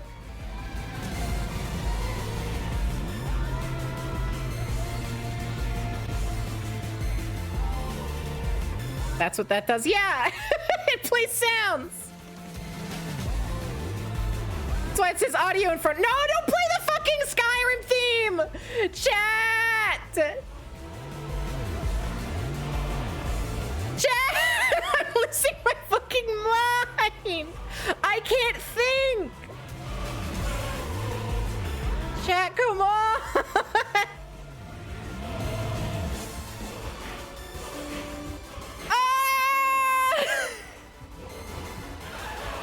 Shut up, Alexa! Oh. Psionic attacks. I'm taking tick damage right now. Yeah, audio redeem responsibly. Oh, brief silence. Oh, my ears are ringing. Hey, Ryan mashup, hell yeah. Speaking of mashups. Audio redeem peaceful silence. It just turns my headphones off. No, it's fine, Empress of Empty. You don't need to apologize. It's all good. They're there to be redeemed.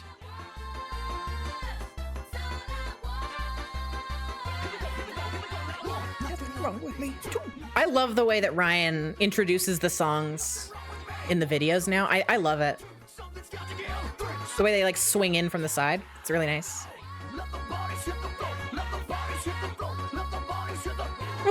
I just saw the name of this is Go Baby Go Stupid. Awesome.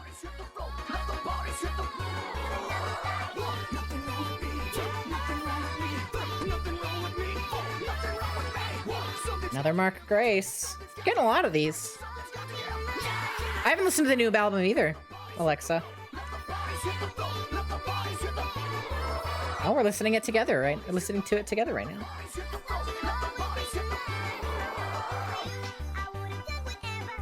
I ate a bag of chips yesterday, an entire bag of chips, and my mouth is all dry from it now. And no matter how much water I drink, my mouth doesn't feel better. It feels dry and scratchy and barren, and it makes me so sad. God, I'm getting like sweaty, sitting here listening to all this music, yelling, doing agility. I'm sweating from my agility training in real life. Were they acidic? I don't know. They're ketchup chips, probably. They're whatever ketchup chips got on them. Are we not going to the new track? I don't have 60 agility. I have 56 agility. I need 60 to go to the new track. 4 more levels. Sure, your mouth is different. However, chip. No, exactly. That's my stance on it. You ketchup tips today? Hell yeah. I've been eating Lay's ketchup chips lately. Normally I prefer Old Dutch, but I think they changed something and it's just not the same anymore. I've been eating Lay's ketchup chips. The amount of fucking dye they use is insane. Like, I literally stuck my tongue out in the mirror and it looks like I just ate like an entire red lollipop. Like multiple red lollipops. It was crazy. Yeah, they poke a hole in my tongue too, Uber. They're really rough. Something about ketchup chips. They shred you. It's wild. Yeah, there's so much dye in them. It's kind of gross. Like, it's like, I don't want all this dye in my chip. You think you've had a ketchup chip before, it's all right, but it's not really your thing. Yeah, it's like a sweeter barbecue chip, maybe? I would maybe describe it as. Maybe not sweeter. Oh, song is getting weird. It's adjacent to barbecue chips. I definitely prefer ketchup, though. I like ketchup chips a lot.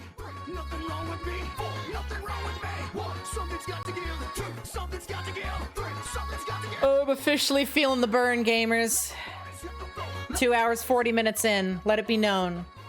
Sophie baby didn't want to do agility anymore. I don't want to train this anymore. Sophie baby has a 2 hour and 40 minute agility limit and we have hit it. And we've got to keep going. Ketchup is a no-go for you, so you can't see yourself liking it on chip. It does not taste like ketchup. It doesn't taste like ketchup at all. It's just called ketchup chips, but it doesn't taste like that.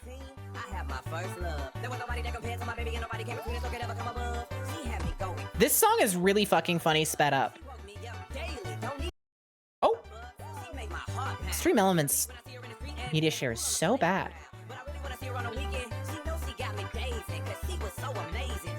Hi! Yeah, I'll take some... No, come with me, come with me, come with me. Come with me, jump down. Jump down this way. I'm not ignoring my mate, come with me. Come with me, alcohol man. Yay, give me some beer. Give me some of the good stuff. Kebab and some beer. I'll drink that right now, thank you very much. I'm gonna drunkenly walk tight ropes now.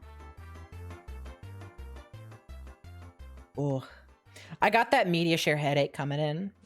Anybody who's done a media share stream and like hosted one might know what I'm talking about. Where the headache comes in from the media share. You'll never believe it.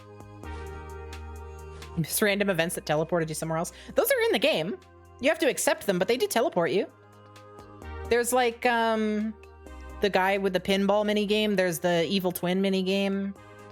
There's the push-ups one. The song just fucking skipped again, didn't it?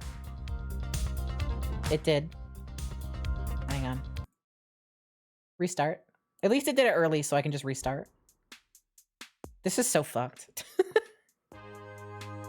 Were those implemented as an... Not in RuneScape 3? That's lame. RuneScape 3 sucks. Were those implemented as an anti-botting measure? So yes, and the story behind it's actually really fucking funny.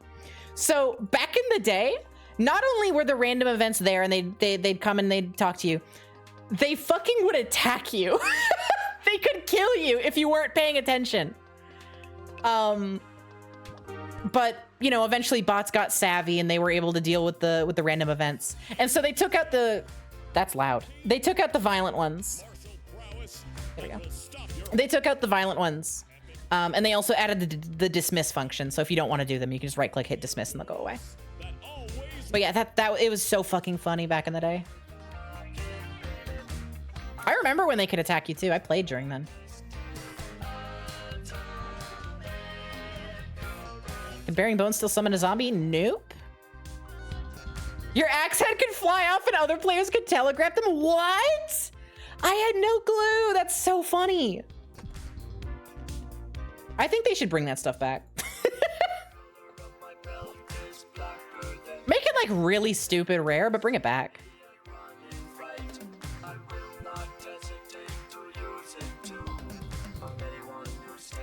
God, that's funny. Hello, Pia. Level 3! That's sussy. 77% chance they're a real player. Okay. What are your stats? What are your stats, man? Look up. Oh, don't stream snipe, y'all. Don't stream snipe. That's not okay. Here, hang on. How do you block people? We're gonna quick hop out of here in a second. Where'd the fucking the music that we were just listening to it, but the thing disappeared.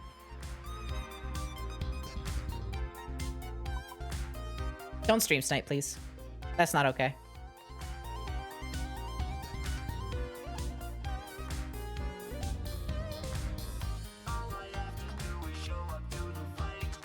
All I have to do is show up to the fight.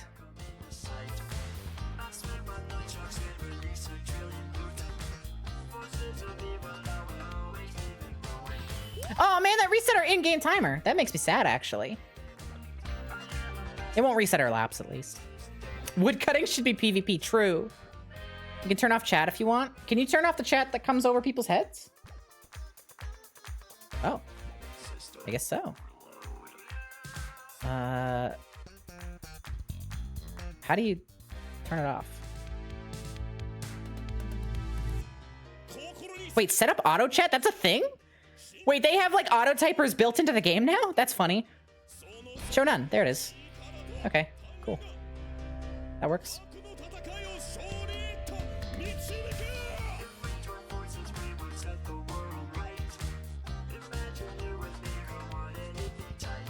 Wouldn't it be tight? This is a good song. I'm digging this. God, I fell. I fell and I'm mad about it.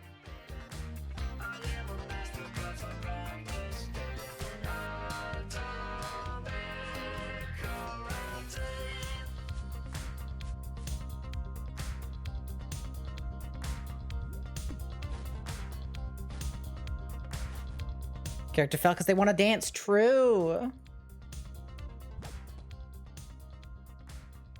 I am fucking tired. Oh, the agility. The thing about getting tired on stream is that like every single minute that passes after, Wow, it gets harder and harder. I'm just like this. Is this just a Tumblr like? Okay. Is mining still PvP? Was mining ever PvP? You mine? I think I do need a squubby wubby. Oh, this is Zoe? Gotcha. Title Dorn, thank you for the Gumby. Gumby looks so tall because the timer's lower than normal. It's got its eyes covered. Thank you so much for the Gumby. Unfortunately. Oh, do you mean like if you... Yeah, getting good mining spots is cutthroat. Yeah, if that's what you mean. Oh, here it is. I saw this got donated. Yeah, this is RuneScape lore. Here we go. Ago, the Elder Gods were born. They created many planets before finally creating the perfect world Gylanor, before vanishing... That's not how you pronounce it. ...artifacts behind. Soon, the artifacts were discovered by mortals, ascending them to godhood. One god, Saradomin, then conquered the realm of Naragi, but his actions attracted other gods. In the conflict, one Naragi named Guthix lost his daughter when Skargaroth fell in his house. That sucks. He grabbed Skargaroth's sword and slayed him. Guthix ascended to godhood, becoming what he hated most, and wandered the multiverse. As he traveled, Guthix discovered Gylanor and invited mortals to... Not how you spell it. I mean, pronounce it. ...runestones across the land, granting them magic and giving Gylanor the nickname... Not how you say it. But soon, the mortals... Wait, what? Him, so Guthix slept. I thought RuneScape was just the name of the game. Other gods started the devastating water bottle just popped open. Guthix awoke, banished all gods from Gylanor with a barrier called the... It's not how you say it. Guthix, and returned to sleep. We're watching RuneScape lore. Longing for the return of their gods, hunted for Guthix's resting place, eventually killing him and removing the barrier. In death, Guthix has granted you, the World Guardian, his power. Will there be a new god war? Will you seize power for yourself? Wait, fucking what? AFK train instead. Have fun. Wait, is that true? Wait, are we... Thank you, Zeke, for the raid. Is that true? RuneScape lore? Are we the Guthix's Nerevarine? Are we the Gutharine? Is that how that works? Is that true? What quest does that lore get dropped? Huh? That's a quest in RuneScape 3? Oh, no, this is fucking old school. This is different games. Wait, is that lore even applicable? Hang on, is that lore even applicable? We might need to back up. I think we just got RuneScape 3 lore, and I don't think I don't think those are concurrent. I'm sorry to say, I think I have to flush all of that information out of my brain immediately because it's not canon to the true RuneScape. We just got 3'd. Official? Wait, this is official? Cool.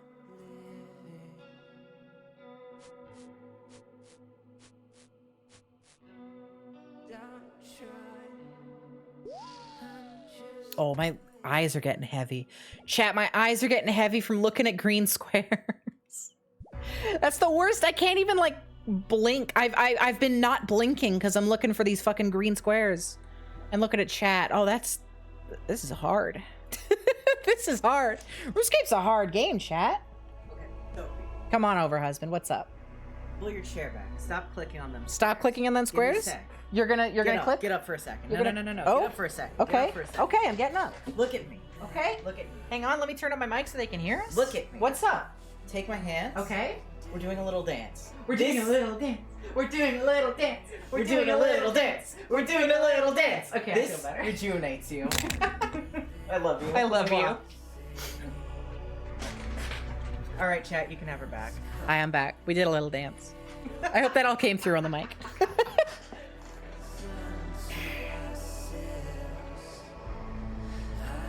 Oh my god. Yeah, husband event. Follow my flipping husband. It's very sweet. Duke and I do little dances all the time together. Fuck, I fell! We do little dances all the time. It actually makes me very happy. We have one thing that we've done for years is sometimes we're both feeling a little restless. And we both run over to each other. We don't run. We walk over to each other. The fucking song skipped. I'm actually getting annoyed at this skipping. I hate Stream Elements Media Share. I just skipped to somewhere ahead, hoping that this is where we were. We'll come over to each other and be like, hey, I'm restless. And we'll take each other's hands and we'll do a little dance. And we'll go, we're restless, we're restless, we're restless, we're restless. And it's our restless dance. And we do a little dance to get out the restlessness. It's very fun. It's my husband's level in RuneScape. 0! He's never played it! No matter how much I encourage him to.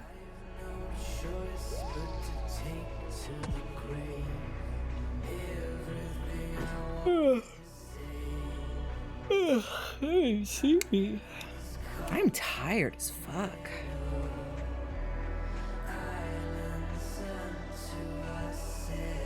I got 99 levels in wife? I sure do.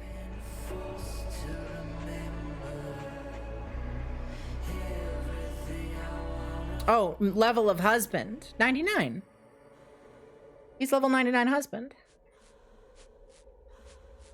Wait, it did reset my total lap count. Oh, God. Okay, there we go. It's still in chat. All right, we just have to have that up now. It reset my plugin count, but not my actual count. Thank God. I was about to scream. That was about to be really bad.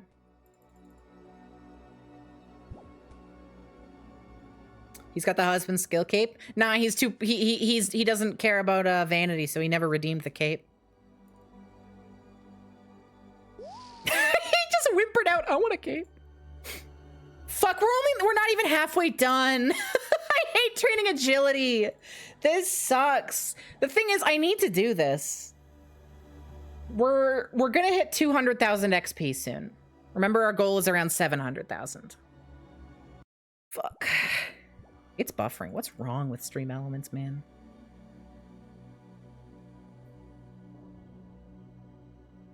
At least when we hit level 60, we'll get a better course. That'll be nice. It'll be a change of scenery.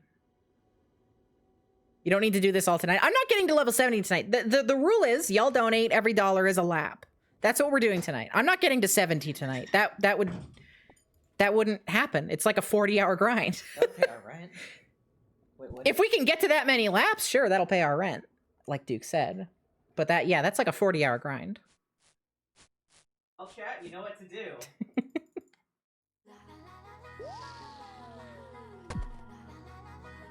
Oh, my eye's twitching. Oh, God. I got the RuneScape eye twitch.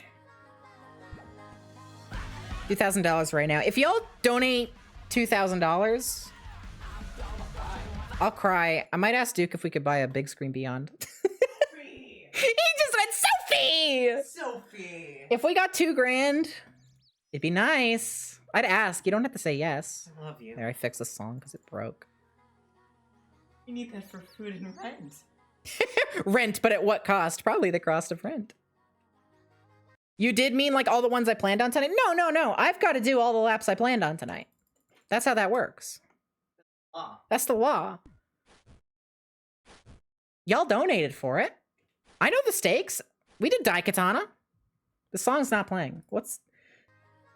I hate Stream Elements Media Share so much. It stopped again! It's quiet.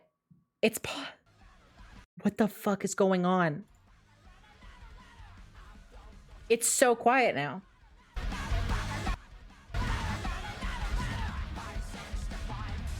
There. Okay. Christ. This is a cool song. Oh, this is the Toho, isn't it? Fuck, we fell!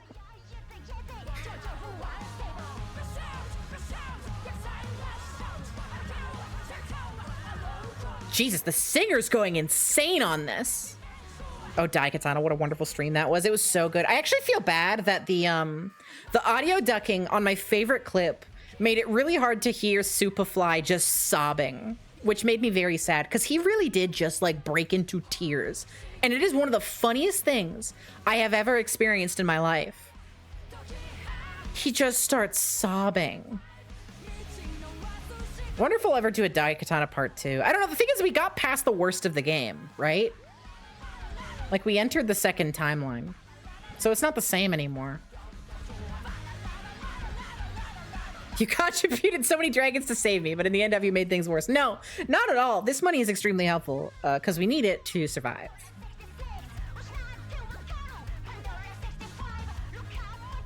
Evil Sophie wouldn't laugh at someone crying. True. I did get the Daikatana. That's true. Your buddy Superfly is heartbroken at your death and you laugh at him? I do. I do. I laugh at him because we're friends. And Superfly understands that when I laugh at him, it's out of love. He gets it. Jesus, 70 agility is like really hard to do. Like at least for 75 attack, I was able to do that entire grind by just sitting at sand crabs. I just hung out, right? But like, man, I have to click the whole way. Like sand crabs, the way it works, you can AFK for 10 full minutes at a time before you have to click into the game. And then you click you do 2 clicks and you're back to AFKing for 10 more minutes. That's awesome. For this, I have to click every like 3 to 5 seconds. It's nuts. You love clicking so much? Well, play Cookie Clicker then! I hate clicking.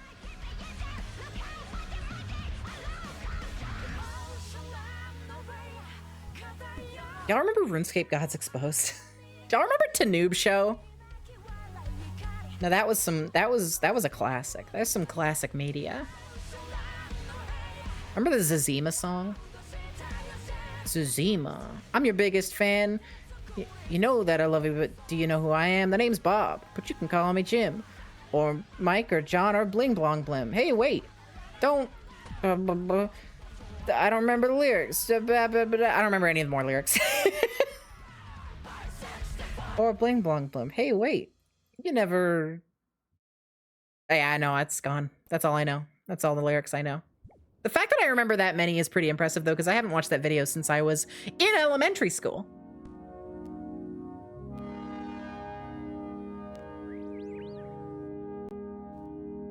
Really uber nice, epic, super cool, awesome ponage, epic. That was what they said RuneScape meant.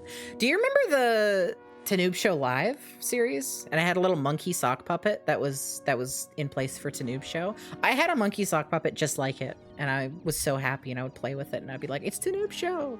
And I'd throw it down the stairs, because that's a bit that he would do all the time. And I'd pretend that there was little RuneScape damage numbers coming over his head.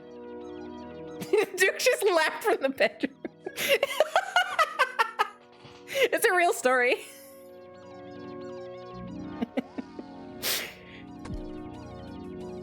Kids have never changed. It's true. I think that's one of the most earnest looks into my childhood I've ever shared on stream. That just came from the heart. I used to do the RuneScape dance emote. Here, let me share it so you know what I'm talking about. I used to do this emote in real life. Nowadays, YouTubers get real merch. True. These days, I would have gotten a Tanoob Show, like, U2s. Did RuneScape Gods Exposed age well? I don't fucking know. I haven't seen it since I was a kid. Probably not. Probably good for your thighs. The dance, it's, like, okay. You're doing little kicks. It's not, like, crazy.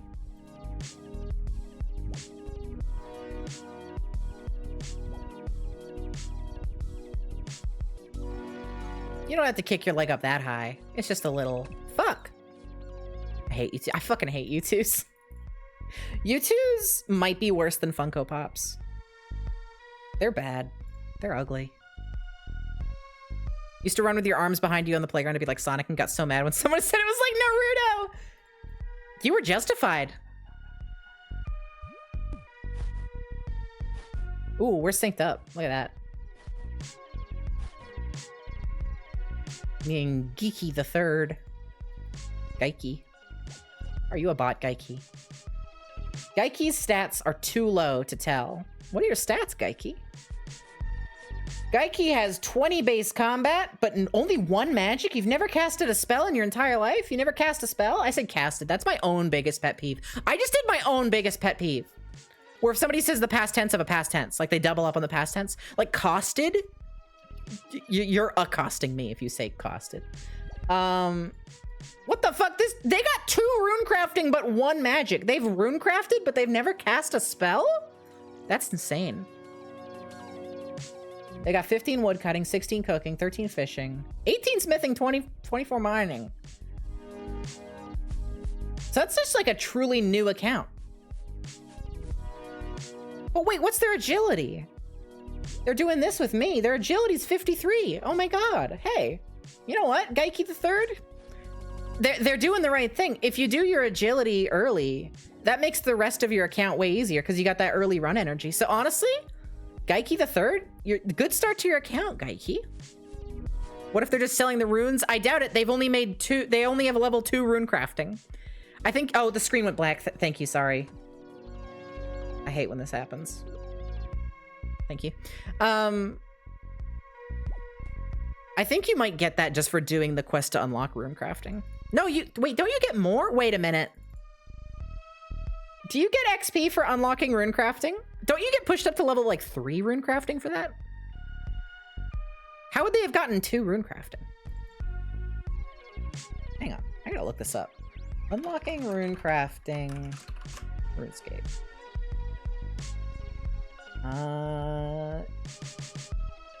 Oh, you know what they could have done? They could have used a lamp. They could have used a lamp from a genie and leveled up that way. I believe that's what they did. That's a little peek into their psyche then. You know that they know they're gonna hate rune crafting. And they were like, oh god, my first genie, I'm putting that into rune crafting. I don't want to touch that shit. More power to them.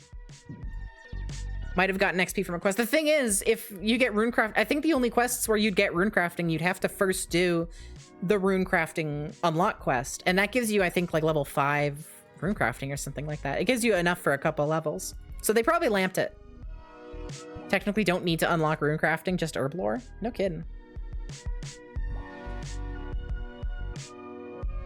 How many genies do you need to max out rune crafting? An ungodly amount.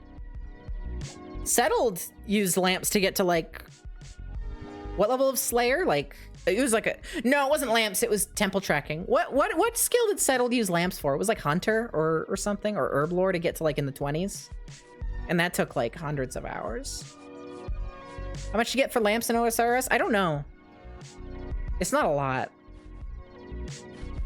It was Hunter? Okay, yeah, I thought so. That was up to like level, what, 27 Hunter from lamps? It scales. Oh, I didn't know it scaled. Cool. It's not much though. It's like a couple hundred to like 1,000 or something. It's not very much at all. It's good that it scales though. I had no idea. Level 1 lamps give 10-ish experience? Seriously? No, they gotta give more than that. That doesn't sound right. That doesn't sound right. That's crazy. No, I've lamped like some of my skills. It's 10 times your level. Seriously? What? Maybe I'm thinking of skill book. Do skill books work differently then? How much do skill books give you? Level 2 rune crafting is like 8x. Oh, is it? Oh, I guess that was a lamp then. Okay, there we go. We got our answer. We mathed it out, everybody. Jeez, is it really 8 XP for your first level? That's funny. Oh, how quickly it snowballs. That's a cute little song.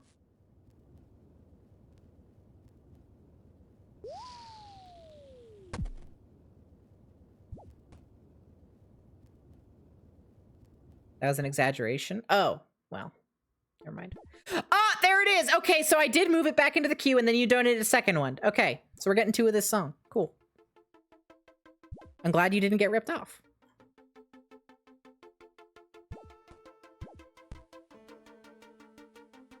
That XP seems like a waste of a lamp. Yeah, it does. I don't know, maybe they're an Ultimate Iron Man and they don't get bank space or something. I don't know. Ultimate Iron Man is fucked. Ultimate Iron Mans don't have banks. They're not allowed to use banks. They only get their fucking 27 inventory slots. It's insane. Hi, Connor Oz.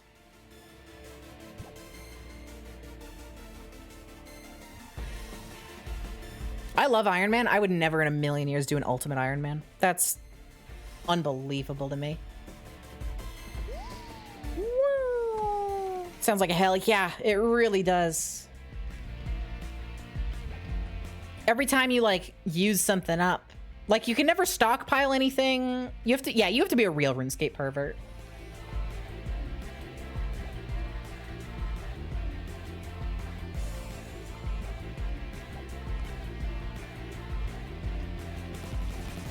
$27 slots is not enough, but that would also explain the lack of rune/magic levels. Yeah, maybe.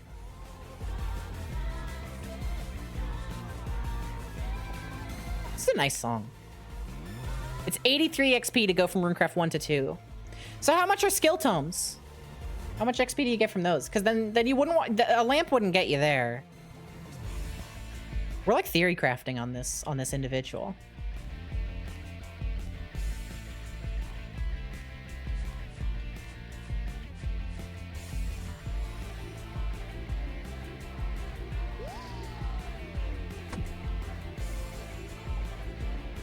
Like, what is the quest to get?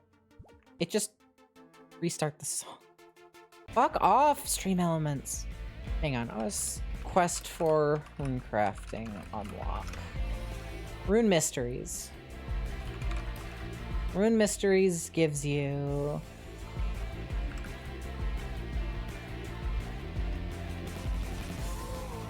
interesting. Rune mysteries does not give you rune crafting XP, so I'm mistaken. Never mind. So they totally could have just done like a couple of runes of rune crafting. I was mistaken. Restream Street Kellyak Canaraz. Welcome, welcome.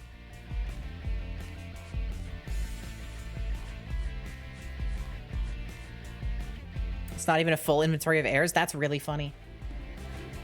That's hilarious. I don't know what they did then.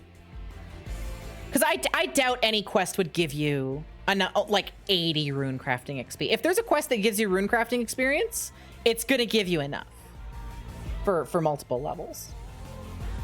So yeah, they probably just did like half an inventory then.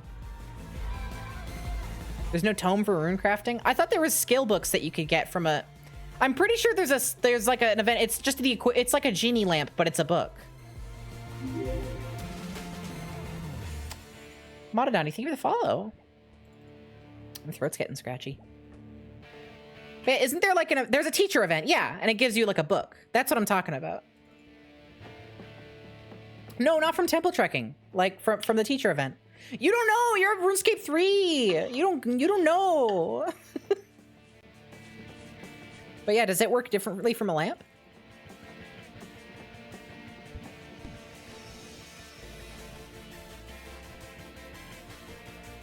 It's 15 times. Well, that still wouldn't be enough. Who knows? Still, now that we know that you can do the quest without getting XP, they probably did just do like half of an inventory just to test it out, see what it was all about, see what the hype was about.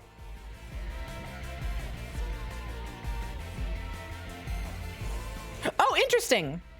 You cannot use lamps and books of knowledge. That's what they're called, by the way. They're not tomes. You can't use them on rune crafting if you don't complete the quest, according to the wiki. That's interesting. I had no clue. We learn more every day, chat.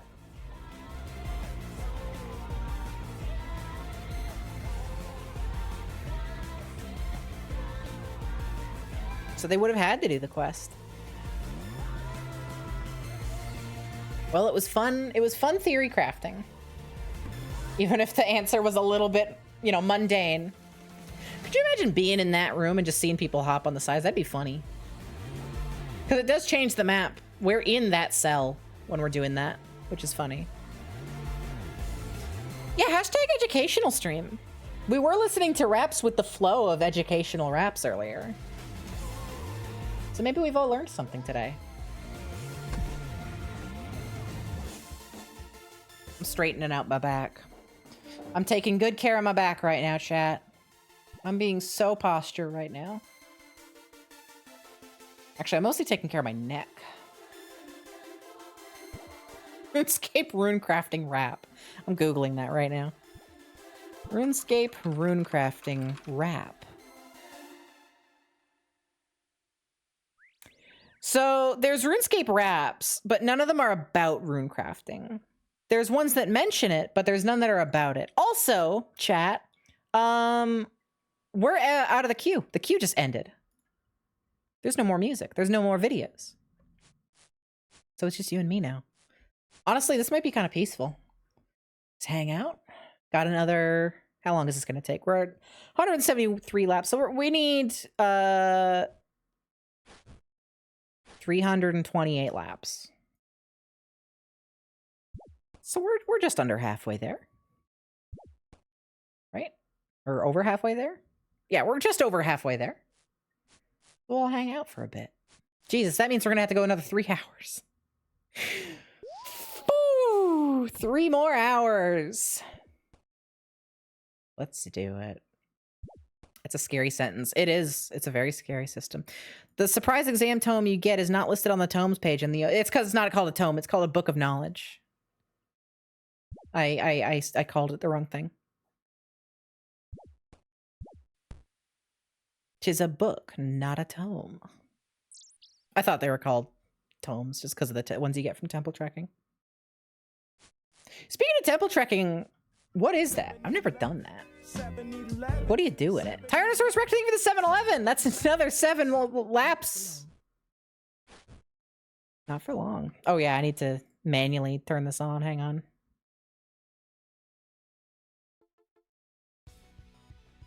It's quiet again.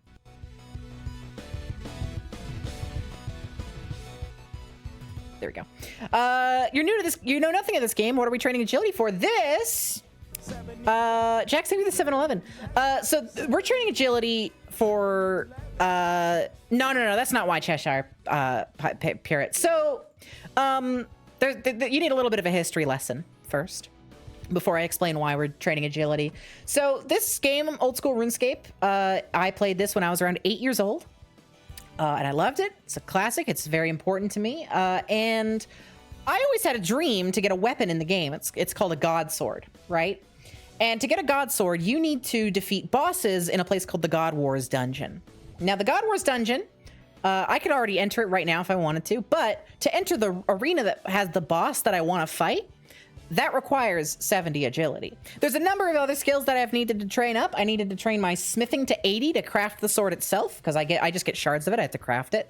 I had to train my attack level up to 75 to even be able to equip the thing. And in order to have a chance against the boss, I'm going to have to get my range up to 99. And since you don't know about this game, let me explain how experience works in this. Experience increases exponentially. So right now we're at level 56 agility. And that has required about 200,000 experience points in agility. To get 70 agility, which is our goal, we're going to need about 700,000 experience points.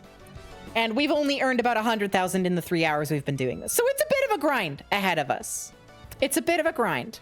No, not 99 range, just 90. 90 even. Don't worry, I'm not getting a full 99. Yeah, the way 99 works... Well, the way the experience increases, 92, level 92 is half of the experience points needed for 99. It's insane. And even getting a 92 is like depending on the skill, like a couple hundred hours of work. RuneScape's insane. RuneScape is fucked. Yeah, I'm not getting any 99s for now. One day I'll get a 99 probably on this account. But yeah, unfortunately, I need to get 90 ranged. According to the internet, I'm probably going to try God Wars Dungeon before I hit 90. Because that's an absurd grind I don't want to do. You got your fire making to 93 recently? Fuck yeah. I hate fire making. I'm never training that shit.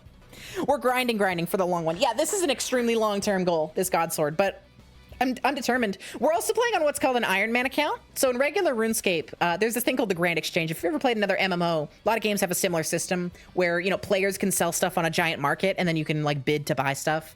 Final Fantasy 14 has a similar system. It's just like a player market, right? I'm not allowed to use that as an Ironman. I can't buy anything. I can't trade with other players. And I also can't, for God Wars specifically, I'm not able to team up with other players to fight the boss. So I have to do it totally solo. and it's a tough boss. If I could team up,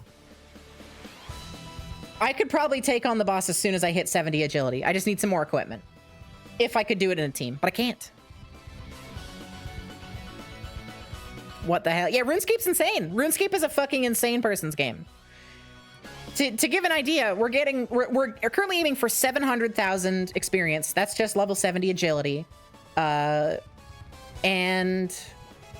we're getting about, according to this widget, 22,000 experience an hour. So do the math on that. I think that this is a little off, personally. We're making closer to 30,000 an hour, I think. But yeah. Solo MMO, your worst nightmare.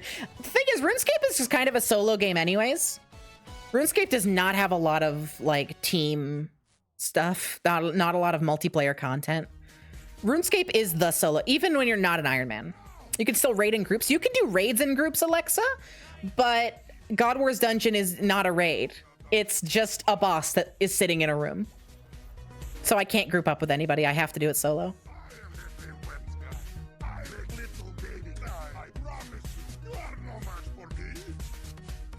But thankfully I can do raids in groups.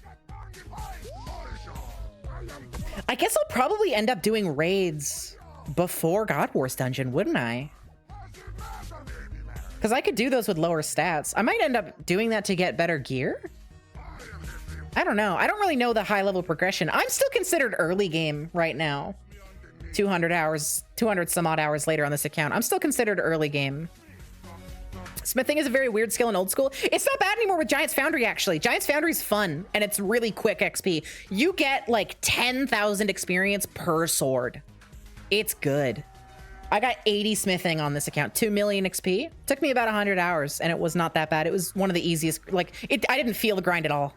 I took a break from the game at one point. I guess I was feeling it then, but when I came back, it was not bad at all. And I made most of my levels after coming back. I was just intimidated by it ahead of time, which is why I quit. Yeah, Giant's Foundry's good. Also, TF2 song. I'll put this out. Now this is a good TF2 song. You only have your combat in the 70s. Yeah, I've got 75 attack, 65 strength, and 59 defense. I'm kind of slacking on defense right now. And 60 ranged and 59 magic. How would you explain RuneScape to someone who knows nothing about it? It is, you know Number Go Up? It is the most, how do I describe it? It's, first off, it's a solo MMO. It's an idle game. And it's some of the most personally satisfying Number Go Up. But it takes a lot of work to put in. And yeah, like Alex said, it's a game where you set your own goals and you work towards them at your own pace. It takes like hundreds, if not thousands of hours. Now, yeah, it takes hundreds of hours to max like just a single skill. Thousands to max an entire account. But there's always goals ahead of you. There's always things you can accomplish in the short term. I've frequently said that RuneScape is just like an objectively badly designed game in so many aspects. A fun example of that is how combat experience works. You know how in most games you get experience based on the strength of the enemy, right? You kill the enemy, you get experience. It's not how it works in RuneScape. In RuneScape, the experience you receive is based on the amount of damage you deal. Every point of damage is like 4 or something experience in that relevant skill. With this, you have like different combat styles, and you get a different XP for whatever skill you're training in. So that means for basically all of your combat training for the entire game forever, you sit at these enemies that were literally put in the game for this purpose. They're enemies that have extremely low defense, but pretty high hit points. So you're always hitting them. Yeah, weaker enemies are better for grinding. Exactly, just a plush gal. So basically from start to finish, you're going to be grinding at these enemies called sand crabs. Yeah, that's why the crabs are there. They're literally put in the game for the purpose of grinding your combat stats. It's insane. It's some of the silliest shit in the world, and yet it's really satisfying to make goals and achieve them in RuneScape.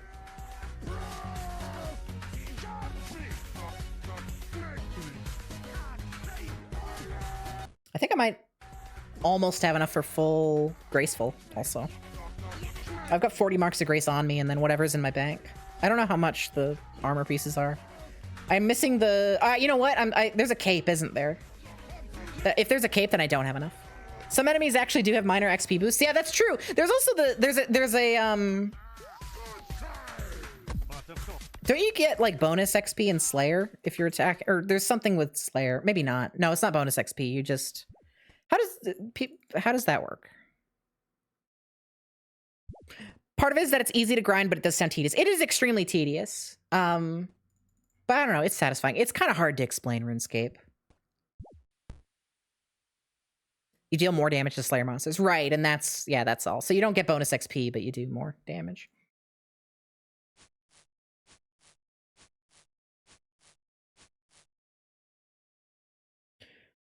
And that's the end of our queue again. You could never ruin your escape. That's okay. This game is extremely not for everyone. In fact, there's very few people I would earnestly recommend this game to. My husband, I would earnestly recommend this game to. I'm looking at him. The door's open a crack and we're making eye contact and he's shaking his head no right now. I would earnestly recommend RuneScape to my husband because I know what kind of stuff he enjoys and I know what's fun for him. But I don't think it should be for anyone either, Evelyn. RuneScape sucks, but I love it. I will say, I said this earlier too, at least like a solid 50% of my enjoyment of this game does come from nostalgia. I played this game when I was 8 years of fucking age. But I do legitimately enjoy playing it. I take breaks. I take long breaks. I'm not always in the mood, but when I am in the mood, I mean, fucking getting 80 smithing on this account, that's 2 million experience. Getting about 10,000 at a time every like 3 minutes or so. That's about how long it took. 3 to 4 minutes to make a sword. That was awesome. That felt awesome. To get 80 smithing. I'm gonna make him stream. Level 99 fire making it in one sitting is not possible. He'd die. You don't have nostalgia for this game, but you enjoy it? Hell yeah. And there's a lot of people like that. There's a lot of people who got into this game from old school, which is the re-release. A little history lesson. So RuneScape has been around for ages, right? RuneScape 2 is actually technically the version of RuneScape that this is all built off of. RuneScape 1 sucked, but it was a cute little MMO made by a couple of people. Zoltan, thank you for the follow. It was a cute little thing. It had a little bit of a following. RuneScape 2 is what this is all built off of. RuneScape 2 had a series of updates which would slowly kill the game over the years. They removed an area called the Wilderness, which is the only like PvP enabled area in the entire game. They removed it. They added trading limits where if you were trading with players, the gold value of the item would like limit how much you can trade. So you can't just give somebody a gift anymore. They would have to give you something equal in return. That was to avoid people like selling gold online and stuff. They would also eventually revamp the entire combat system. In vanilla RuneScape, you just click on a guy and you start hitting them and you just watch it play out. And there's a surprising amount of depth in there in later boss fights. They do some crazy shit with bosses in this game. Like with with tick management, because it's like one tick every couple seconds in this game. Anyways, it's like a tick every second and a half, isn't it? Anyways, they do some crazy stuff with the bosses in this, but the evolution of combat update, it was called. That update revamped combat to basically make it like World of Warcraft style with, you got all your abilities. It's like Final Fantasy 14. It's like, oh, hey, 57 agility. Nice. It's like every other MMO's combat, and everybody hated it. So eventually they slap a new label on it. They call it RuneScape 3. And it's doing bad. It's doing like really badly, right? The game is not good. And a guy working at Jagex, the company, I think they've gone through a couple buyouts at this point. They're going through a storeroom one day. Now, something to know about Jagex is they did not keep backups back when RuneScape 2 was around. But for some reason, nobody knows why, somebody decided out of nowhere to create a backup of RuneScape in 2007. Literally, it was like months before they removed the wilderness, I'm pretty sure, before like the big bad updates. Maybe it was an employee who knew it was a mistake and was like, you know what, I got to save the future. Maybe it was a coincidence, but they did not have any policy to back up the game, but somebody did it. Somebody decided to back up the game, and they found it in an old storage room. They found it on an old hard drive. You think it was just some intern, if you recall correctly? Yeah, it's crazy that it happened. It should not have been a thing, but somebody backed it up. So Jagex, right? They see this old thing that people have nostalgia from. This is the 2007 version of the game, months before everything went to shit. And they say, you know what? Let's do a little experiment. We're just going to release a thing. It's going to be called Old School RuneScape. We'll get some clicks, right? We'll get some popularity. And then after like, I don't know, maybe 6 months, we'll shut it down, right? It'll drop off. The nostalgia will fade away and people stop playing. People did not stop playing Old School RuneScape. It started to completely dwarf RuneScape 3. RuneScape 3 at this point, by the way, had like crazy microtransactions. There's fucking loot boxes and garbage in it. It's gotten really bad. Whereas Old School RuneScape just has a good old-fashioned classic subscription model. You pay like $10 a month to play members only. And there's a free version too. You can play without paying a dime. So Old School starts doing really well. And they're like, well, shit, we should start like officially supporting this. So some of the people who are working there at the time, they're like, hey, we want to work on this, but they don't have any tools to do it with, because the tools for working on RuneScape 2, they're archaic. They're gone. Nobody has them. So they start doing some really basic shit that they can do. They release a new content update. It's called Nightmare Zone. And it is, I want to bring up a picture of this. They had to use existing assets to make this work. Nightmare Zone's entrance. It looks like this. This is the entrance to Nightmare Zone. There's some geysers with smoke in a square and some kegs and a cow. And that's Nightmare Zone. Nightmare Zone was a boss, like you could like re-encounter old bosses from quests. It was just an asset flip. And that was the first like piece of real new content to be added to the game. Eventually, they got a dedicated team for Old School, and they started developing tools to work on the game. Also, yeah, Alexa's right. It still looks like that. That is still what Nightmare Zone looks like today. So they developed new tools to work on Old School RuneScape. And ever since, they've been releasing steadily new content updates. And to hopefully avoid what happened with RuneScape's first death, they decided to implement a policy, which is still in effect today, where every time they want to make a change to the game, it has to be polled by the community. And in game, you get to vote. You get to vote on the changes.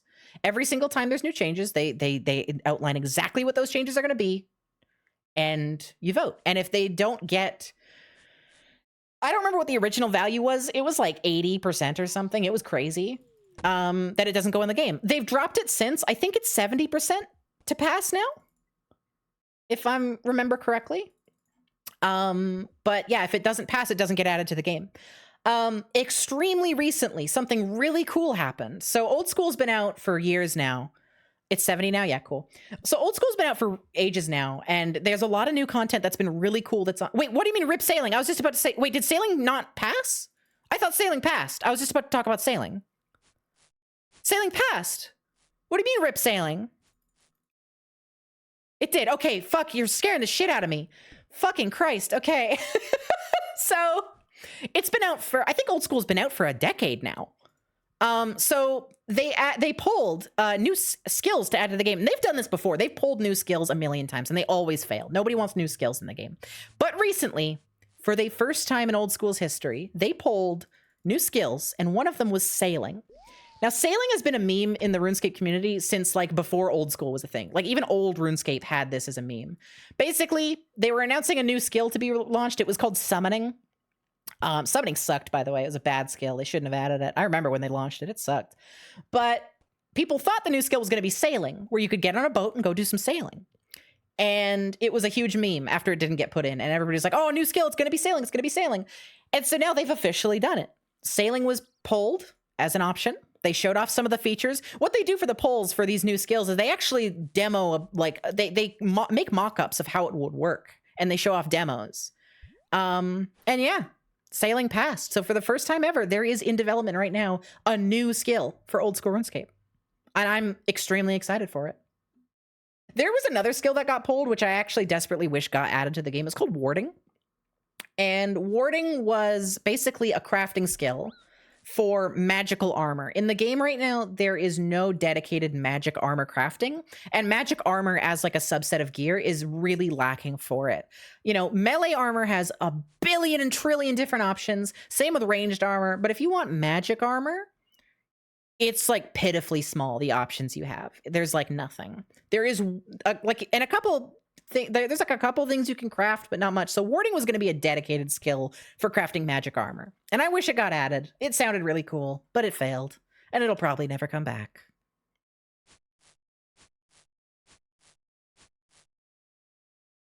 My throat is getting sore. Blood bark? You want blood bark?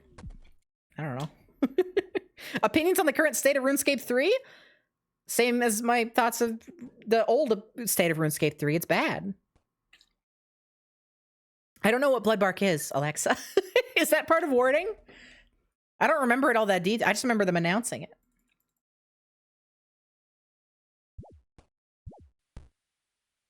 It's magic armor. Is it in the game? I don't know what blood bark is. I'm Googling it. Blood bark OSRS. Blood bark armor. Members only magic. Oh, I saw this. This is, oh my God. I was playing fucking Pest Control. Shittiest minigame in the fucking world, by the way. And I saw somebody wearing this. And I was like, that's fucking gorgeous. I love that. I want that. Now I know what it is. Requires 77 rune crafting and 100 blood runes. Oh, the helm that's just for the gauntlets and boots. The helm requires 79 rune crafting, and the body and legs require 81 rune crafting. That's a lot of rune crafting to craft this shit. But it's so pretty. I want this. Let me show this on stream. This is blood bark armor. This is pretty as fuck. I want that shit. I want that shit bad. Another variant called Swamp Bark. That's a lower level. Cool. It's supposed to be warding content. Oh, cool. I'm glad that they're redistributing it then. That's good. That's good. I haven't actually heard of these. Oh, Swamp Bark is cool. It's the same thing but green. And it only needs 48 rune crafting. Oh shit. I'm gonna make that. I'm gonna make that soon. That's awesome. What's my rune crafting? Oh my God, my rune crafting is 42. I'm so close. I'll just do Winter Tot for a bit. No, Winter Tot's the fire making one. I'll just do the rune crafting minigame. I forget what it's called for a little bit. It's the only physical armor that has a magic bonus. That's awesome. That's like pretty armor. I like that. I'm going for that.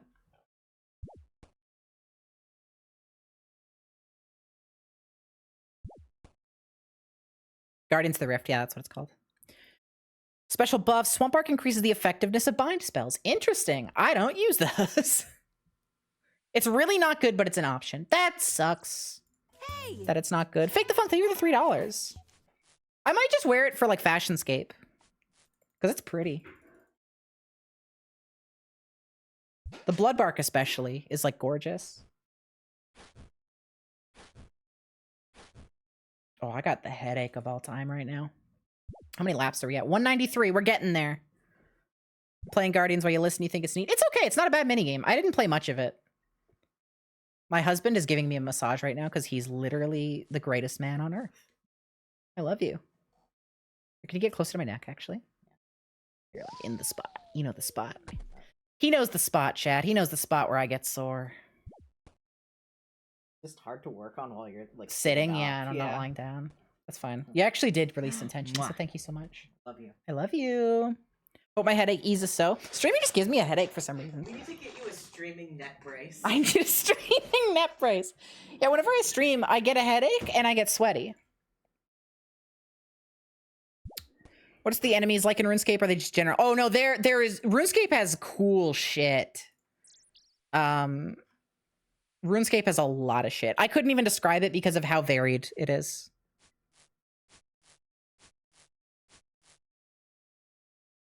Like in general, it is very like Yeah, there's exploding chinchillas. Yep. There's flamethrower lizards. In general, it's like it's supposed to be like generic fantasy, but they do some crazy shit with it. One day they'll do a wizards update. This is such a game that would have wizards. I'm gonna blow your mind right now. You know, I got these runes in my inventory. This is the magic menu for spells. Crazy, right?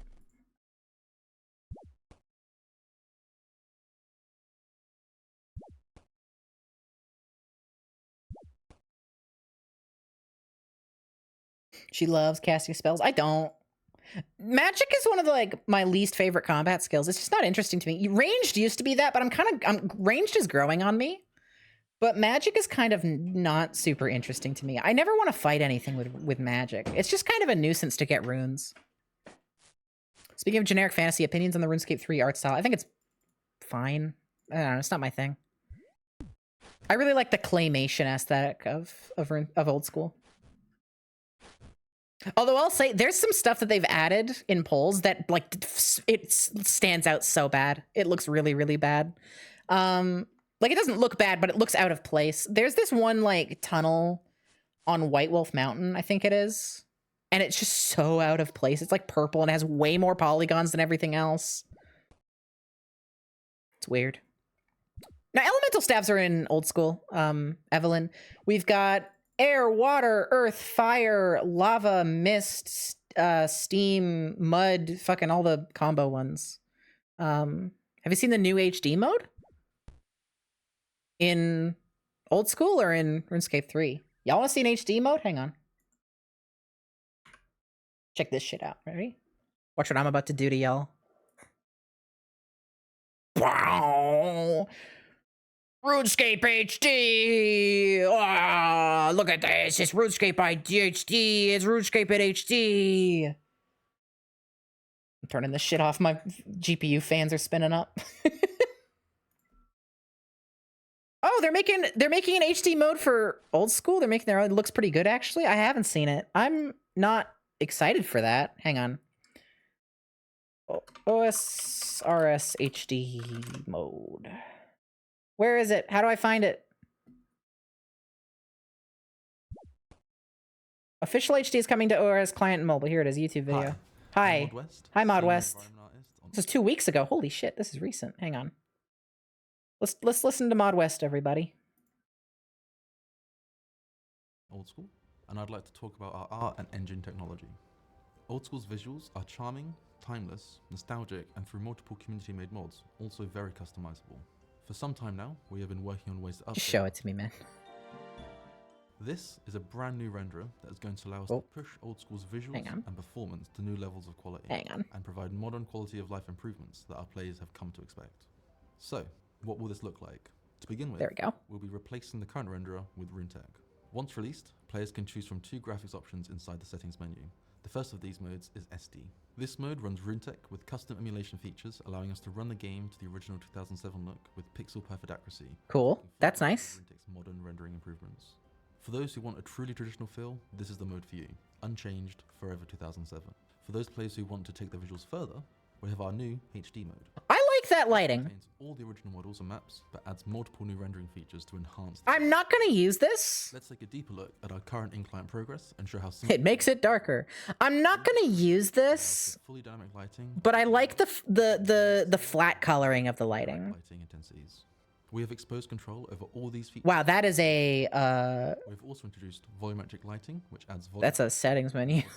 That's the shit you load up in an ENB. Cool.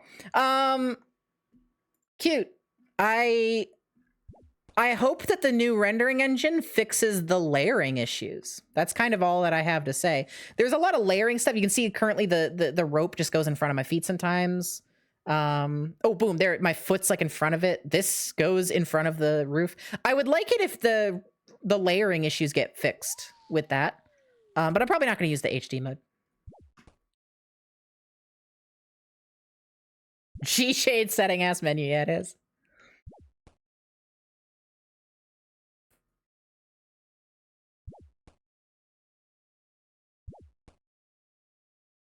Appreciate that they're giving options to, not just wholesale updating it all. The thing is, Old School's team can't afford to do that.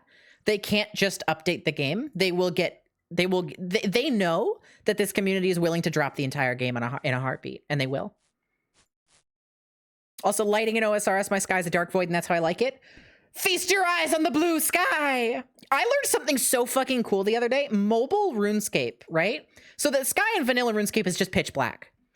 And if you play mobile RuneScape and if you have like an Android phone, you can do picture-in-picture mode. If you look at the sky, it's not just black in-game. It's actually not rendered at all. There's nothing being rendered in the sky. And on mobile, you can actually see behind... Holy shit, that scared me. Uber, thank you for the Come Guardian. You can actually see behind your game. If you, like, for example, right now, if I was on mobile and I was doing picture-in-picture, I could see, like, whatever was behind the app in the sky. It's really neat. I posted some pictures on Twitter. Oh, I gotta manually enable the song. I fucking hate Stream Elements. Oh, there's 2 songs on here. I'm so sorry. I missed the other one. I forgot. I was busy talking. No, we've heard this. Get out of here. It's quiet. It's quiet.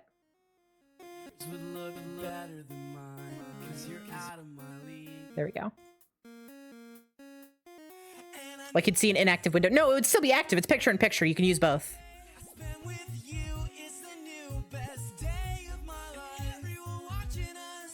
It's quiet. It's not quiet anymore. I fixed it. Black Sky used to feel so claustrophobic whenever you noticed it. Yeah, vanilla RuneScape is just very claustrophobic. What is the... Here, camera. No, that's not the right one. Oh, it's the GPU one. Hang on. If I turn this up... So this is the vanilla renderer. Oh, did they make it so you can zoom out? Oh, no, that's right. So this is the render distance in vanilla RuneScape. That's as far as you can see. I'm using a plugin that changes that. Speaking of claustrophobic. Oh, fucking went black. Did y'all see what I was showing? Yeah. Okay, you did see it? Okay, cool. It was just when I went back.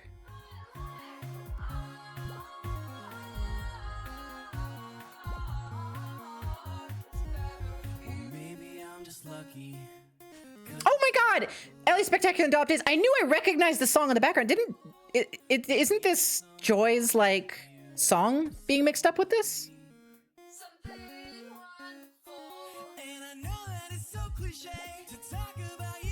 Yeah. That's awesome.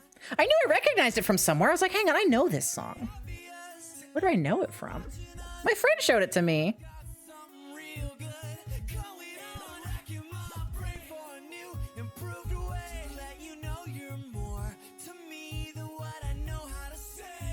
Joy's old outro. Fucking stop skipping! I hate Stream Elements Media Share so much. There may be nothing in this world that I hate more. Even agility training. Agility training would be easy if the songs didn't skip.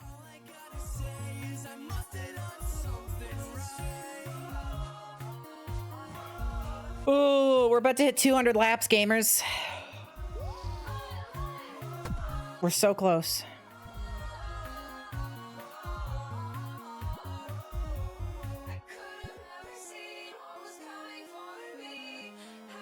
Here we are, y'all. 200 laps. We have 152 left to go. 152 more laps, chat. This is like this is like working out if it had detrimental effects. Yeah. This is literally the opposite of working out. Except for my wrist. My wrist is getting a workout. And my throat. Oh, my eyes are falling. Like, my eyes are starting to, like, not have the strength to be open. I'm playing with my eyes closed right now. Did I get it? No.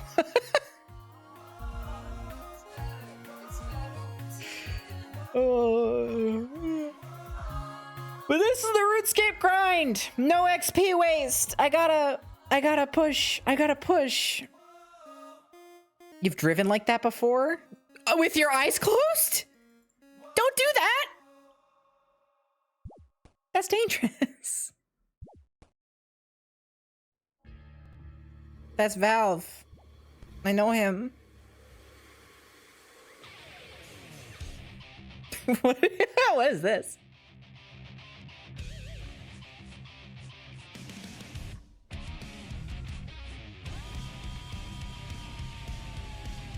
This rules. This is awesome. I fucking fell. Wait, how's my lap count 201? Oh, I did another one when I was so tired. I just forgot.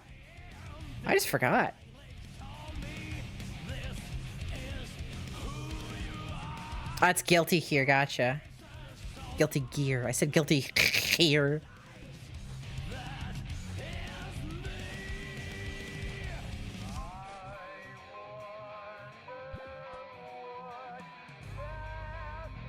This is fun. Oh, I know this song! Wow, they're doing fucking awesome with the... Is that like Blender grease paint? I fell. Fuck. I know this song. Bullshit blazing.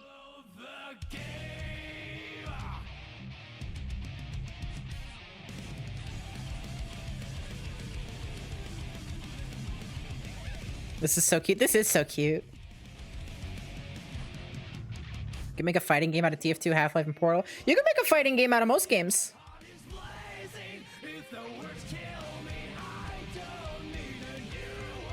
Guilty Gear songs goes unreasonably hard sometimes. Duke and I watched One Punch Man recently. It was the first time he's ever watched One Punch Man.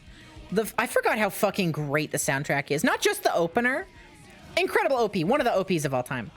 But God, just the soundtrack in general. Every single song goes so hard, and they all have such distinct themes, like all the different characters. It's really good.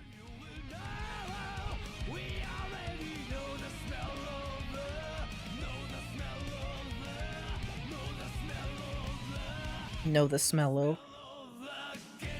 Know the smell-o. Don't skip!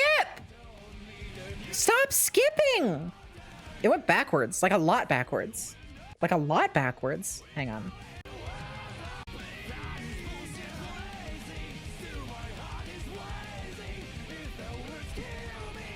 All video games can become fighters. They can.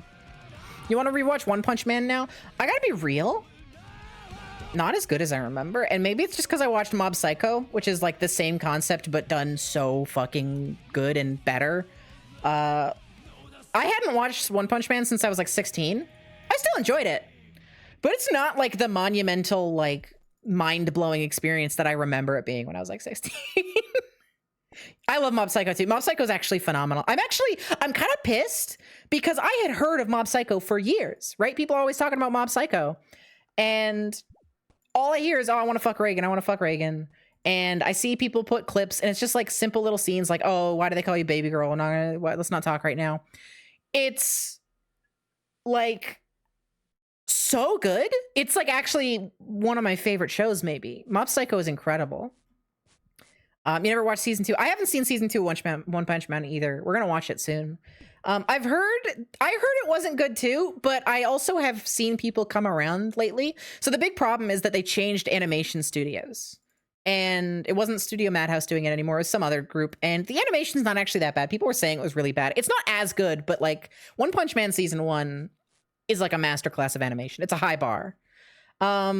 The issue, from what I understand, that people were having trouble describing was not the post-processing, what's the word? The compositing? Whoever does the fucking metal effects. The metal looks like shit in it. Straight like metal, like the material metal. It's okay to run scene made you want to watch Mob Psycho. Okay. This isn't going to be too spoilery. I'm just going to say a line that a character says, and if you don't know the context, it's probably not going to spoil or anything, but I am going to say something that is technically a spoiler for Mob Psycho Season 3, which is the final season. The I'm still your rival scene, you know what I'm talking about, is one of my favorite scenes in anything ever. It's such a good fucking scene. I cried. It was incredible.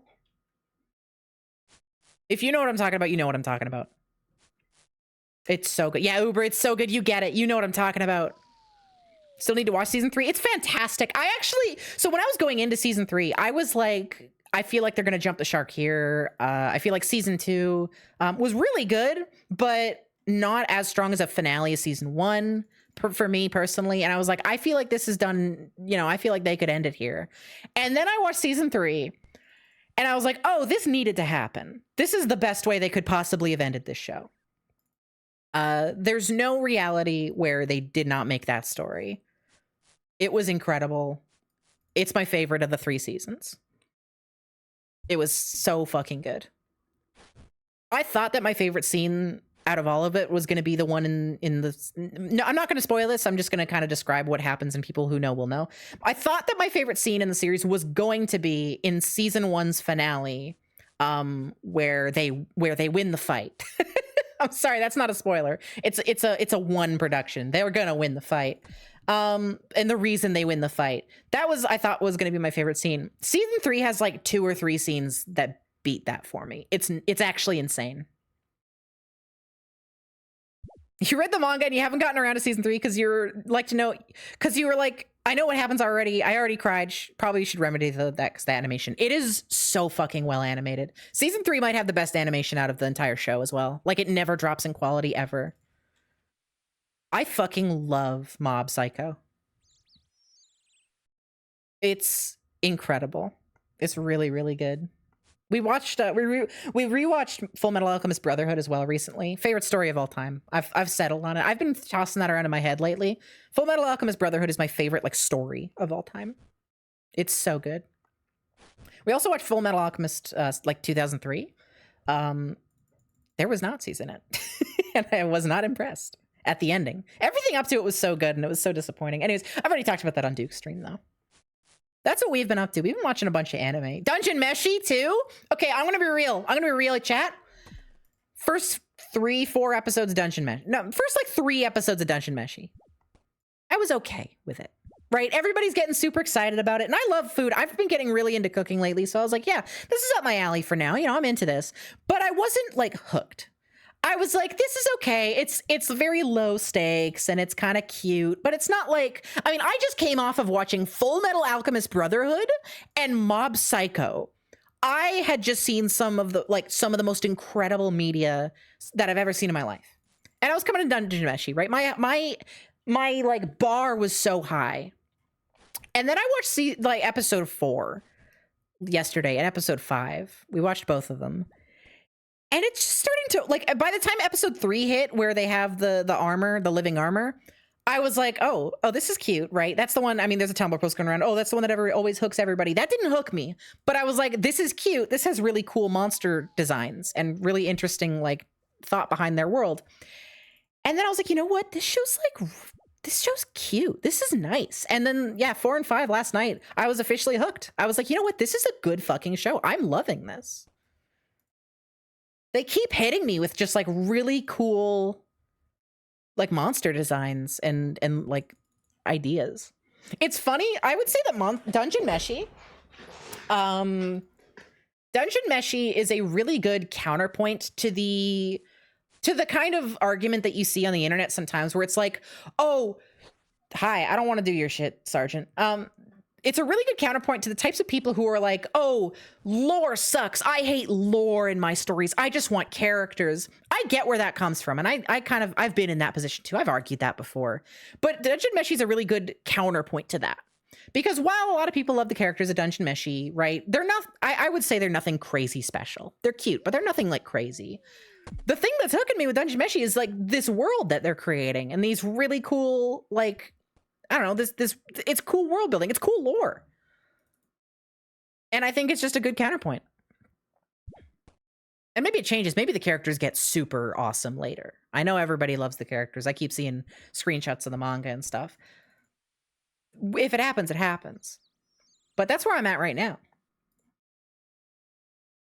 I've warmed up to it so much. I didn't expect to. I was kind of watching for the first couple episodes. I was like, this is cute enough, but I'm mostly watching it because Duke wants to watch it. But that's out the window. I'm into it. I'm fully committed now. Hope you don't mind me saying that, darling. Huh?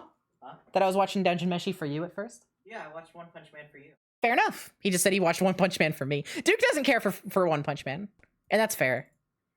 Again, it's because we watched Mob Psycho first, I think. It's just the same concept was so much better. No offense, One Punch Man.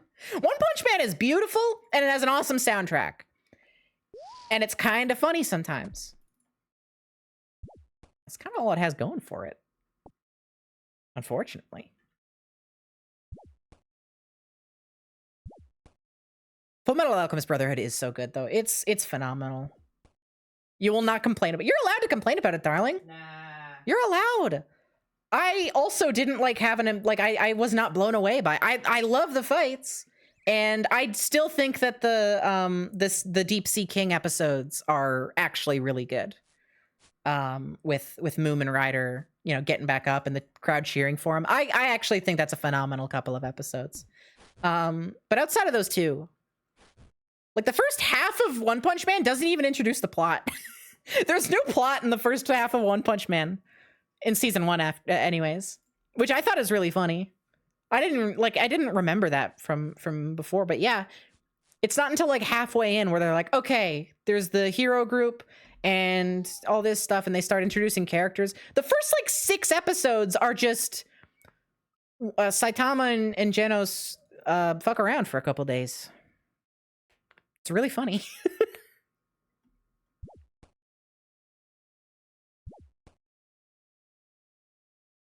Good for them. Yeah, good for them. I hate to say it too. A long time ago, not a long time, a handful of months ago, I made a favorite character bingo sheet, and I put Genos on there because I remember really liking Genos.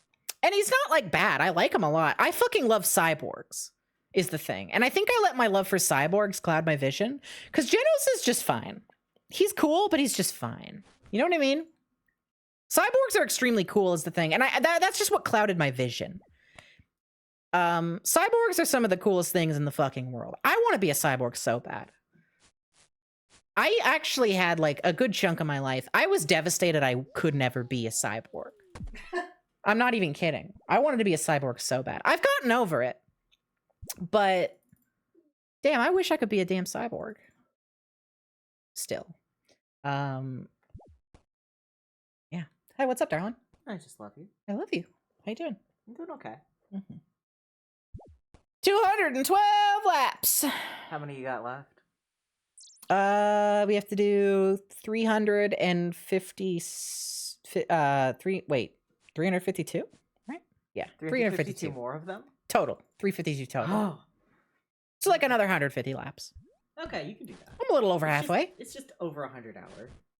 No, it's not over 100 hour. It's like 2.5 more hours. Sorry. 2.5 more hours. 100 minutes. Yeah, there you go. It's so close. It's 150 minutes. Uh-huh. It's like 2.5 hours. Yeah. Evil Sophie has not gotten over it. Has clouded her judgment. I used to joke, like that I used to joke that I would never die because by the time I'm like 40, I would figure out a way to put myself in a cyborg body. And it was like a free, like this isn't like a once in a while joke. Like this is something I would bring up constantly. You did. Still did that when we were dating. I did do that when we were dating. It's true. You hate the cyborgs eat your soul trope. The whole being a robot makes you less human. That whole trope is stupid and ableist, and it sucks. I think it'd be nice to be a brain in a jar hive mind of Terminators and be like, this is quite gender. Hell yeah. I want to have metal body parts so I can jump really high. That's mostly my thing. And I want to be able to straight up. So here's some of my cyborg superpowers I desperately want. Okay. I want a hand that can transform into several tools. I want an eyeball that can zoom in like a telephoto lens. I want my eyeball to be able to pop out of my head and pop out spider legs and walk around and go look at stuff. And I want to have like jet legs so I can jump super high. And I want to be super strong. Those are my cyborg like dreams. That's the parts of being a cyborg that I want personally. You want technopathy? What is technopathy?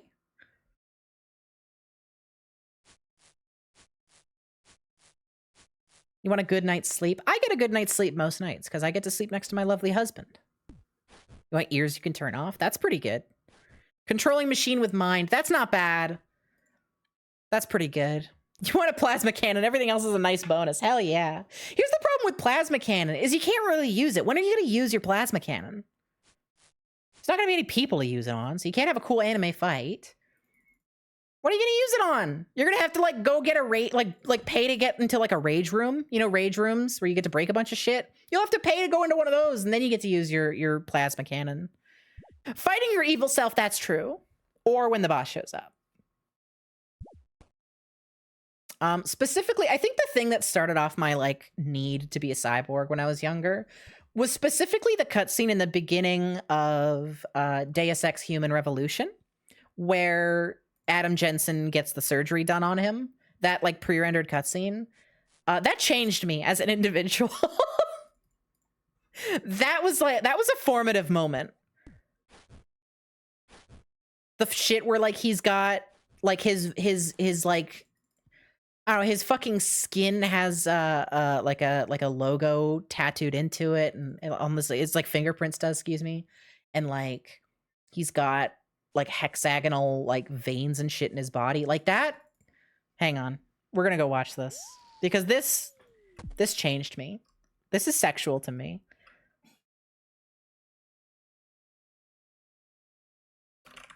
Let me see if I can find it. Boom, found it, I think. Who are you? Get out of here. Shush. I found it.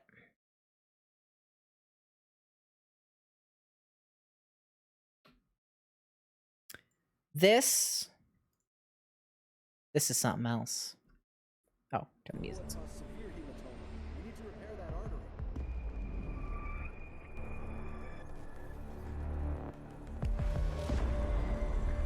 Give it a sec. Give it a sec. It's building up to it.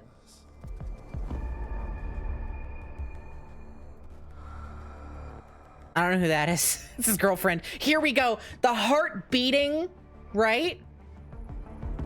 Some fucking producers. I don't give a shit. Get out of here, programmers. The needle comes out. Slice it into his skin.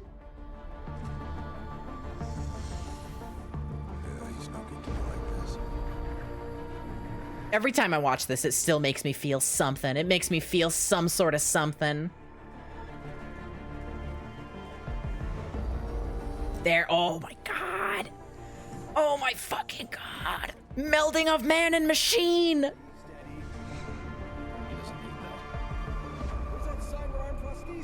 Where is that cyberarm prosthesis? That's me. That's what I'm asking. I don't give a shit about her. There, look at this. The fucking way it glows. Let me back up a couple frames.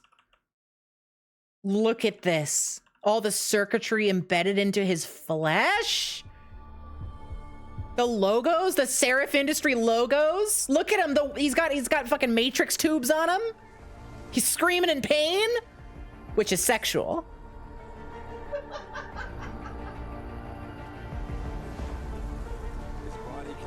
His body can take. Come on. Come on, you're getting a fucking surgery where you become superhuman and the doctor says their body can take it. That's hot, all right? Sophie, you're revealing too much on screen. Duke said I'm revealing too. Look, here we go. We get another one of these shots. All the fucking flesh stuff turns on. I don't care about this shot. Get out of here. Look at that. Oh. You would not survive this operation? No. I would survive it because my body can take it. And then they give me the info link. Give me the telecom package. Look at that. And then this is my favorite. I love this shit. So I love how they do eyes in Deus Ex. Hang on. It's so much to me. It's so much to me. It's so much to me. Anyways, that cutscene did things to me when I first saw it.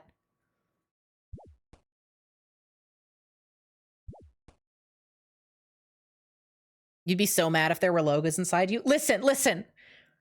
As somebody who, and I have gotten over this. I would not get the sunglasses, Og, no. Because it looks weird when they're off. I've gotten over this need, but back in the day, like, I had to come to terms with the fact that in order for me to be some sort of cyborg amalgamation of flesh and machine, you at some point you have to accept that you're going to be beholden to a company / the government, one of the two.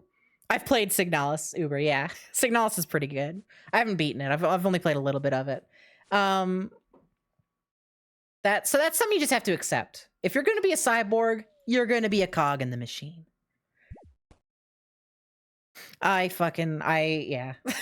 That cutscene did so much to me. Glad the rest of that game was as good as the cutscene, right? I think Human Revolution sucks ass. I think Mankind Divided is actually really good. Like, I think Mankind Divided is a phenomenal game. It is a deep shame that it got cut off at the halfway point because they canceled development. So the game just ends abruptly right after the greatest mission in the entire game, where you have to like stealthily take out 12 people in a dinner party. It's fucking awesome. I love Mankind Divided. I actually think it's such a great evolution of the series, gameplay wise, and not story wise at all. Stories, whatever, it's bad. But I'm talking about the gameplay here. I thought it was so fucking fun. And for what it's worth, I love the aesthetic of both games, Human Revolution and Mankind Divided. I know it's very different from classic Deus Ex, which was supposed to be a lot more grounded. But I love the Art Deco aesthetic, the way they do cybernetics. I love that shit in Deus Ex. I think they do a really good job with it. Wish someone made a successor IP. The thing is, first off, Cyberpunk 2077. Let's be real. Cyberpunk 2077, it does two things. One, it rips off Dread 2012, the movie Dread 2012. And two, it rips off Deus Ex, Human Revolution, and Mankind Divided. It, like... So much of the cybernetic aesthetic from Cyberpunk 2077 is ripped straight from Mankind Divided / Human Revolution.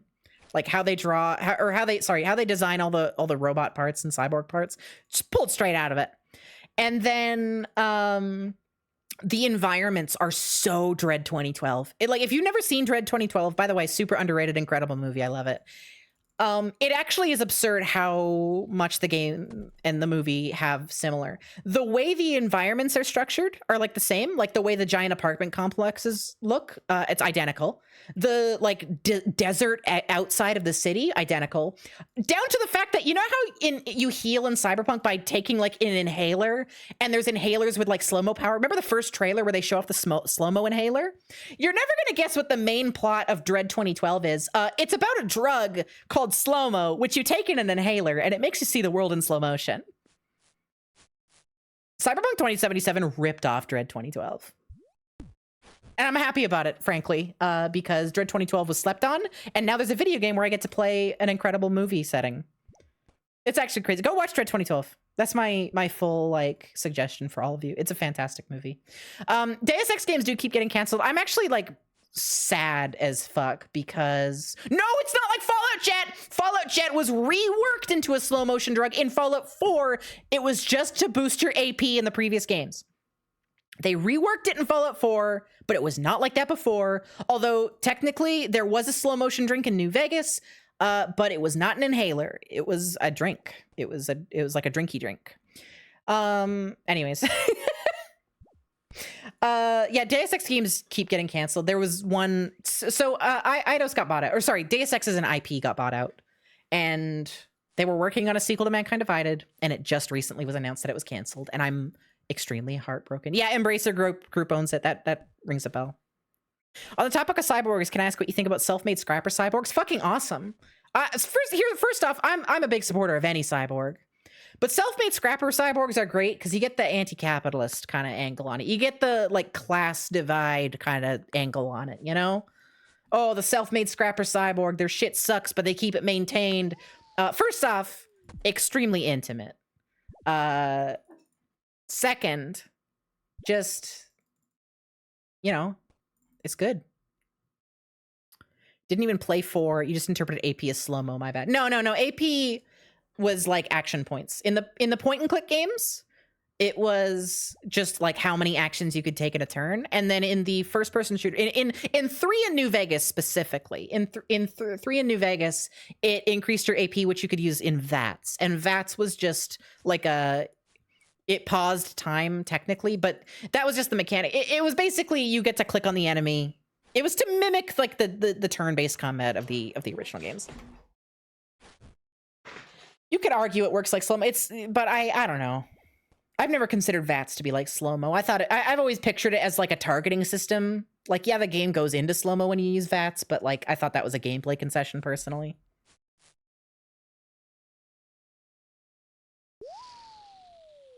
Hi-Fi Rush cyborgs are pretty cool in that sense. So I haven't played Hi-Fi Rush, but I'm gonna be real. And I know everybody loves it, and this is gonna sound a little blasphemous. It does not like hook me. I'm not into that. Like, I'm not like, I've never played it. Again, like maybe I'd love it if I actually played it, but I see it and I'm like, that's fine.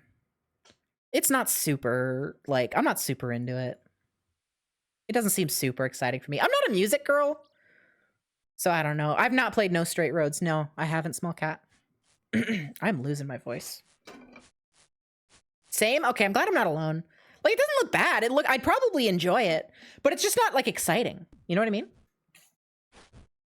I'm not super into rhythm games. I'm not a big music gal. Oh man, we are in hour 4. No Straight Roads didn't do it for you. That's sad. I'm sorry. I think Joy gifted me No Straight Roads like a million years ago, and I've never played it. I feel really bad. But I'll play it eventually. Sending you Rico laws? What are Rico laws? Isn't that what, like... Isn't that something people say at the top of a mountain? They go like, Rico law, like that. You never heard of that? There's like a yodel call or something. They go Ricola. Chat knows what I'm talking about. That's the ad. That's an ad. Wait, that's the ad for the Los. That's so fucking funny. I must have seen the ad and just not known what it was for, and just interpreted that as something that people. Oh my god, I'm referencing the commercial. That's so funny. I must have seen that commercial when I was like a child and just interpreted that as a. You know when you're a kid and you see something on TV and you just interpret that as how the world works. That must have been so fucking funny. I had it categorized in the exact same place in my head as like Yodel-a-hee-hoo. I thought it was the same thing. That's so fucking funny. That's... Oh my god. That's so funny. I literally thought it was just like another version of Yodel-a-hee-hoo or something. That's so funny. You're so funny. When did those ads start airing? Chat, find out for me. I need to know how young I was when I internalized this. I'm scared that this will have started airing when I was like 16. Like there's no excuse anymore. Still unlearning stuff because 7-year-old you was an idiot. Hey, you weren't an idiot. You were 7. Every 7-year-old is an idiot. Baby brain. Sophia, you're a national treasure. Thank you so much. They're older than that? Okay, cool. Find out it's like 2019. That's what I was scared of. I was like worried, like what if this is recent? 15 years. Okay, 1997 is when they start. Okay, cool. I was born in 98. We're good. 7-year-olds are like babies. The older I get, the like younger young people are. There was a point in my life where I was like, yeah, 15-year-olds are like, they're approaching adulthood. No, they're fucking not. They're kids. Like, there's not much difference in my head between a 12-year-old and a 7-year-old. Actually, yeah, 7 to 12 is the same age in my head. I'm kind of coming to this conclusion. 7 to 12 is like the exact same age in my head. Once you get to 13, you're a teenager, so that gets its own kind of category. And 13 to 15, I think, is also the same age. And then you hit 16, 17, and 18. Then that's like, that. Now you're in the thick of being a teenager. But like, I think in my brain, you're not actually a teenager until you're 16. That's funny. Watching Malcolm in the Middle started to fuck me up because once they start getting into those ages, they're like 13, 14, 15, and they're like, oh, I want to have sex. And I was like, what the hell? You're a kid. You can't be talking about that. I'm the fucking mom calling into CBS or whatever saying that was inappropriate for my children to see. Percy Jackson was 12 in the first book. He did a lot of stuff for a 12-year-old. To be fair, Percy Jackson's pretend, unlike Malcolm in the Middle.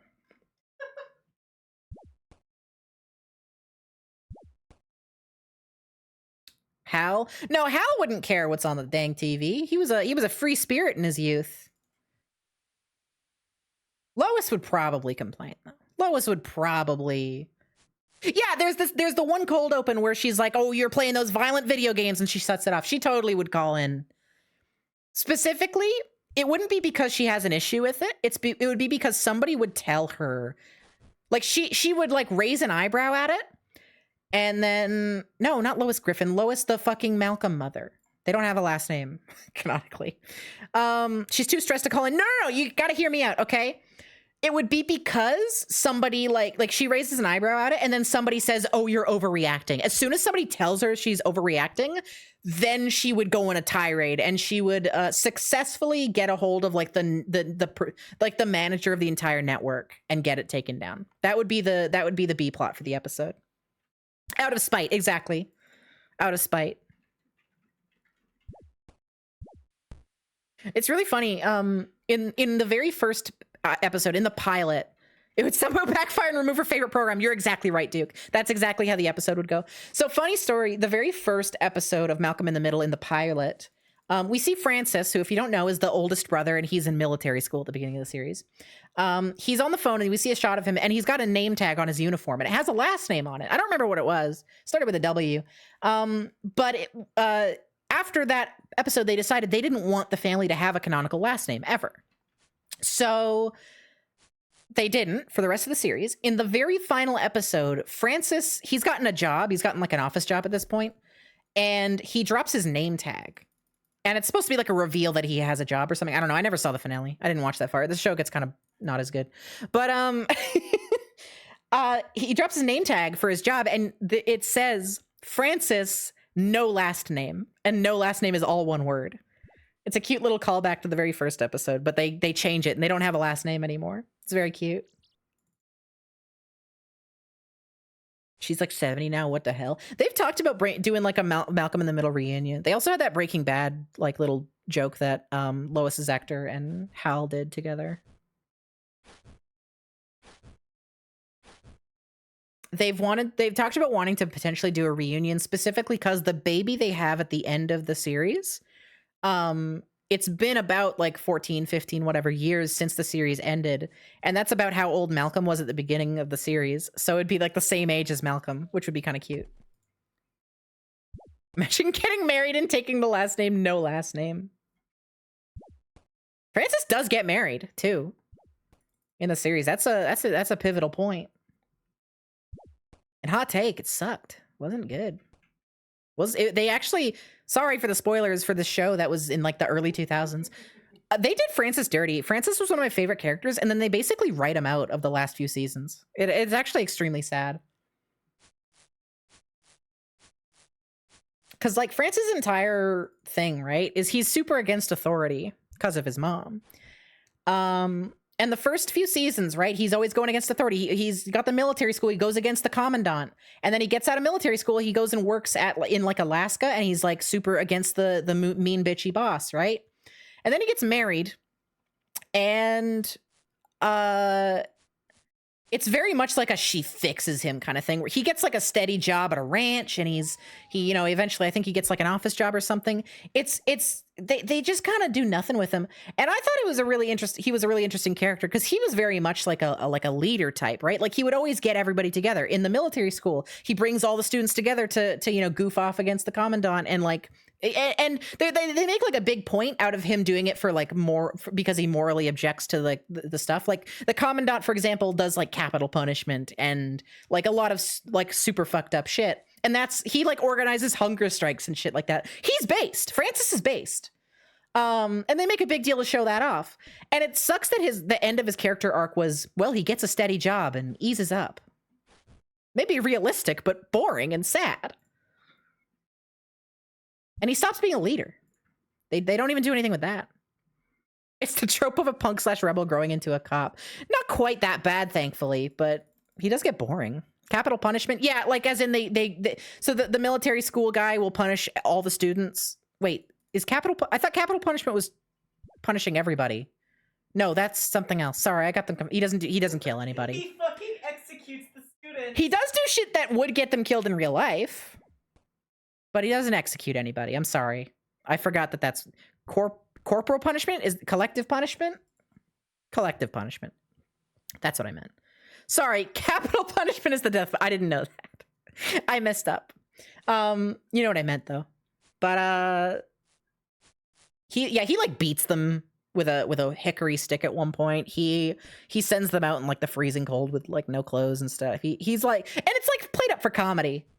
But they have like an episode where they do like an awards show and every single student gets something, but Francis gets nothing.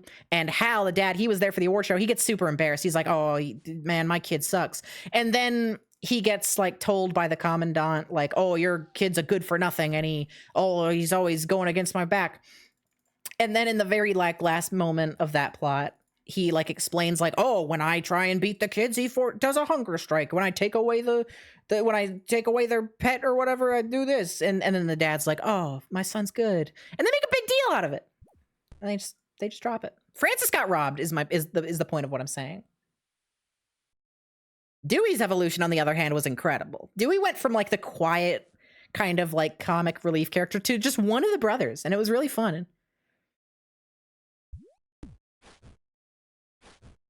If you watch Malcolm in the Middle, here's my advice to you. Stop after season 3. It's not worth it. You're good at that point. Francis didn't need fixing. I thought the best way to take Francis was to put him in increasingly absurd situations. Like, dude goes to military school and then fucking emancipates himself so he can leave. And then he gets a job in fucking Alaska. By the way, he hitchhikes there. He hitchhikes to Alaska. And then, like, from there, he, like, works at a ranch. And that's the start of the bad. But, like, I feel like they should have just kept putting that boy in situations. I think it would have been funnier. Like, when he gets married, they play it as a joke. He's like, hey, he comes home for a family. He's like, and by the way, this is my wife. And it's the first time you're introduced to her. And I thought it was going to be a joke and a lesson for him or something. But no, they stay together for the rest of the series, which might be okay if it was executed well, but it wasn't. The wife was very much like, oh, she's the bitch wife kind of character. It sucked. He should have ended up in space. Genuinely, Francis should have ended up in space. I think it would have been better. 58 agility, let's go. Are we gonna get 60 by the... No, we're not gonna get 60 by the end of this. Still. The bitch wife that wants to watch Orange, yeah.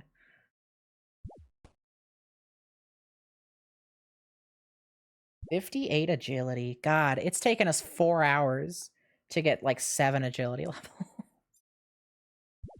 120 more and 120 more, yep. Bitch wife affectionate. It was not affectionate.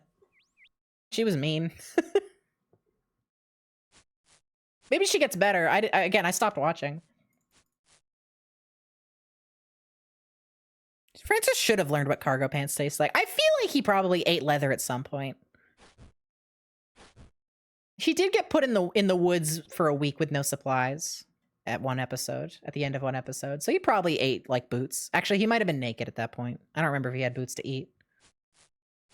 By the finale season, Francis should have been trapped on an alien planet ruled by an authoritarian government, and he helped the rebel. There's a show that did that recently. What did we watch, Duke? Mob Psycho! I'm not going to spoil what happens. But something funny happens. Planet Sheen. That's the one.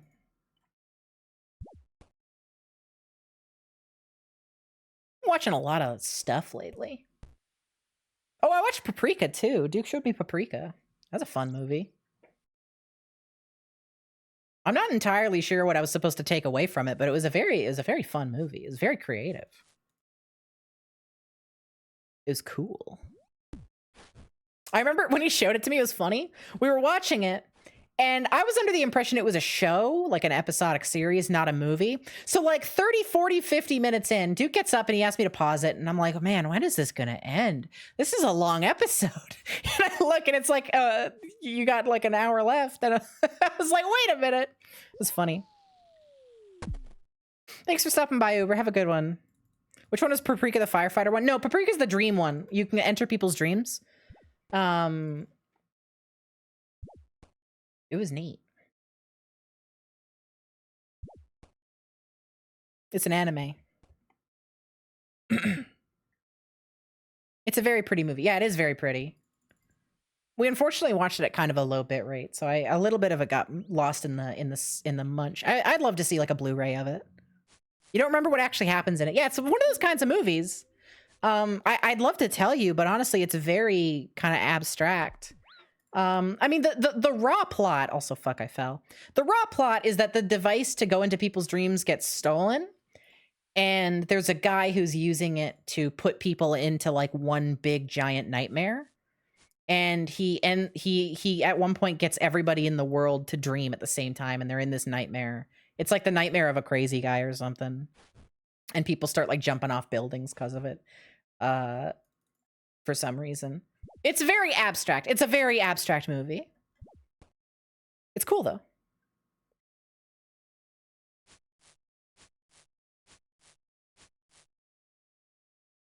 Oh, I am losing my throat. My throat's gonna be gone by tomorrow. I'm so used to cushy God game streams where you can go literally like an hour without talking because the turns just keep going. I want to play normal God game again. God game finale was incredible. Don't get me wrong. And it ended the best way possible. By the way, I didn't record the first 2 parts of it because I didn't expect it to become a 3-parter. And I super just wasn't feeling up to it in the first couple episodes. I had a kind of a rough couple of weeks. But I did stream the finale. But if you want to see me play God game, I recommend watching the first couple episodes on Sox's channel. And then, or Gibson too. Gibson streamed as well. And then you can see my streams of it. You can see the whole tournament as well because it was a tournament. I highly recommend it. It was an incredible experience. It was really fucking good. But yeah, that final game lasted for over 24 hours, which is why we split it up. You wish real life worked around a card game anime where the entire world revolves around some card game, but with God game. Hell yeah.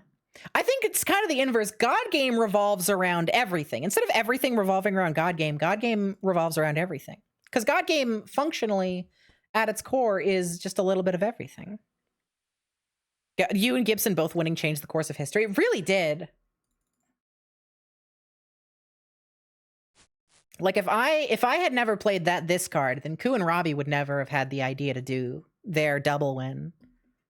And then that finale wouldn't have taken 24 hours. It would have been a normal 4-person game of God game. But yeah, I really want to play some normal God game soon, because as fun as that finale was, that was not a normal God game.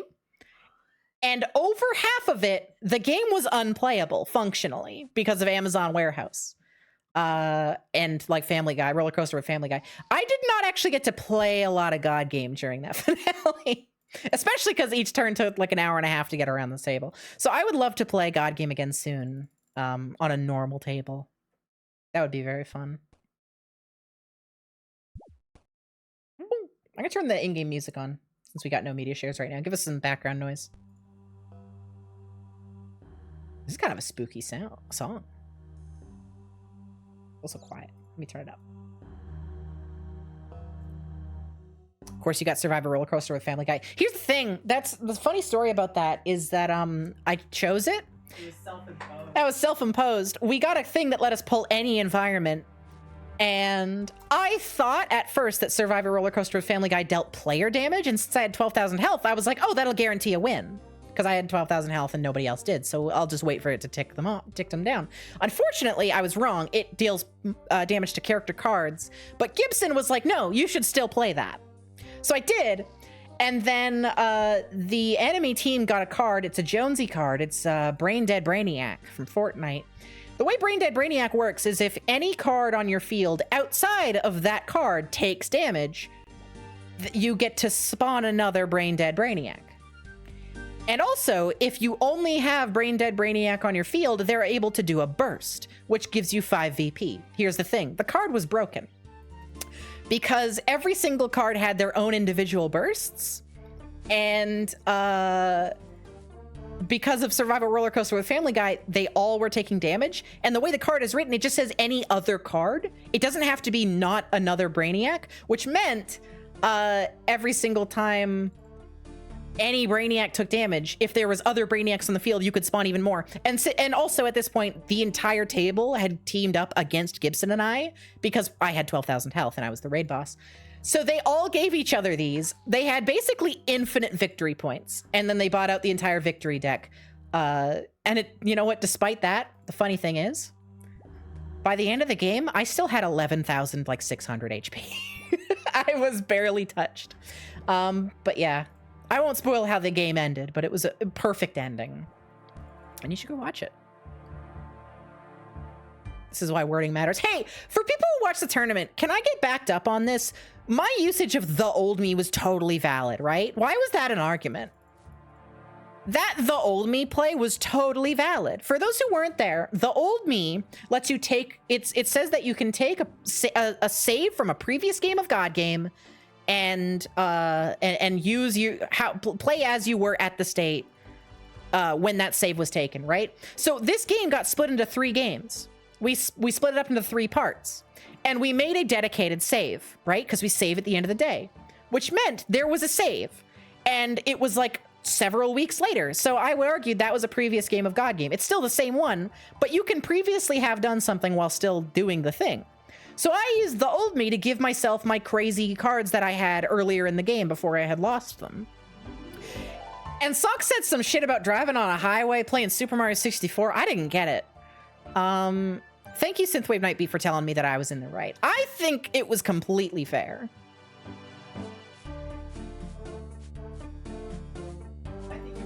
Duke says I was in the right. Thank you, darling. Like the core of my argument is that what you did, not what Sock said. Yeah, no, I agree.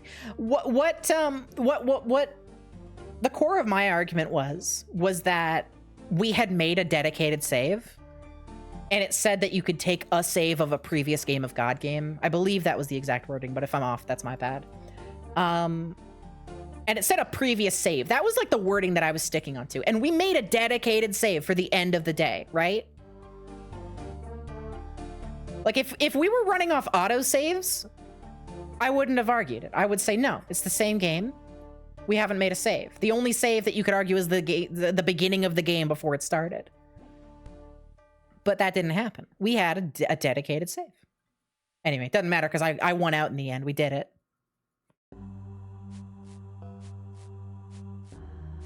And it let me play that Gex card. Man, I felt so fucking good when I got that Gex. Whether it's a previous game is debatable, but it's 100% a previous save. Yeah. That's where I'm at. I think as a personal, I think personally, it was a perfectly valid usage of the card. Go watch the tournament. Seriously, incredible tournament. It was so good.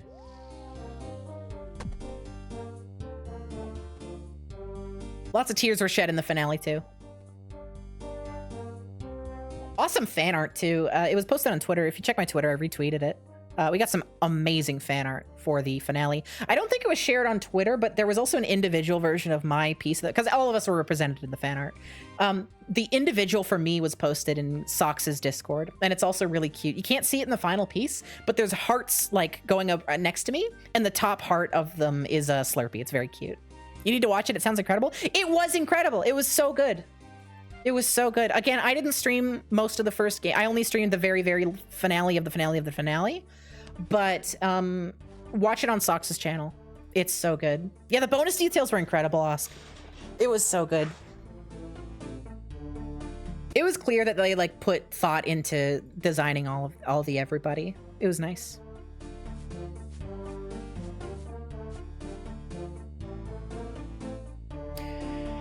$244 laps. Wondering where it is. Yeah. I was having a rough couple weeks, so I didn't. Evelyn, thank you for the $3. Baldur's Gate be upon ye. Let me manually play this, because Stream Elements Media Share is bad. That's Guilty Gear. There we go. Hang on. There we go. Thank you. Yeah, I didn't stream the first number of games just because I was not up for it. But I streamed the very, very last finale, and I did a preamble on that one, so I recommend watching my point of view for that one at least.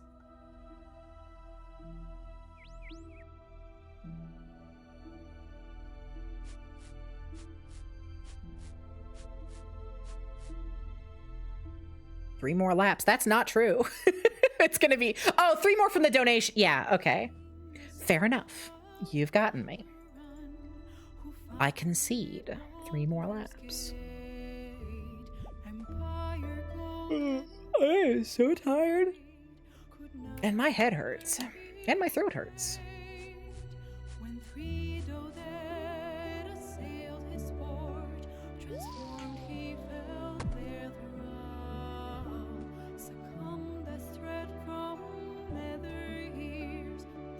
I'm just gonna listen to this music for a bit. I'm gonna take a break from talking. I'm just gonna listen to this music. Let my throat rest, let my eyes rest.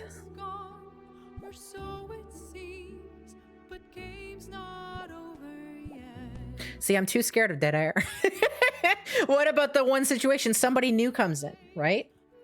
They're new. They've never watched a stream before. And you know what? This person, they've got pull in viewers. They recommend streams to their friends, and they've got 10,000 friends. And they come into the stream and they say, Sophie Baby playing RuneScape. I've never heard of this girl, but I like RuneScape, and I'm going to recommend this person if I enjoy my time. And they join in, and it's just dead air. Like the book I read when I was 12. They'd be gone. What if Jerma came? What if Jerma came? I think I read a fan fiction titled that once.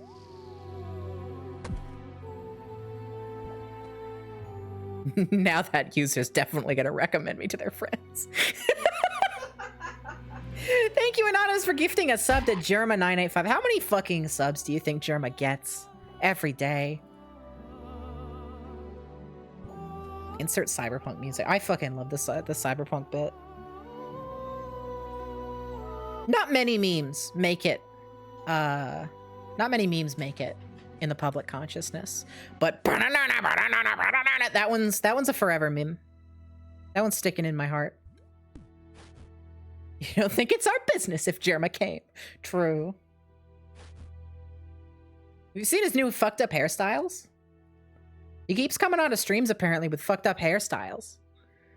I've only seen one picture, and it was possibly the least flattering time they could have taken a screenshot. But I gotta be real, I would describe it as a fucked up hairstyle. Thank you for the Baldur's Gate music. That's a good song. I'm gonna turn the RuneScape songs back on. This is why I don't share my. This is why you don't fight. Why? Because the fucked up hair, Duke? No, someone will take the wrong moment. Oh, someone will take a screenshot at the wrong moment. No, 110%.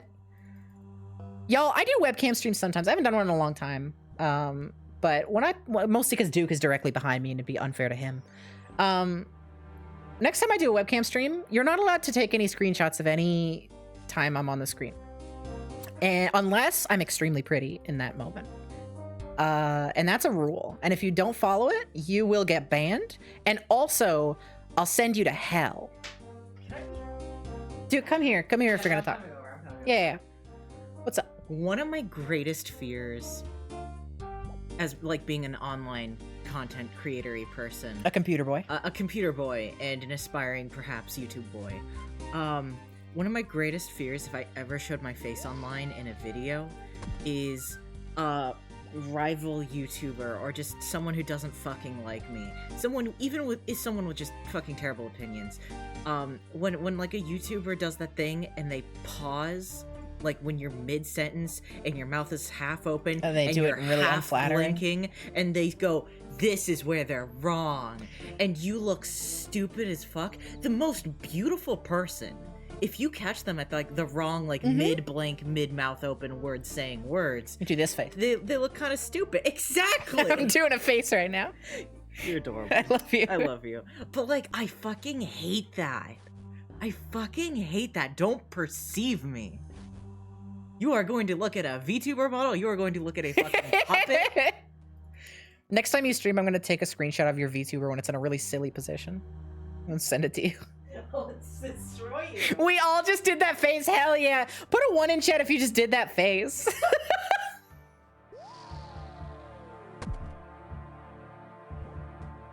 Your irrational fear is someone showing your face once and it somehow becoming a meme. That's like nightmare. God, Any meme that has like a real person's face in it, I'm immediately like very uncomfortable with. Oh my god, can I complain about Please something complain. else? Please complain. Okay, so there's a video that I saw today from someone who I unfollowed. They got the unfollow for this shit. They got the unfollow for this shit. This is how heinous it is.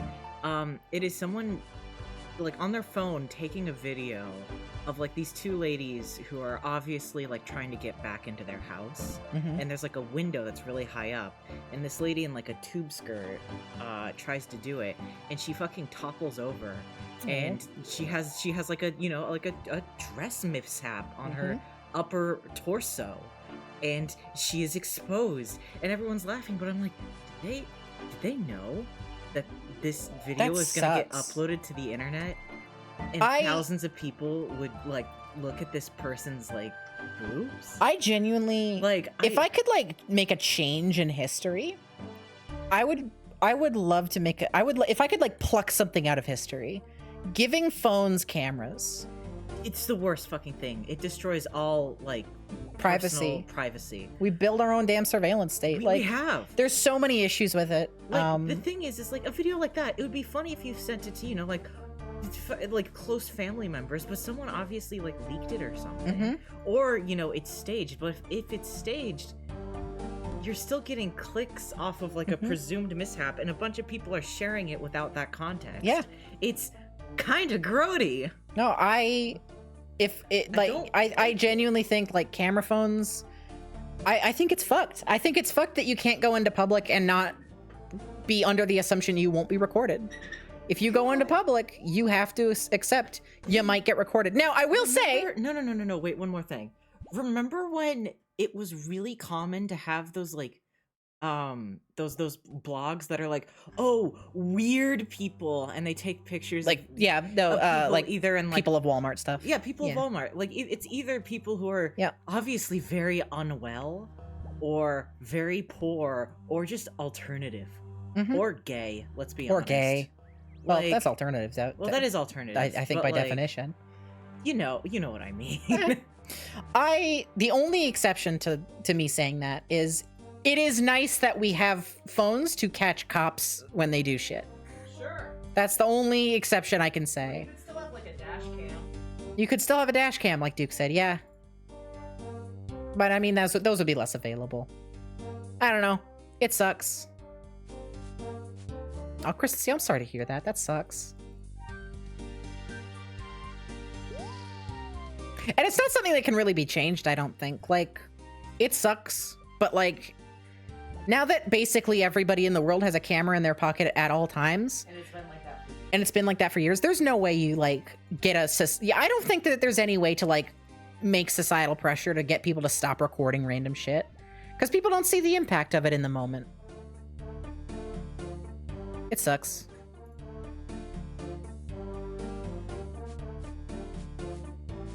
And also fuck TikTok. And also fuck TikTok.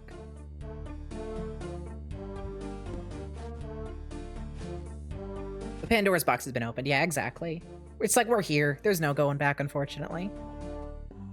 Society would have to fall first, which, contrary to how some people maybe think, would be bad. Chat, raise your hand if you've ever met somebody who's just really, really uncomfortably excited for like civil unrest and societal collapse. Because I've met people like that and they're scary. That shit's scary. I hate that.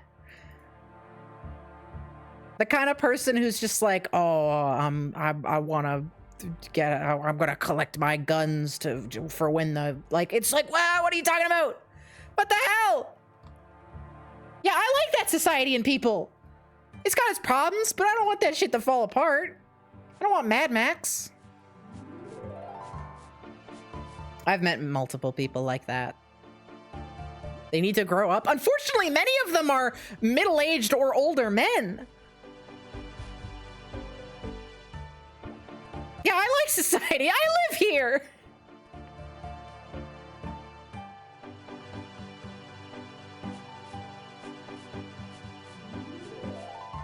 Yeah, but they ain't grown up. True. True. They may be a grown up, but they ain't grown up. That's like something you'd hear in Kids Next Door. It would probably be said like in a complimentary way, though, to like a character that they team up with, frankly. Man, I'm so fucking sad that Galactic Kids Next Door never got greenlit. I'm never gonna get over that. That's rough. You know, a few family members like that, coincidentally, they also happen to be some of the worst people you know. I hate to say it, I don't think that there's a coincidence there. What a concept. It wasn't just I mean, like, there was like an animatic shared by the creator, Galactic Kids Next Door. They did an ARG to try and make buzz. It was fucking awesome. They brought all the voice actors back. But Cartoon Network said no. Maybe it's okay that Kids Next Door ended before they could partner up with a man-child. I'll have you know that there was several man-children in Kids Next Door. It was a primary plot point very often.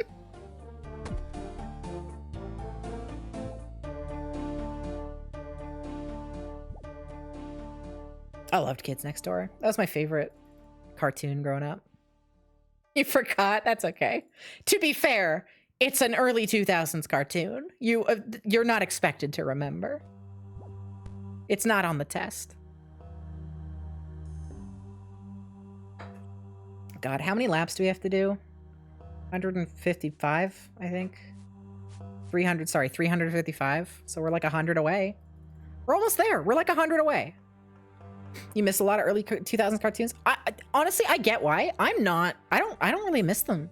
I've seen the light of serialized media, and I never want to go back. Truly, like, episodic stuff doesn't hook me. And I think it's because, like, I don't watch TV in the same way anymore, right? I don't just turn something on and chill with it. I like me a good binge watch. You know what I mean? Most old cartoons kind of suck. My favorite way to enjoy the things I loved when I was in the early 2000s, my favorite way to enjoy those things now is in clips that I see on social media that show me the best parts. And maybe give me a little nostalgia and maybe like overinflate how I remember that show.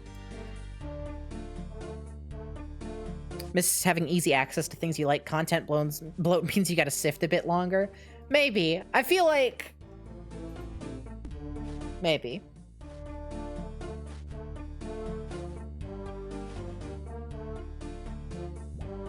You rewatched some Dexter's Lab and it wasn't good. Yeah. I don't go back and enjoy a lot of older cartoons I used to watch. There's some exceptions. But for the most part, I wouldn't like sit down and watch them. Adventure Time was incredible. And still is, because you're right, they are still making more. Adventure Time was at like the tail end. But yeah, Adventure Time was like 2010s. That's a different area. And that was also serialized mostly. That was like, they kind of dipped between episodic and serialized.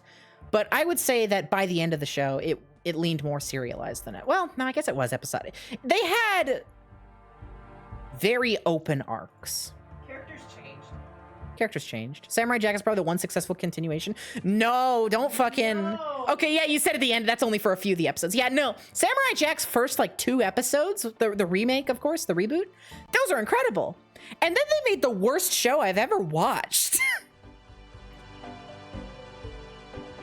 There's this beautiful story of a very older man and a girl and a father-child, adoptive-child relationship. And then they kiss. Surely nothing could go wrong here. It was so weird, because like I 100% was like, oh, it's like a father-daughter thing. It's a father-daughter thing. It's a father-daughter thing. It's like a passing on to the new generation type thing. Okay. It's a, seeing it through a new lens, like the no, they're gonna fuck. The parents are, watching this with maybe like they what? It's not an actual father-daughter. It's like symbolic father-daughter. But yes, they get married. Adoptive. They get married, and it's bad. Don't watch it. It's really bad. It also stops being cool. Like the first 2 episodes are really dark and experimental and really beautiful, and like they're kind of quiet and somber.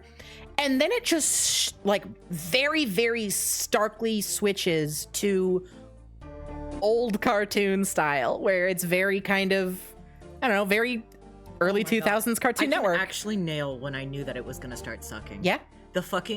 They go into like a train. And Yeah, there's it's like the train a bunch scene. of furries on the train, and all of a sudden the entire vibe for the rest of the show just It was changes. literally that scene. You're that right. scene, that specific scene, I was like, hey, what's going on? Oh no! Oh no! That was the scene. That was the scene that Samurai Jack the reboot fucked up. And I have memory issues, and I remember that. I remember feeling it. Like the moment they got in that train, I was like, something's wrong. I feel it in the air. Surely this will only be a 1-episode issue. Aku should have just turned into that green woman from that one episode and married Jack. So true. Kind of glad you never watched that reboot. Yeah, don't bother. You can watch the very first episode if you want. And just stop there. The first episode has some cool imagery and stuff going on, and then it sucks. Watch the new one from the same guy from Prime. That's the same guy. Up to the zombie dinosaur, and you stopped because nothing was going to top that. I haven't seen it. I don't know if I will. I'm gonna be honest. I was very turned off of Samurai Jack.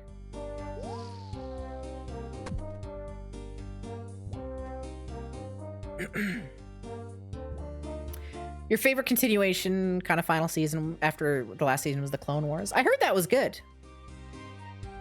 I heard that the Clone Wars continuation was good. I never got super into Clone Wars.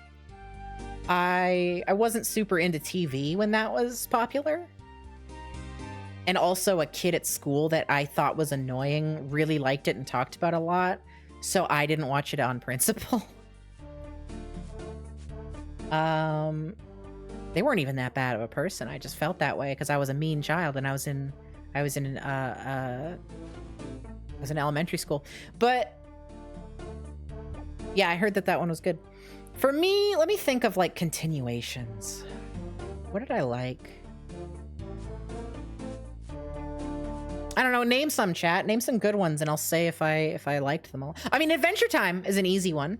Adventure Time's new stuff is fucking awesome. Although I will say, the finale for season 1 of Fiona and Cake was not good. I loved all of Fiona and Cake except for the finale.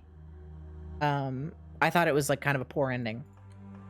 I hope they can do better in the second season that got greenlit. But yeah. Don't get me wrong, literally every other episode of Fiona and Cake I loved. Like, I deeply loved. The finale was like, fine.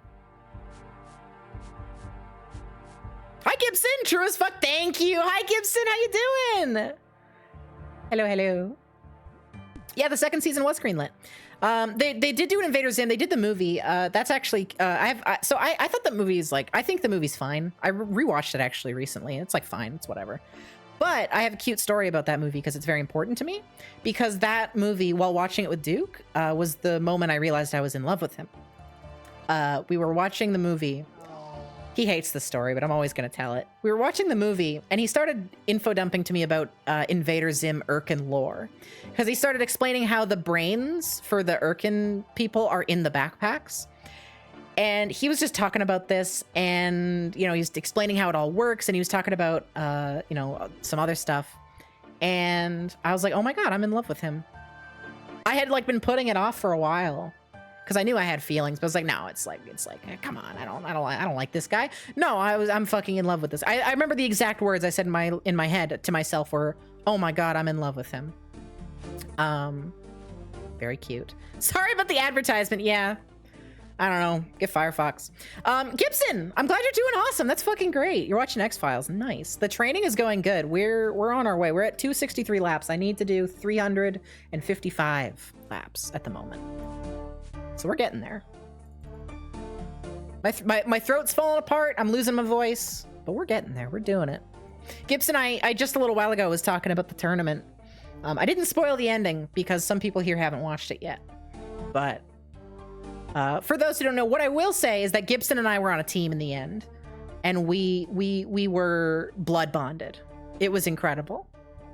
It was such a good time. I was just saying, Gibson, that I really want to play some regular God games soon. Because, like, most of that God game finale, as great as it was literally unplayable by function with stuff like Amazon Warehouse.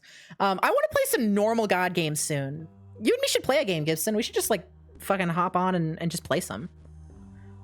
Do a 1v1 or something. Because you kicked my ass so hard in our 1v1 that I want a rematch. Now that we've, you know, established our bond, we need a friendly spar.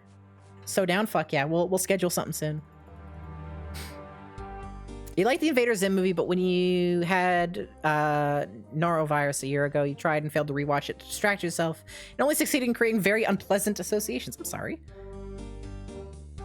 I thought it was a fine movie. Like when I first saw it, again, I had the great memories I just talked about. I remember really liking it at the time, and I rewatched it recently, and I was like, this is just like fine. Perhaps. And this is going to sound crazy. Perhaps nostalgia may have coded my view a little bit here. But looked at the comics at all? No, I haven't. I don't know if I will either. I'm not a huge comic person. Only comics I've ever read were Invader Zim. I also read half of the Full Metal Alchemist manga. And I might rewatch it. There's a good pilot for an Invader Zim reboot. Hell yeah, now that's what I want to hear.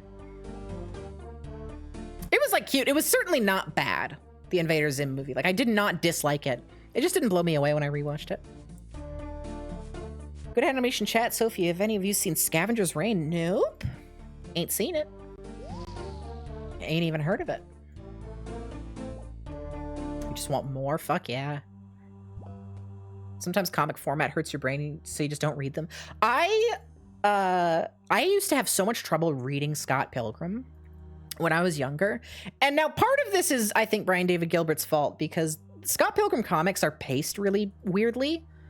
I can't remember which book. I think it's either the 4th or 5th book, but one of them is just super wacky. And then the finale is very rushed in the comics and gets a little weird. So that combined with like the stuff in the Scott Pilgrim books that were like not real, it got very hard for me to follow as a kid. I follow them now, but I remember when I say a kid, I was like 16, 17. So I was a kid. But like, I feel you is what I'm trying to say. I remember the Scott Pilgrim books. Like I had a hard time following what was happening. Brian David Gilbert. Brian Lee O'Malley, excuse me, just has a very... Did I say it before too? I think I did. I'm sorry, Brian Lee O'Malley. If it's 11 o'clock at night, and I've been playing RuneScape and going in circles for 5 hours. I think it was good, but Zim doesn't work for movie length. Yeah, I think that's fair. The Invader Zim movie had some really good moments, though. There's some jokes in it that were hilarious. But I think it would have been better if it's condensed to like an episode. Perhaps an episode in a new series. I am losing my voice. It's getting bad. I'm drinking water right now to recover it. You might even hear some bottle noises. What'd you say, darling? Lozenges? We should get more lozenges. There's this there's this specific type of lozenge that I really like. It's Hall's Breezers. They don't sell them in Canada anymore. But Hall's Breezers are it's an offshoot of Hall's, because like Hall's lozenges, they work, but they're fucking cough medicine. They don't taste good. Hall's Breezers taste like fucking candy. They're delicious. And Duke and I used to eat them like candy. We got a couple bags. My grandma, because they haven't sold them in Canada for years. My grandma got us a couple bags for Christmas because she knows we love them. Oh man, they're so good. You enjoy the slight art style change in the movie compared to the OG series? One thing that I saw people complaining about, and honestly is a little sad, is the sky in the series, in the show. It was always, what was it, yellow or red? I can't remember what color. I haven't seen the show in ages. But in the movie, it was just blue. It's just bright blue. Something that the original show never did, apparently. Just something I saw other people point out. I don't know how true that is, but yeah.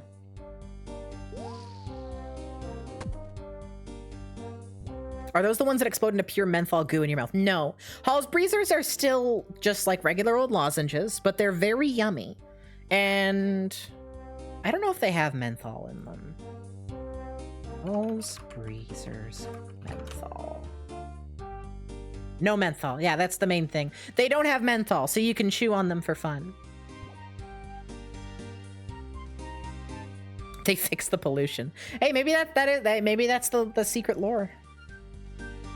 If they taste good, they probably don't. Yeah. No, there's no menthol in them, so you can't eat them like candy. You like Ricola because they don't really have menthol. I like Ricola because of the funny commercial.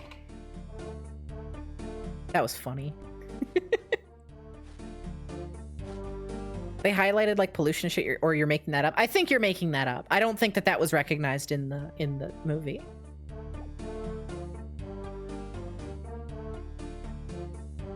Dr. Membrane made the ozone hole. Wait, there's two people saying it now. When did that happen? I don't know. Maybe it happened. I don't remember that happening. You're joking? Oh, okay, cool. I didn't know.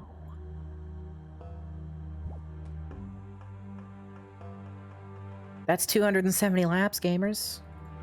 That's 270 beautiful laps. We're at least gonna get 59 agility. We might hit 60 agility, like, as this grind is ending. Alexa, oh fuck, they're yes-anding the bit. I have ADHD. I forget before you can yes-and it. We got that 7-second Twitch delay. By the time the 7 seconds are up, fuck, I'm tired. By the time the 7 seconds are up, it's gone. It's not in my head anymore. I've thought about 6 other things in the meantime. One for every second. You meant also like in the OG series, the cities were always smoggy, huge, and gross. Yeah, I imagine they probably changed that specifically because the plot of the movie is about Dr. Membrane like making a perfect utopia or whatever. That's probably, if I were to guess, what it was. Because the original series was like, it was like a, society kind of thing, right?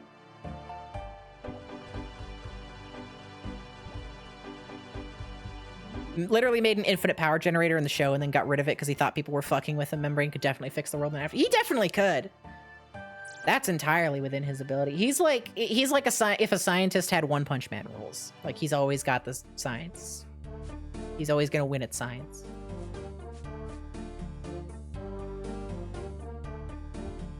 And if you think about it, punching is just using a force and converting energy. So that's basically science. So I think One Punch Man is basically a scientist.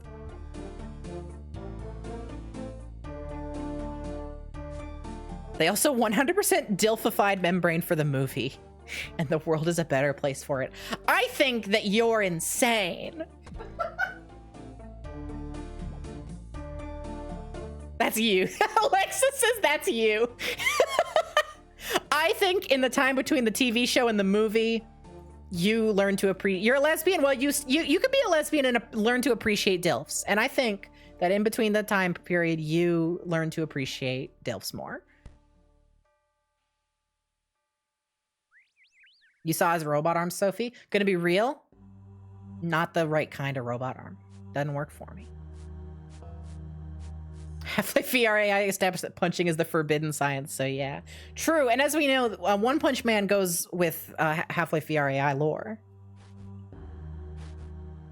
Yeah, I probably did. Awesome. Shout out to DILFs, they need our help. Help, girl, help. They need therapy. Need to rewatch Half-Life VRAI. Me too. I've actually been thinking about doing that soon.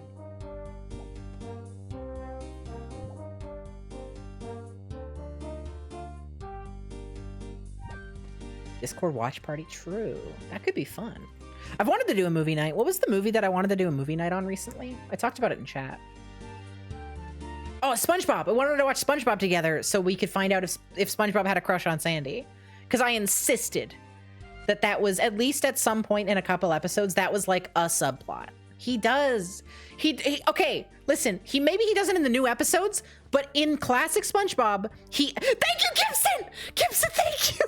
Oh my God. Gibson's here to fucking protect me. It's not a subplot, but it's implied. Sorry, yeah, it's implied. Thank you. That's what I meant. It's absolutely, it is implied that he has a crush on her. Rare Gibson W. Yeah. Hey, be nice to Gibson. Gibson has many W's. They just balance it out with insane takes frequently. You never disagreed with me. It makes sense. Oh my God, I've got so many. This is what happens when I switch fucking streams. I was on Duke's stream when I talked about this before, and everybody's there for Duke, so everybody's defending Duke. But on my stream, I got streamer privilege. That's why we have to do it in our Discord. We have to do it in our Discord. Yeah, that's a neutral ground. That's so funny. All you remember is a fake out where they advertised SpongeBob Sandy getting married, but in the special is the play they're acting in. That's so funny because people were insisting that I was getting that confused, but no, that's not what I was getting confused about shit. They were implying that SpongeBob had a tiny crush on Sandy. And I think it probably fades out in later seasons and it's not important anymore. But that was absolutely like part of the original thing. And I talked about on Duke's stream, I brought up the original pitch for SpongeBob, and Sandy was supposed to be SpongeBob's love interest. And yeah, that got dropped over time, but it's entirely reasonable that got stuck around for the first couple of seasons while they were finding their footing. I remember distinctly SpongeBob acted nervous and blushy around Sandy. I bet that the conclusive evidence, it's probably going to be in the water I needed episode, right? Strouble or Sandy and SpongeBob fucking. The creator said he's asexual, actually. I hate that shit. I hate that shit. Speaking as an ace individual, fuck off. He's a cartoon. He's not anything. That's the most rainbow capitalism ass in the world. Jesus Christ, Osk! Replying to Gibson, can you just watch X-Files, please?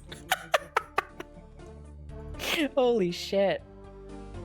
I will say, I'm the SpongeBob head. I do see how it's implied, like when she first showed up, but then they basically dropped it, and then like years later, the wedding joke happens in the special, and then that fucked people's memories. I don't know about how many memories it fucked, personally. But, yeah, I agree with you that it was almost certainly faded out later on. You're both watching X-Files right now? Awesome. Hope you're enjoying it. We gotta watch SpongeBob. He gets to be in the pride flag. Fuck. Patrick was trying to get them together that one time? Oh, shit. See, we gotta, like, collect these episodes as evidence. If we watch them back to back, I could get so much bias onto my side. Look at all this evidence. Only shows the things that lead towards my side. You're fucked. I love you, darling. I love you. To me, SpongeBob is ace, and he is a children's cartoon way. They're not gonna make SpongeBob fuck on cam. He's not, okay. He's not, here's my legitimate take. SpongeBob is not ace because he does not have a sexuality at all. Unless you say ace is a lack of a sexuality, which I don't think it is. He doesn't have a sexuality. He's Nickelodeon. He's Sponge.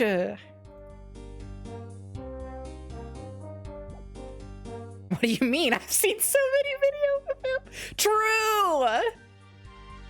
Alexa, I need him too. Sponges actually do reproduce asexually. Yeah, and that's probably what the creators were like referencing when they said it. I have problems with like Nickelodeon trying to get rainbow capitalism points by saying, "Oh yeah, SpongeBob's ace." That's why I have beef with it. But Tumblr really wants him and Squidward to kiss. Well, too bad, because my OTP is Squidward and Squilliam. Thank you very much.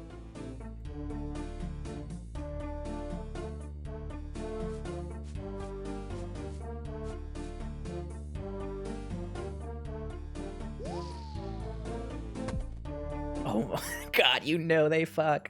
My favorite, y'all know, oh fuck, I forget the YouTube channel's name. Y'all know that one channel that did SpongeBob theories and then they worked in like their like a horror ARG into it.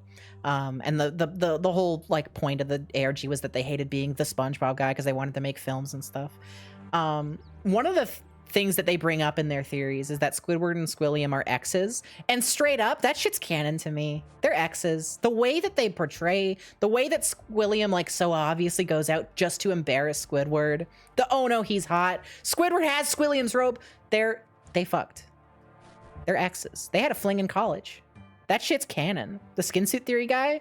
No, that's a different one. Actually, so straight up, SpongeBob skin theory, I have problems with that video specifically because I love the kayfabe they built.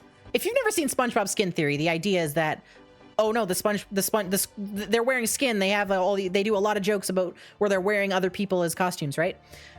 Skin Theory bothers me because I love the kayfabe they create in it, but I hate the direction they go. In the Skin Theory video, they talk about weird shit. Like they're like, oh, it could be ritualistic. There's tribes have worn masks and shit. Or like, oh, it could be mass psychosis. It's like, what the fuck are you talking about? It's so much more interesting to me because the show has like moments where it's like, oh, the people, you know, that one clip where the guy gets his head taken off and he has a smaller head underneath, and the people at the head enlargement clinic said nobody would notice. I think it's so much funnier and more enjoyable to be like, oh, the SpongeBob world canonically has plastic surgery or like costumes like this so normalized that it's just a regular part of society. But instead of going in that direction, they're like, oh, it's mass psychosis. Everybody's having a break, or it's ritualistic stuff. Like they take it in such a dumb direction. And I legitimately, for a few days, I told Duke about this too. I was considering making a rebuttal video, straight up. I was so peeved. I was so bothered by this that I was like, no, listen. It's simply part of their culture. No. It's not that deep, small cat. Because like I said, I love the kayfabe. I love the kayfabe. This is one of those play with me moments. This is a play with me moment, right? No, they didn't get me, Alexa. This was, I want to play with them in this space. But they took it in a boring direction, right? They took it in a creepy ass pasta ass shit direction. Exactly. It's like, oh, what if it was all a demon sex cult type shit? Although I will say, it's Joel G. That's the guy who made the theories and then did the horror ARG and stuff. The one Joel G theory about the Goofy Goober alien death cult, that one actually has fucking credence. That one was pretty good. But anyways, point is, I love the world he's created. I love this idea, this skin theory video thing. But it fell apart. No, not the... Oh, shit, that is the Ena guy. It's not Joel G. Who the fuck is this guy? Hang on, I have to go look up a video. I'm getting people confused. Hang on, who made this video? SpongeBob theories. I'm just going to Google SpongeBob theories, and it's going to come up. Alex Bale. Alex Bale is the guy's name. Alex Bale. I thought Joel G because both of them just have their real-ass names as their usernames. By the way, a trend that I dislike. Give me a username. Like, sure, my first name is in my username, but I'm Sophie Baby. You know, I'm not Sophie Armstrong, the Twitch streamer. No, I'm Sophie Baby. That's a username. You have a really hard time remembering, guys? Hey, hate to see him remembered, but love to watch him forget something or other. Please subscribe.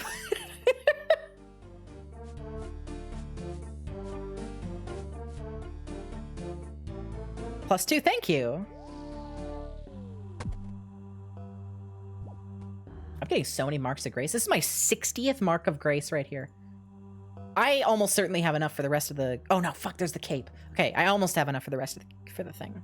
Awesome, +1 Skrillian, you're too kind. Sometimes you regret your username and you want to change it up, but you've been Rimaris for so long, it's like an alias to me. I get that.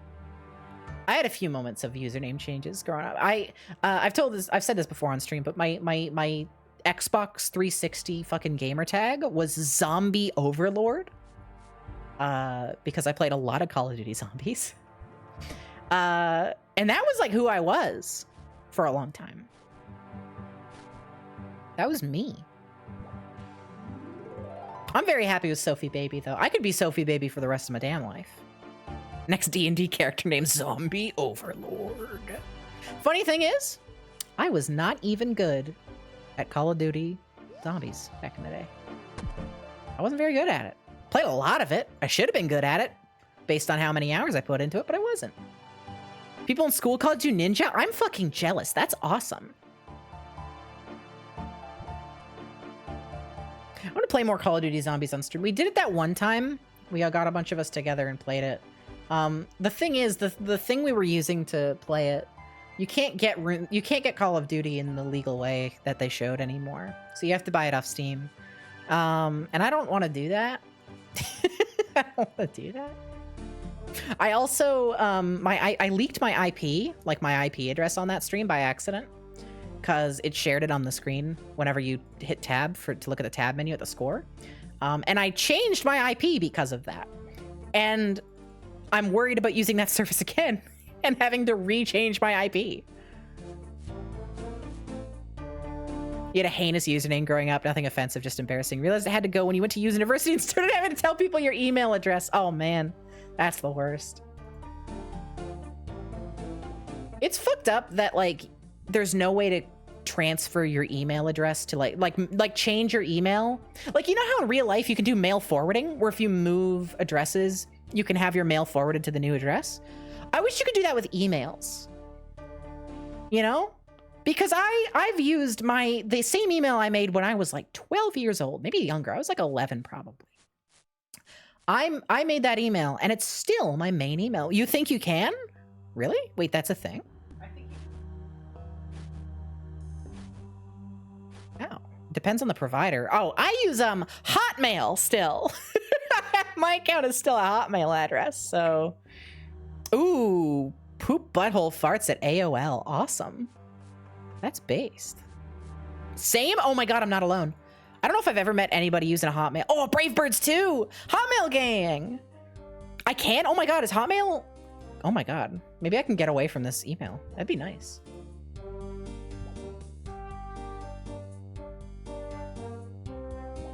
You still use Hotmail? Fuck yes. It is evil. It's like not good. At least I don't have a Shaw email account anymore. We used to have Shaw, and I used my grandma's Shaw email to log into like websites and stuff. What do you fucking do if you like leave an internet provider and you had an email address with them? I don't think that's a thing anymore. But back in the day, you had your email address. You could sign up with your provider for your email. What if you leave the provider? Do you lose your email? How's that work? That's fucked up. Don't want to lose your Hotmail account because it's too funny? Fucking true. The worst part about using a Hotmail address, and chat, you're gonna know, chatters who use Hotmail, you're gonna know. Excuse me, I just burped. Gross. Hotmailers in chat, you're gonna know what I'm talking about. The worst part about having a Hotmail address is as the years go by, whenever you have to tell somebody in like a professional environment what your email address is, because Hotmail is becoming less and less known in the public like space, when you say your email super quickly and then you're like @hotmail.com. Before it was like, yeah, no problem, no worries. And now they're like, sorry, what? And you have to like repeat it. And I just know in a few years I'm gonna have to start spelling it. You know what I'm talking about? That's the worst. You made a separate one for job hunting? Yeah.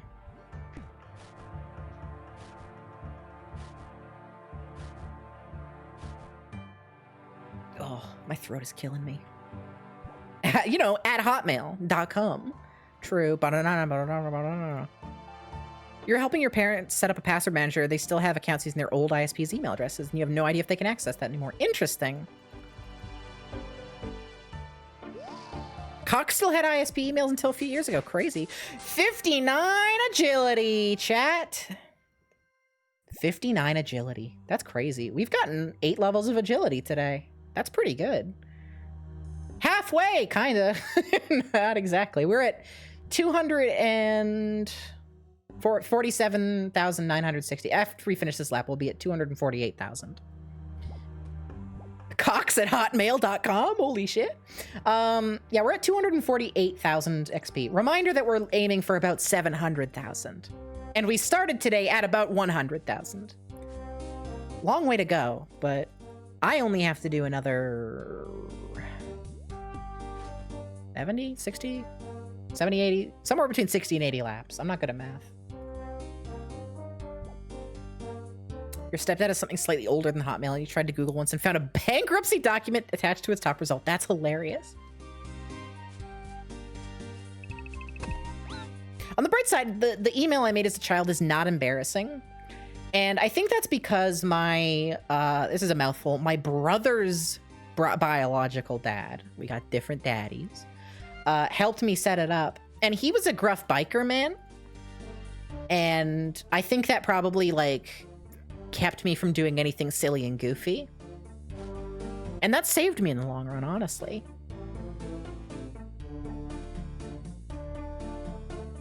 Your first email was just your name because you're dumb. No, that's like most people's emails. That's not dumb.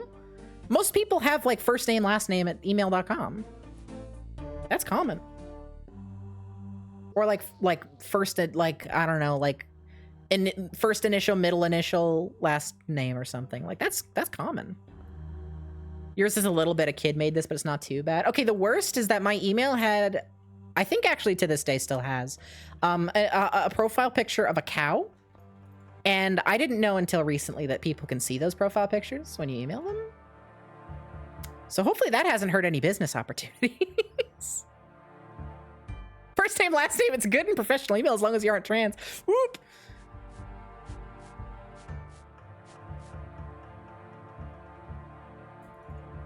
Wait, what? I don't remember what I said anymore. What did I say? What did I say that you're wait wetting at? Your roommate has a Homestuck email? Awesome.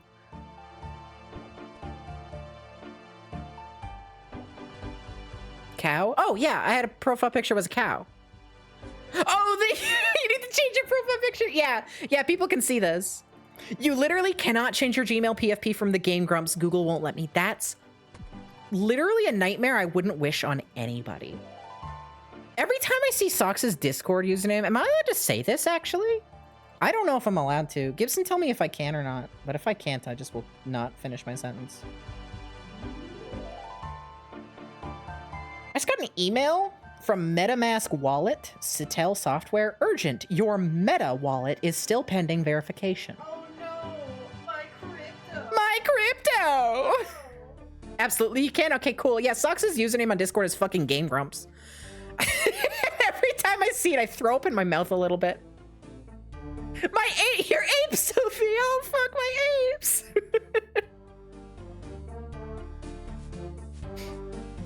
I think it's funny that crypto invented a whole new type of spam bot. Please take my cryptocurrency. I give you a ton if you give me a ton. Ooh, it's a good deal.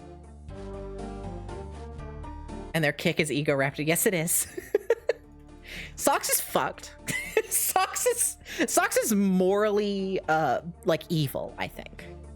Socks will literally get random friend requests and wonder why. Oh my god.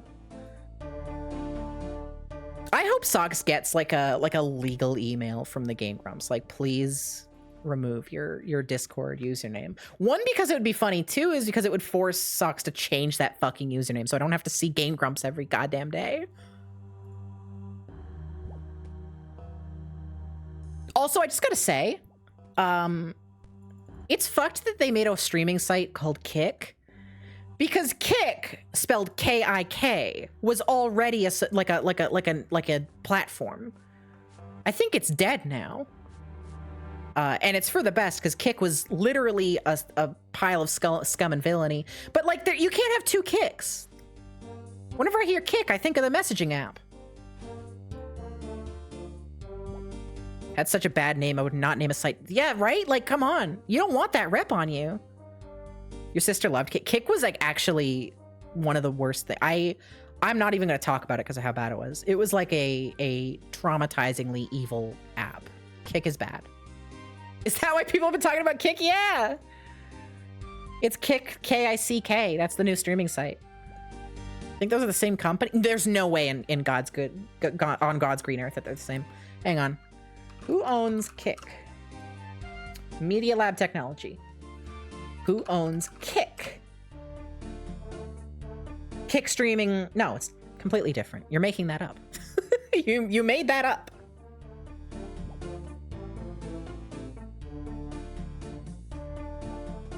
I could be wrong. Well, you were wrong.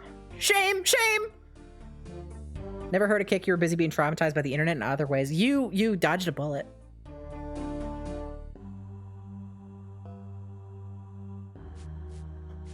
Thought they were both spelled Kick. No, they're not. They're not. The streaming service is K-I-C-K.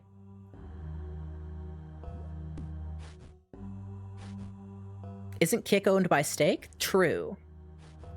Wait, are you actually saying real? Because no, they're just owned by Kick, I think. Oh my god, no, it is Stake, but it's not spelled like that. It's spelled like this. They're straight up owned by Stake. That's funny. I thought you were making a joke. No, Kick owned by Stake. That's really good. Wasn't Ninja on Kick? No, Ninja was on Streamer. Or sorry, not Mixer, right? Ninja was on Mixer, I think. What's Ninja up to these days? I never hear about Ninja anymore. Ninja alive still?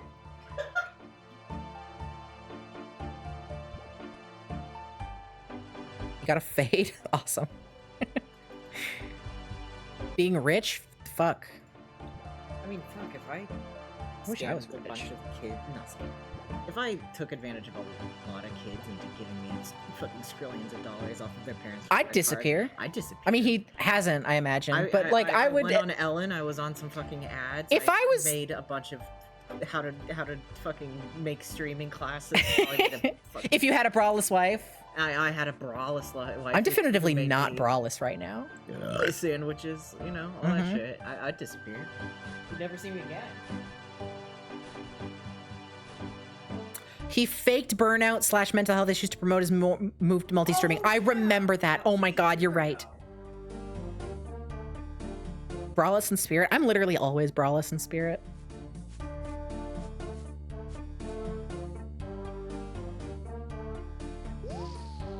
Apropos of nothing, but you just learned that AOA used to have a CEO called Randy Falco. Holy shit.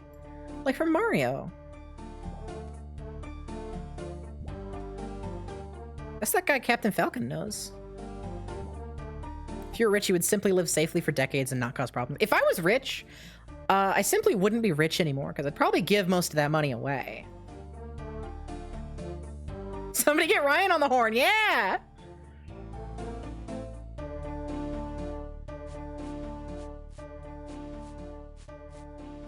Ryan's gonna be on the horn, if you know what I'm talking about. We get Falco involved. Heyo. Sorry, Ryan. No, I'm not sorry. You know what? I'm confident that if Ryan heard that joke, I think he would say, hey, that's funny. And he'd clap, and he'd wiggle an eyebrow. No explain? Ryan is attracted to Falco Lombardi, and he was a key character in his gay awakening. By awakening? I don't know if anybody says that.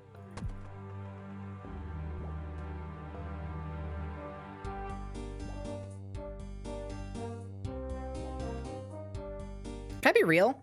Lombardi is like a nerd-ass name. Falco's so lucky he's like a cool space pilot, because if he wasn't, he'd be a nerd-ass. Lombardi. That's IT shit. That's like you're an accountant if your last name's Lombardi. You're like a tertiary character in a sitcom if your last name's Lombardi. Nobody cares. He looks like Birdley. Birdley looks like Falco! Birdley came second. It's a high school teacher name, yeah.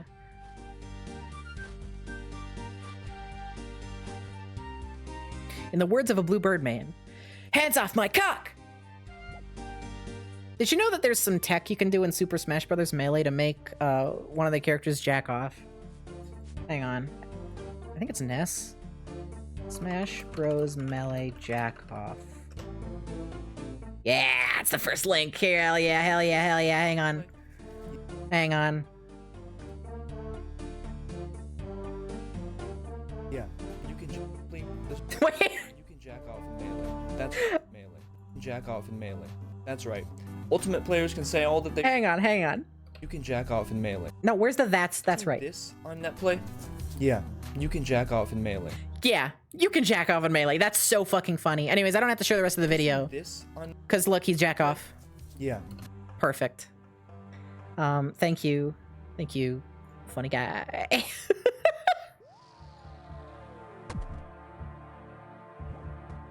It wasn't Ness also, it was Fox. And Falco. That's actually perfect. Yeah, you can jack off in Melee. Okay, yeah, right phrase. Yeah, okay.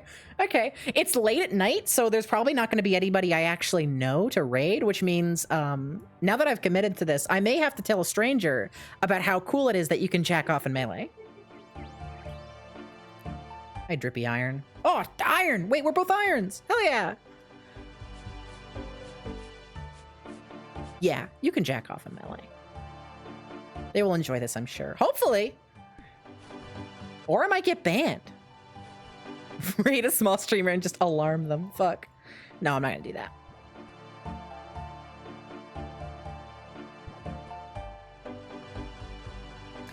We're about to hit 300 laps, y'all. We're close.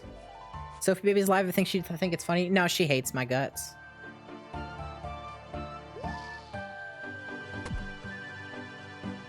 I was trying to think of like a secondary punchline because that wasn't like funny enough on its own. I was trying to think of a second joke. Couldn't think of anything.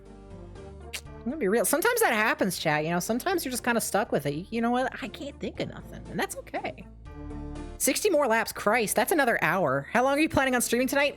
So the rules is $1 equals 1 lap.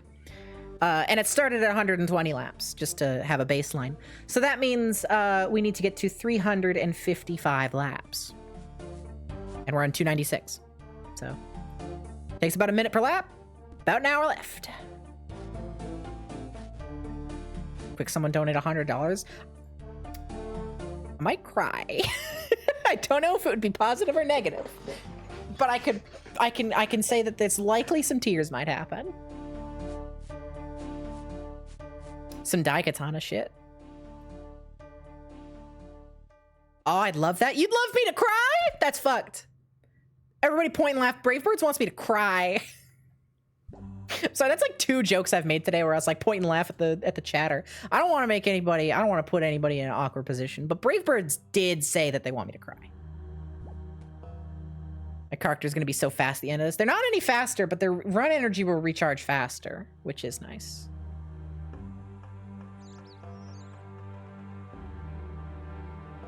We should revisit Daikatana. I don't want to do that. How does one prove love? You put a ring on it!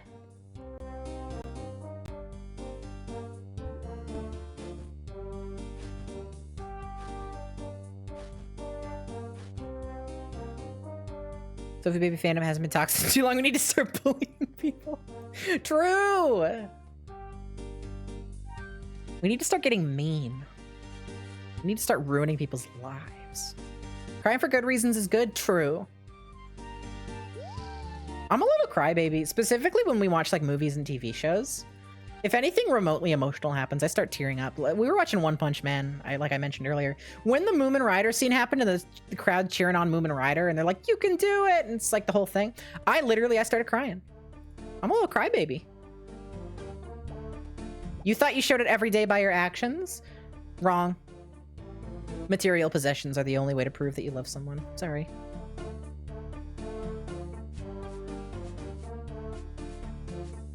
And I'd cry again at that Moomin Rider scene. I'm just saying. It's a good damn scene.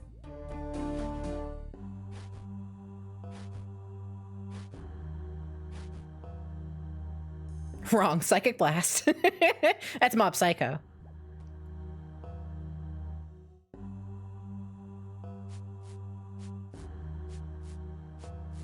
Ooh. Really getting into the Valentine's spirit. Sure am. Oh man, I want Valentine's chocolate. Duke, we should get Valentine's chocolate the day after Valentine's Day, so it's cheap.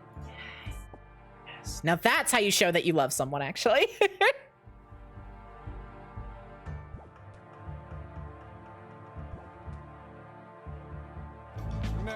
And honestly, for the $10, just a few more laps, okay? All right, I can make 10 more laps. I can do 10 more laps. That's just 10 minutes. I can manage 10 more laps. Thank you very much for the $10. I can handle it. I can take that. I can make it.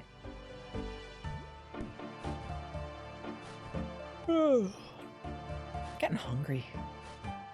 Oh, it was you? Oh, thank you, Emmy. Thank you very much. Spirit is breaking. Get her, gamers. I'm only painting sugar cubes and blossom smells. Me as a Twitch streamer. Just kidding. Y'all have donated $245 tonight, actually. I can't say that. Thank you all very much. Next stream, I'll say that I'm paid in sugar cubes and blossom smells.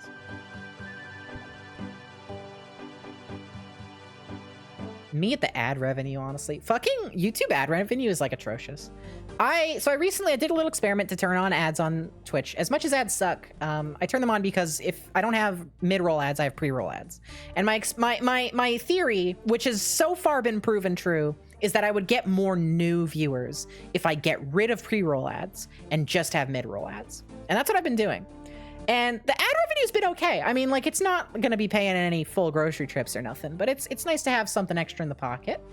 I wasn't expecting to get a ton because my only other idea of how much you get from ad revenue is YouTube. YouTube is like $1 per fucking 1,000 views or something on average. That's not a lot of money. My VOD channel, now it doesn't get a ton of views, but there are a couple videos on there that have gotten pretty big. You know, the fun employed videos, my one Spelunky out of date modding video, which still gets comments to this day for some reason. The house hunting with Holly, that's a classic. Some of the VODs get a good amount of views, right? And in the entire history of my VODs channel on YouTube, I've made, get ready, $100. I've been streaming for like 5 years. By the way, lap 301. We broke it into the 300s. Holy shit. We might just barely eke out. Let's see. It's about 30,000 XP an hour on average. Even though this is 20. Don't listen to it. It's wrong. That means XP left is 19,000. We might just barely get it. Okay, well now we'll definitely get it. Thank you, Jax, for 10 more laps. My God, what are you doing? Did YouTube payout get worse? It's always been bad. I don't know. You can almost buy 2 new games. Not in Canada. In Canada, it's $90 for a new game. For a new AAA game. So, I can get 1 game. Smiles. Looked it up. According to Google, YouTube pays $5K per 1 million views. The thing is, that's not consistent. The amount you get there's variable stuff on that. Watch time matters. And yeah. Where's the media share? Oh yeah, I'm sorry. I have to manually turn it on every time it runs out. Boom. I don't think that Emmy did a media share. So we're just listening to this one because I don't see another one in there. Who said AAA? True. Also, this is quiet as fuck. Wait, this is really good music for this. This is great. You did not? Okay, cool. If only I had 999 more VOD channels, it would be like a minimum wage salary. Fuck. Oh.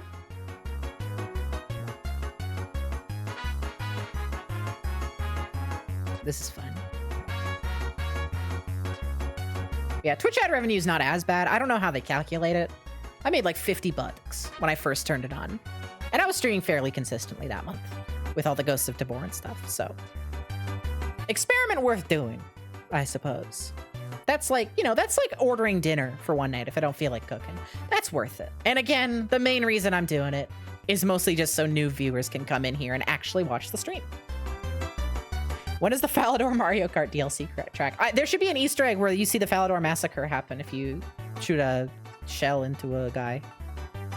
Shoot a shell into this fountain. Oops.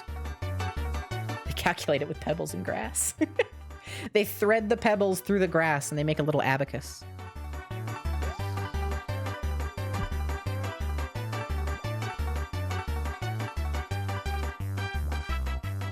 I've been at the Falador roof the whole stream. Yeah, that's the whole stream. That's what the stream's been about. So I was gonna do because I need to. So the thing is, right? The goal of this character on RuneScape. I made this character about 2 years ago. I want to get a God Sword. To get a God Sword, there's a bunch of different skill requirements I have. One of them is 70 agility. And I hate training agility, so I'm streaming this. The goal was I would do 120 laps and add a lap for every dollar. We're at $255, which means 375 laps. Right? No. Wait, how many laps is it? Hang on. 120. 175 laps! Yeah, I did it right. I did the math right. Can't hit any other player in the track normally unless it's the anniversary of the Falador Massacre. Awesome. Am I rounding up or down? Down.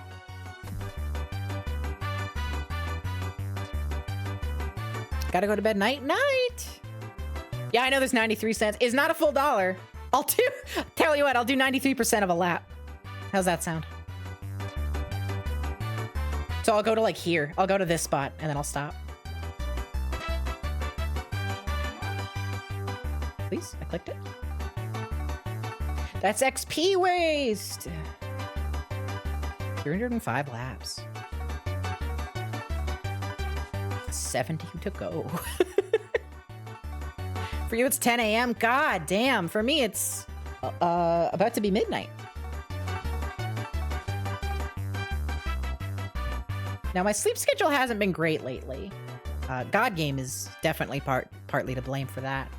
But I will say, midnight's a little late. I'm pretty tired. I don't think you're the 307. That's a perfect. Got him. That's a perfect lap. Thank you so much. Thanks for rounding it out. I'm losing my voice. Hey, darling, could you give me some water? Thank you so much. I'm like losing my voice. What'd you say? Away. Wait, what? Away. Oh, he had to take Grillbird off his lap. He's saying away. I got confused. You must pay me. A kiss? A kiss. I can't pay the bills with kisses. To wake up for work in 7 hours. Please go to bed. Yeah, Small Turtle. Thank you for hanging out. Thank you for the dragons. I hope you have a good sleep.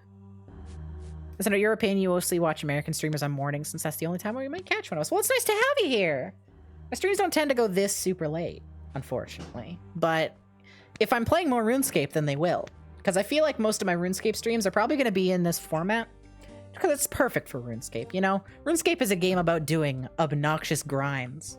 And this format is all about making me suffer. Something that everybody loves to do to a streamer. The streamer success pipeline really is just all about like maximizing your personal suffering. And that's how you win. That's why Ninja's so famous, is because he's deeply personally unfulfilled as a person. That's how he won. That was like brutal, and I need to stress that I don't actually believe that about Ninja. That was a joke, and I don't believe that about the guy. Maybe it's true. I hope not. I wouldn't wish that on anybody. It came out of my mouth, and you know, I intended for it to be funny, but as soon as I said it, I was like, huh. That's inspirational. As a deeply unfulfilled person, I should stream more. The problem is the chat has to make you feel unfulfilled. You have to feel at least somewhat fulfilled before you go in. Evil Sophie would be like, I think Ninja's fine. Krista Seal, thank you for the 350. Now I'll be stuck on the rooftop. You're gonna make me log out up here. You don't know nearly enough about Ninja to confirm or deny. Honestly, me neither. He's a streamer. He's blue. He did take advantage of people with the one like streamer masterclass thing that he did. Do we need to be meaner? I don't know. The math seems to check out that the meaner you are, the more money I get, which is how I pay the bills. You'll eat tasty food beforehand, so you'll be full and filled. Man, I could go for some tasty food. Chat, what did everybody have for dinner today? Oh my god, it's my favorite. Or in Emmy's case, what did you have for breakfast? I had for dinner today, I had a baked potato, a couple of baked potatoes, and some delicious veggies. Duke made the veggies, and they came out great, actually. Darling, did you do anything different with the veggies this time? Because they came out great. Come on down. Not really. I need to describe what just happened for y'all. Duke was wandering around the room. He was already up before I asked him, actually. I don't know what he's up to.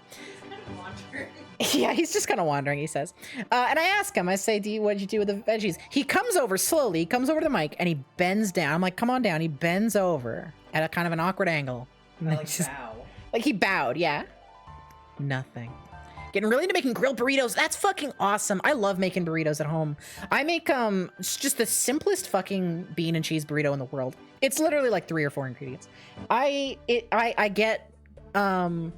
just get like a jar of salsa, a can of refried beans, and I get like taco seasoning. I actually have just like a thing of it. I don't get the packets. I get like a thing of it now. I could make my own seasoning, but that's a lot of work. And I just throw that shit all into a bowl, slather it onto a tortilla, put a bunch of cheese on top, And I can make like 8 at a time because they come with 8 tortillas. I could probably make 10 realistically with the amount of goop in there, but I don't have, it doesn't come with 10 tortillas. But I make those. Hi. Duke is, I kiss him. Duke's shoving marshmallow into my face. But yeah, that was like my snack for a good couple of months. That was like, I would make some and I would have 8 of them and I could just snack on them throughout the week. Is great. This past couple of weeks I've been doing chicken wraps. The strat is I get to the tortillas. I get like a whole rotisserie chicken, right? Because Duke is dancing right now. You good? I'm excited. You're excited? What are you excited for? The puppet stuff coming. Oh, the puppet stuff. We ordered his puppet stuff and he's very excited about it. Anyways, so I get a rotisserie chicken. The reason I get a rotisserie chicken is because a full 1 kilogram rotisserie chicken here at my local grocery store is $10. And 1 kilogram of like chicken breast is $20. So it's a good deal. So yeah, I get the rotisserie chicken. Duke and I have a new like tradition, I guess you would call it, where we get the chicken and we each have 1 wing and 1 leg of the chicken. And then then I just shred up the rest of the rotisserie chicken and I put that in the wrap. Plus you can use the bones for soup. Yeah, I don't know if I'm gonna do that this time because I'm scared of it, because that's a new thing. I don't know if I'm ready for a new thing. But yeah, I shred that up and I put that into chicken wraps. My favorite has been getting bell peppers and onions and frying them up together. And I fry them up in bulk for these wraps. So I just have all this chicken, all this bell pepper and onion. I throw that together in with some shredded cheese. And I was doing ranch dressing, but I recently got tzatziki and it's way better. I fucking love tzatziki. And that is my chicken wrap. It's so fucking good. The bell peppers and onions are unbelievable. They mix with the sauce from your ranch or tzatziki and it just pops so much. It's so sweet. It's so delicious. Have a good night, Title Torrent. Thanks for hanging out. Taught you invaluable stuff. I love cooking. I've only recently, like in the past year or so, gotten into cooking properly, but I'm falling in love with it. I love to make food. I love to eat delicious food. I've been using ranch and spices and stuff, but tzatziki, yeah, no, tzatziki is so good. The reason I learned about tzatziki is specifically because of a Canadian food. It's Canadian donair is what it's called. It's not like donair, like spelled D-O-N-E-R that you get in America. Canadian donairs, spelled D-O-N-A-I-R, are basically a wrap. It's tortilla, your choice of protein, fuck, what else in it? Tomato, fucking whatever, I don't know, put your shit in it, lettuce, etc. Your wrap fillings, and then it's tzatziki and garlic sauce. And that's a Canadian donair, and they're fucking amazing. They're unbelievably good. I would make them all the time, except that, like, getting tomatoes are kind of expensive, and then they go bad if you don't use them quick. Can you, like, I wouldn't want to freeze a tomato, I guess. Because I'd have to thaw it. That's the thing. People are always on about freezing your food. You gotta thaw it after. That's the worst part about freezing shit. I never freeze stuff. I just try and make, like, I try to make things in bulk for the amount of time it will take me to eat it. Don't refrigerate tomatoes and make it rot faster. Good to know. But yeah, I never like freeze burritos or anything like that. There's some stuff that's good to freeze, but it's not very often, I feel like. Probably shouldn't freeze produce. Yeah, I didn't think so. I just brought it up as a possibility. But the worst is avocados. Avocados go bad the moment you crack that shit open. You have to decide to eat it immediately. The moment you look at it, you have to eat the avocado. Which makes me sad because my ideal sandwich requires avocado. By the way, the Sophie Baby ideal sandwich, not my recipe. This is from a local deli in my town. Unfortunately, they're run by a cult, so we don't eat there, and I decided to reverse engineer their sandwich. The Sophie Baby perfect sandwich, my favorite food, okay? First off, you need a honey bun. Kind of hard to come by, at least where I live. So yeah, they're run by a cult. Don't worry about it. There's documentaries and shit. Anyways, so you need a honey bun as your bread. It adds a little bit of sweetness. It's delicious. Okay. You want turkey. You want avocado. You want Alfalfa sprouts. Okay, alfalfa sprouts are fucking incredible. You probably haven't had them. They're a weird one, but they're delicious and they're the key to this entire meal. Most of the flavor comes from those sprouts, okay? So, avocado, alfalfa sprouts, tomato. You want some ranch dressing. Just a little bit, not a ton. You don't want it to be too, you don't want it to overpower the flavor. And you want your choice of cheese. I personally choose Havarti cheese. They feed that to rabbits, well then call me a bunny girl, because they are delicious. I actually love alfalfa sprouts. I would put them on everything if I could. It's a very light sandwich. It feels very light. It feels very like it's not like, it's very different from like a roast beef kind of thing, which is kind of a heavier meal. It's my favorite sandwich. And I highly recommend everybody eats it every day forever. Sophie Bunby, watch out, I'm stepping on Val's territory. Checking in, when Americans hear honey bun, we think Debbie desserts covered in glaze and sugar. Okay, that's not what I'm talking about. I'm talking about like bread made with honey, essentially. Just like regular bread made with honey. Like I said, hard to come by it, because I've never seen them at a bakery. You might have to make your goddamn own. I've settled for like whatever buns I can get my hands on when I make this sandwich, because nobody makes these honey buns. But this is the reverse engineering of this cult sandwich. And they had a honey bun. I hadn't heard of it either, but that's what they had. And it honestly, it matters. Because whenever I remake the sandwich, the two things that are different that stand out to me that aren't quite right, it's the ranch, because I think they make their ranch homemade at the cult. And it's like lighter. It's not as, I don't know, it's not as like processed tasting, I guess. And then there's the honey bun. You can't even imagine what it tastes like. It tastes like bread, but slightly sweet. It mostly just tastes like bread. Like it's not a huge difference, but it's just a little sweet. It's nice. Honey bun for a sandwich sounds like honey wheat to me, but in Bull Run 4. Yeah, that's kind of, I think, what it would be. Wish cult ranch was more accessible. I don't know, make your own ranch at home. Like honey wheat bread? Yeah, I guess so. You're imagining like a sweet roll. Yeah, that's kind of it. Not like a sweet roll as in like Skyrim. It's like brioche, but not as heavy. Sure. Your favorite sandwich is typically something with plenty of meats. You like lettuce and tomatoes and kind of cheese, and it's hot. No, that's nothing wrong with that. I went to a deli recently where I got a sandwich. Like, it was a nice big chunky deli sandwich. It had 3 different kinds of meat on it, all like heavier. It was like I think there was some salami on it and some meats I'd never heard of that were slightly spicy. There was banana peppers on it, which normally I hate, but these were fucking delicious. It was really good. That was where my mom lives. It was really good. Not your 9K texture Skyrim sweet roll? No, sorry. No, the sandwich I'm talking about, it's essentially white bread if it was slightly sweeter. That's all. You love banana peppers on sandwiches? So the only banana peppers I've ever had were at Subway, which I imagine are probably subpar. The banana peppers I had at this deli were delicious. And I would eat them many more times if I lived in that town.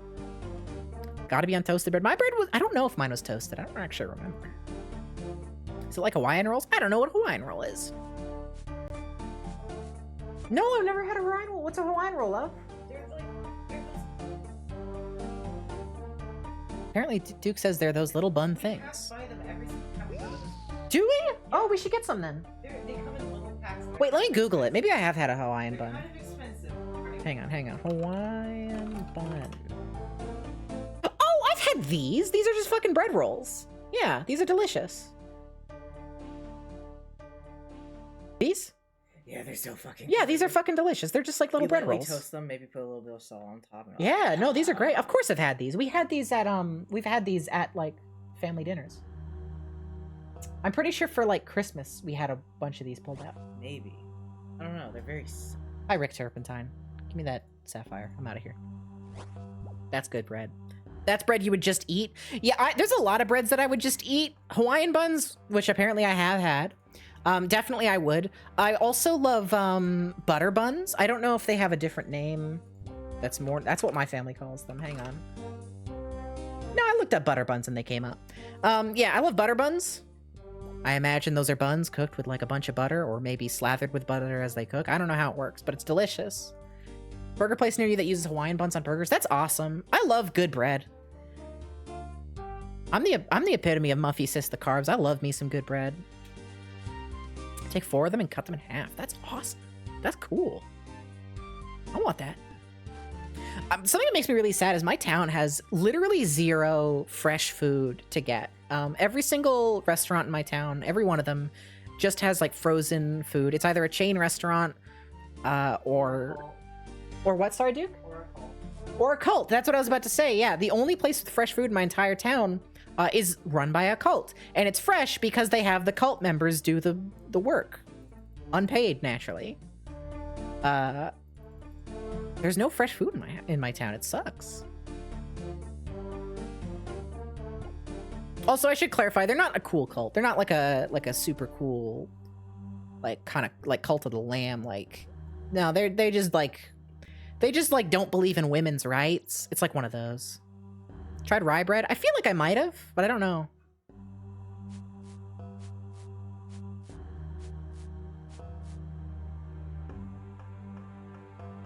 As funny as cults are as a concept, there's not a lot of cool ones out there. Yeah, that's the thing. Cults have kind of been like meme-ified, right? But the actual real life cults are just bad.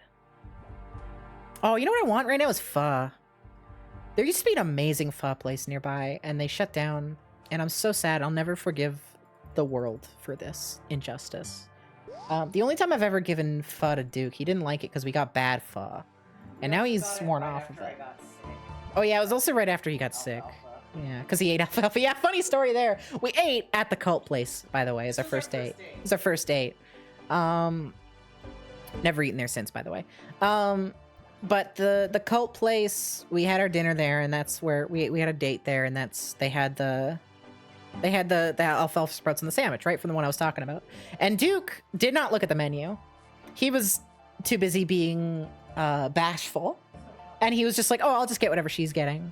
And yeah, he got alfalfa sprouts, which he's deeply allergic to. And he threw up when we went home, and I got to cuddle him. And it was a good bonding moment. But it was really fucking funny. There's a restaurant near your house literally called Fuck You. It's the funniest thing. That's awesome.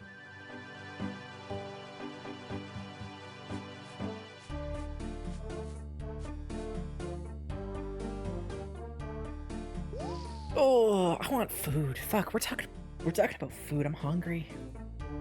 I haven't eaten a ton today. I had a big dinner. That's about all I've eaten. Maybe after stream I'll toss myself something. Maybe make a mac and cheese. 7-Eleven time. I don't really want snacks. I'm like, I want a meal.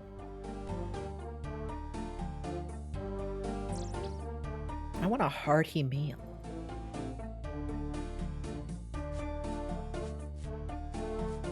We're getting there. I've got like, what, 60 laps to go?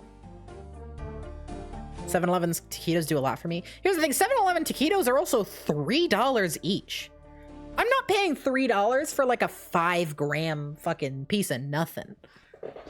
7-Eleven taquitos are stupidly overpriced. What? Yeah, no, Canada is fucked. Food prices in Canada are fucked. Oh, you haven't been to 7-Eleven in like a decade? Yeah. No, it is insane, Gibson. Yeah, literally, let me go into fucking DoorDash right now. I'll tell you exactly what the price is for a taquito. It's like criminal. Hang on.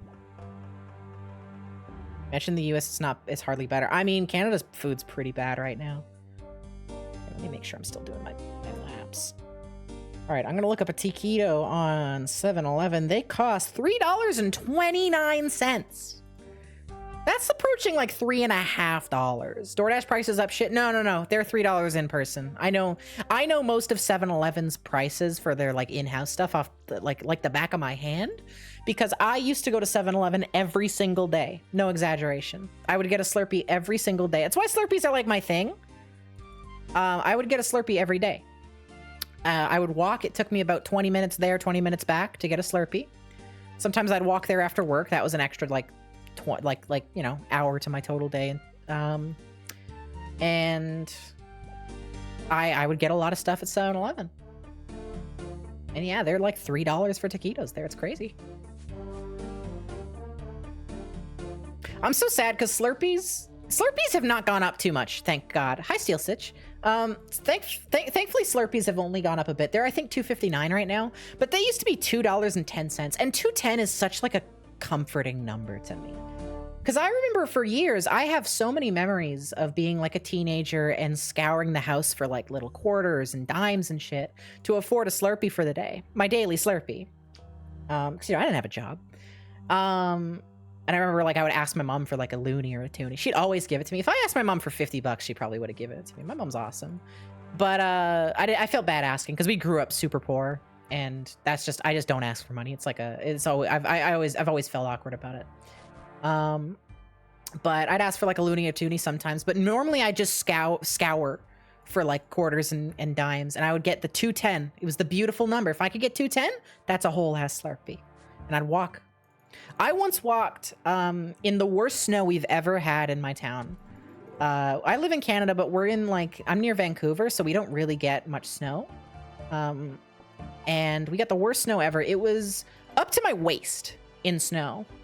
And I trudged. I layered up. I trudged to 7-Eleven twice through waist-high snow, 2 days in a row to get my daily Slurpee. I was committed. I'm actually so like heartbroken that we don't live within walking distance to a 7-Eleven. I would legitimately be more fit. It sounds like counterintuitive, right? Because, oh, 7-Eleven, you're getting a Slurpee every day. That's a lot of sugar. But like the walks kept me in shape. And it was also good to clear my head. It was really, really nice going on a daily walk. Like think right now, just think for a minute. Think about how your life would probably improve, assuming you don't already, if you did a walk every day, like a 30, 40 minute walk every day. That'd be nice, right? I desperately hope that one day in the future we get to live near 7-Eleven again. It's just good. It's a nice routine. Going outside more often, getting more snacks. Yeah, it's nice. It's nice. You have nowhere to walk. Me neither. I live on a hill, like a big hill. And so even like if this was flat land, I probably could walk to the store, but it is crazy uphill. It's like a dip. It's like a inverted bell curve. So it's like you both ways you go down and uphill. It's awful. Closest thing your apartment complex has is a vending machine right outside the door. Yeah, I'm sorry. Still working on those homebrewed Slurpees. One day we will get it. One day we'll get it. You walked home for 30 minutes from high school and you hated it in the moment. Now you kind of miss it. I did too. I kind of miss those walks. Like I talked about this earlier, Gibson, before you arrived, but I used to walk an hour to work and an hour back every day. And I frequently, on my way home, you know, this is when I was like first getting a taste of adulthood. I was like 18. I had just graduated. I started just like walking around town instead of going home after work. Like if stuff was still open, if I got off early enough, I'd walk over to like Value Village, get a Nerf gun. I'd go to 7-Eleven. I'd, you know, walk to the mall sometimes. And it would add like a full hour, maybe more sometimes, to my walking day. And I just liked it. Walking is awesome. I actually hate living on such a hilly area because walking uphill is awful and a nightmare. And it just sucks all the fun out of it. I hope wherever we move to in the future is nice and flat. We're thinking of moving up to the town my mom lives. And it's nice. It's really flat up there. So I'm hoping we can figure that out at some point in the near future. Sometimes it's just nice to go somewhere. It seriously is. Duke and I are really stuck inside the house. It's actually terrible. It's probably like atrocious for our mental health. Because I've told this story on stream before, but so Duke, he's immigrated from America here. And that was like a 3-year process. It took fucking forever. And while he was here, the way the lawyer told us to do it, we talked to a lawyer to make sure we did things right. And they said, tell them you're visiting. And then apply in Canada because it's faster if you apply in Canada, right? So go to the border, come to the country, just be like you're on a visit, which is true because it was technically just a visit.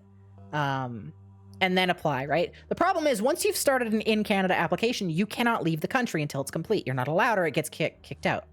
And the reason that's a problem is because when he was coming in, he was just visiting, we didn't import his car, naturally.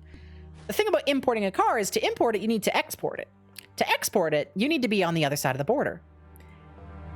This, as I said, this immigration period took 3 years. So it's going to be a long visit. No, it's 6 months limit. You just have to apply within those 6 months. Anyways, so this immigration took 3 years. So his insurance and car registration ran out. We went to go renew it online. Unfortunately, he's from California. California does smog checks. British Columbia does not do smog checks. So there's no way to get the car checked out to get the registration and insurance renewed. And so the car for over a year now has been sitting stuck in our driveway and we can't drive it. So we're stuck in this damn house. It sucks. His immigration's finally done so we can handle it, but it's going to be damn expensive because since we can't drive it, we're probably going to have to tow it to the fucking border.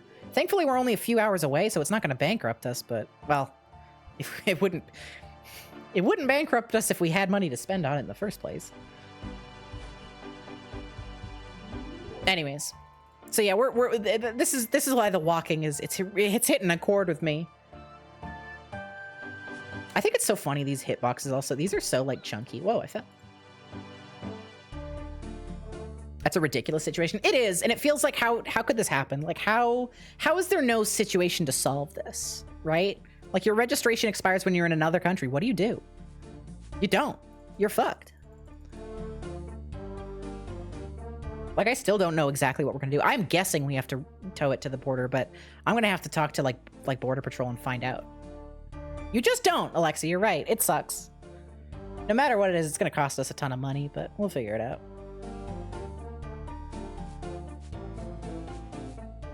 So yeah, we've been stuck in the house. Thankfully, I've got family in town, so we can get around when we really need to, but we order our groceries and we sit at our computers. We got cabin fever. I was about to say we got whatever the opposite of homesickness is, but that's cabin fever, baby. They got a word for it. 329 laps. After the stream is over, I'm gonna collapse in bed. My throat is killing me.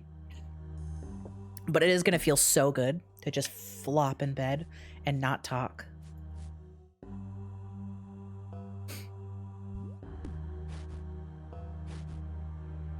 You take so many things living in EU for granted. Yeah, I mean, like,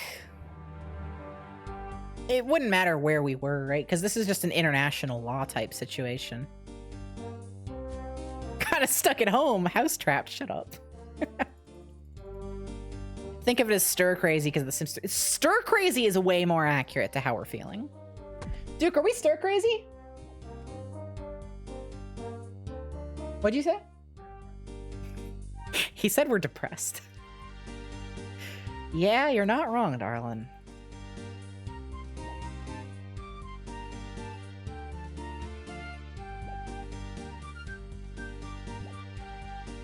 Stir crazy is the negative moodlet you get from living that way in game.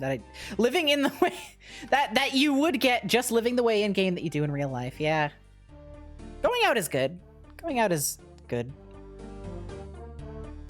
EU has dealt with many of these things between the countries to make. Well, yeah, because they're all in the EU. I guess, I don't know. I guess the EU is not a country. Fair enough.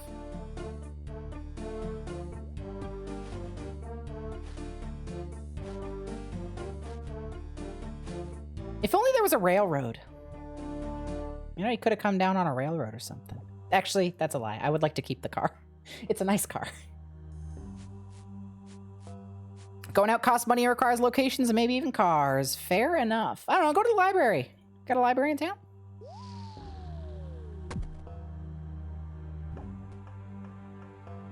Duke and I are probably going to visit Vancouver Library at some point. Because they got a 3D printer there. What kind of car, if you may ask? I don't know the breeds.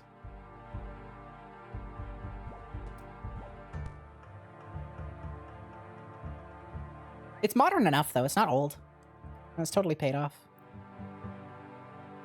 It's got 4 wheels. They do. Yeah, they do. Apparently, Duke Googled it the other day because we were trying to figure out where we could get access to one. Apparently, they do. Apparently, there is a library not far from there. You should go to the library. The library's awesome.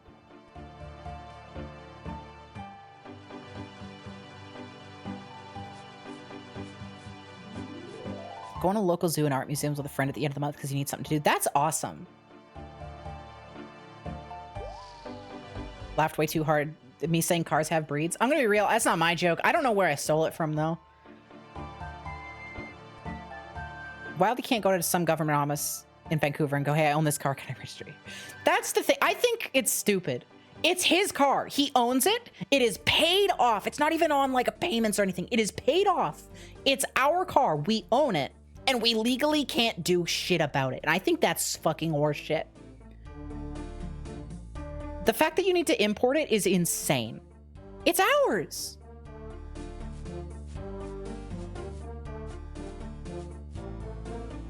There's a big chance if you live in a big city, your library has some cool stuff. Yeah.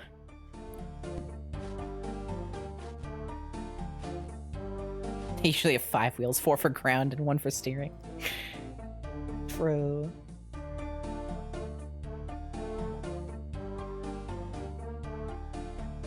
There is one funny thing about the car. It has this weird quirk. And every car's got its quirks. Our car, when we turn it on, the fans every single time will blast at, they'll turn on to full blast. It's a digital, like thingy. It's a digital fan controller knob.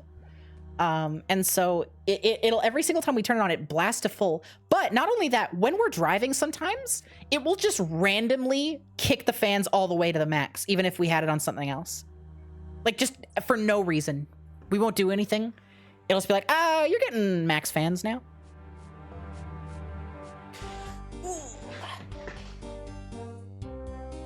It's a great quirk. It's really funny. Just like your laptop. Laptops are supposed to do that. They do that when it's hot.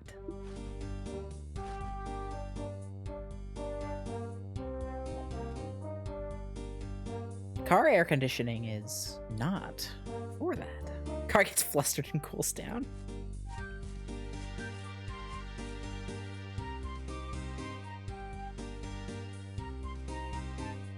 Please, there we go.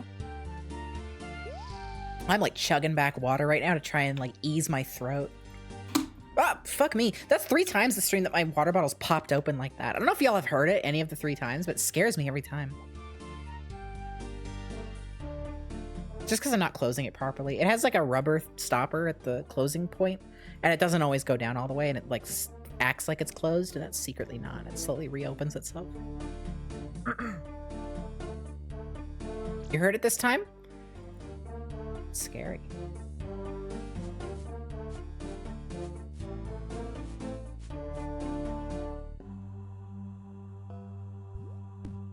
Ooh, 334 laps. We're getting there. We're so close. 6 hours. I've been going in circles. I did this again at the 1 hour point. I want to remind everybody where we are right now. For 6 hours, 13 minutes, and 30 some odd seconds. I have been clicking on green squares in RuneScape, just sprinting in circles as fast as I can manage. For 6 hours.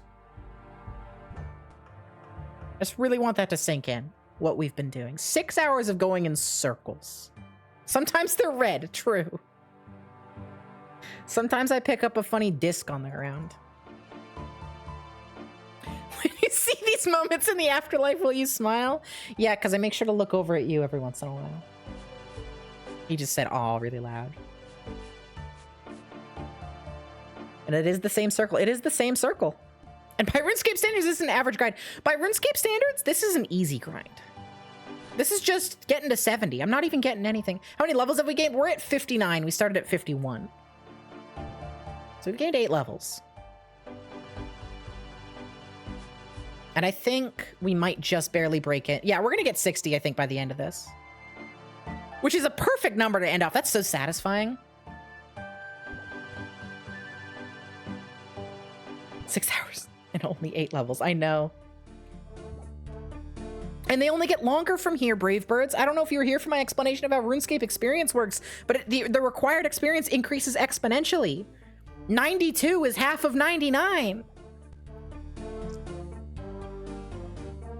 Speaking of cars, you got a 12-hour drive / ride tomorrow. Have fun. I hope you got like a Steam Deck or something.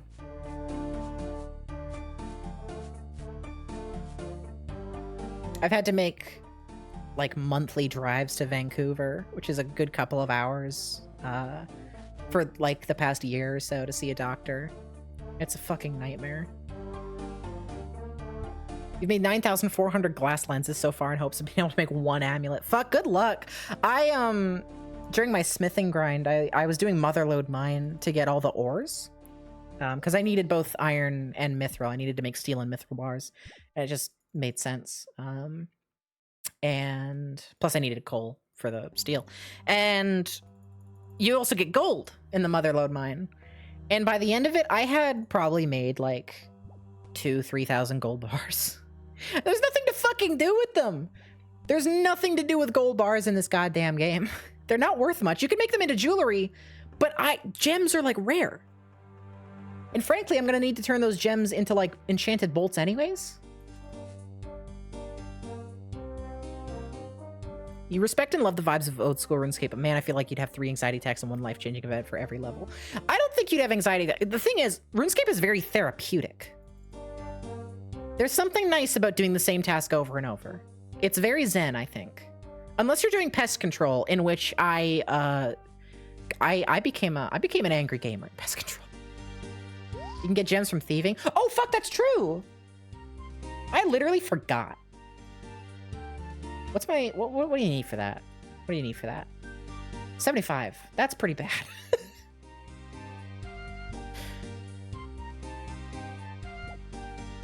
I could buy the gems from that one gem seller in Alcarid. They're never in stock, but it'd be something. You underestimate my anxiety hating me for wasting your time. The thing about RuneScape is you can do it as an idle game. This is the circles, right? This is circles. This is very click intensive is how they call it in the RuneScape community. But most of RuneScape is just chilling in the same spot. For example, all of the combat skills except for magic, actually, honestly, kind of including magic, all of the combat skills, you train by standing in the same spot for 10 minutes at a time. And then you leave and come back every 10 minutes to reset the aggro because they go passive after 10 minutes. So that's like, that's 2 clicks per 10 minutes. Holly did an Iron Woman stream around 2 months ago where half the stream was sitting waiting for a guy to forget she stole from him and then steal from him again. Oh yeah, that's training thieving, baby. Also, yeah, money making Alexa. I used thieving for that. I did the ham hideout. You steal the keys and you open the chests for jewelry and stuff. That's how I did that. If you do crash star mining, you click once like every 20 minutes. Yeah, true.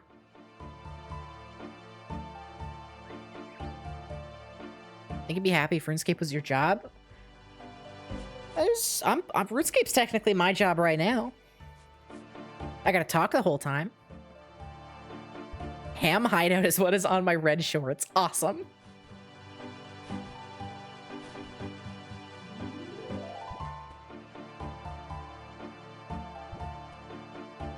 Oh boy. It's gonna be our 340th lap.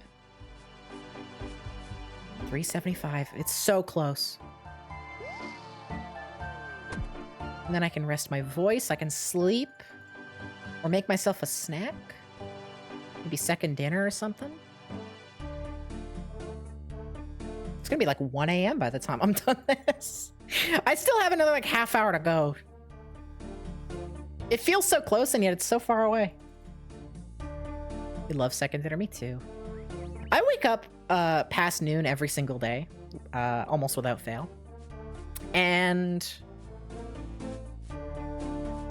I don't tend to eat breakfast because it makes me like feel bad. I like get sick. It doesn't play with my tummy well. And so the first meal of most of my days tends to be dinner. And then I usually eat a second meal because you need to eat more than once in a day. So I frequently do have second dinners. Dinner also happens to be my favorite meal of the day in terms of the societally acceptable meals you tend to make. Your body doesn't want any food for like 2 to 3 hours after I get up. Yeah, same. I'll go to bed like starving sometimes. I'll be like, oh, I can't wait to eat in the morning. And I wake up and I'm like, I'm not hungry. Takes a couple hours to rev up the engines again. Then I get hungry. This one time, I'm going to put a huge disclaimer and say, don't fucking do this. When I was around 16 or so, I was really sad and into Overwatch. And it was during summer vacation. No school. I I stayed up all night playing Overwatch one night, 24 hours, and I didn't eat that day. I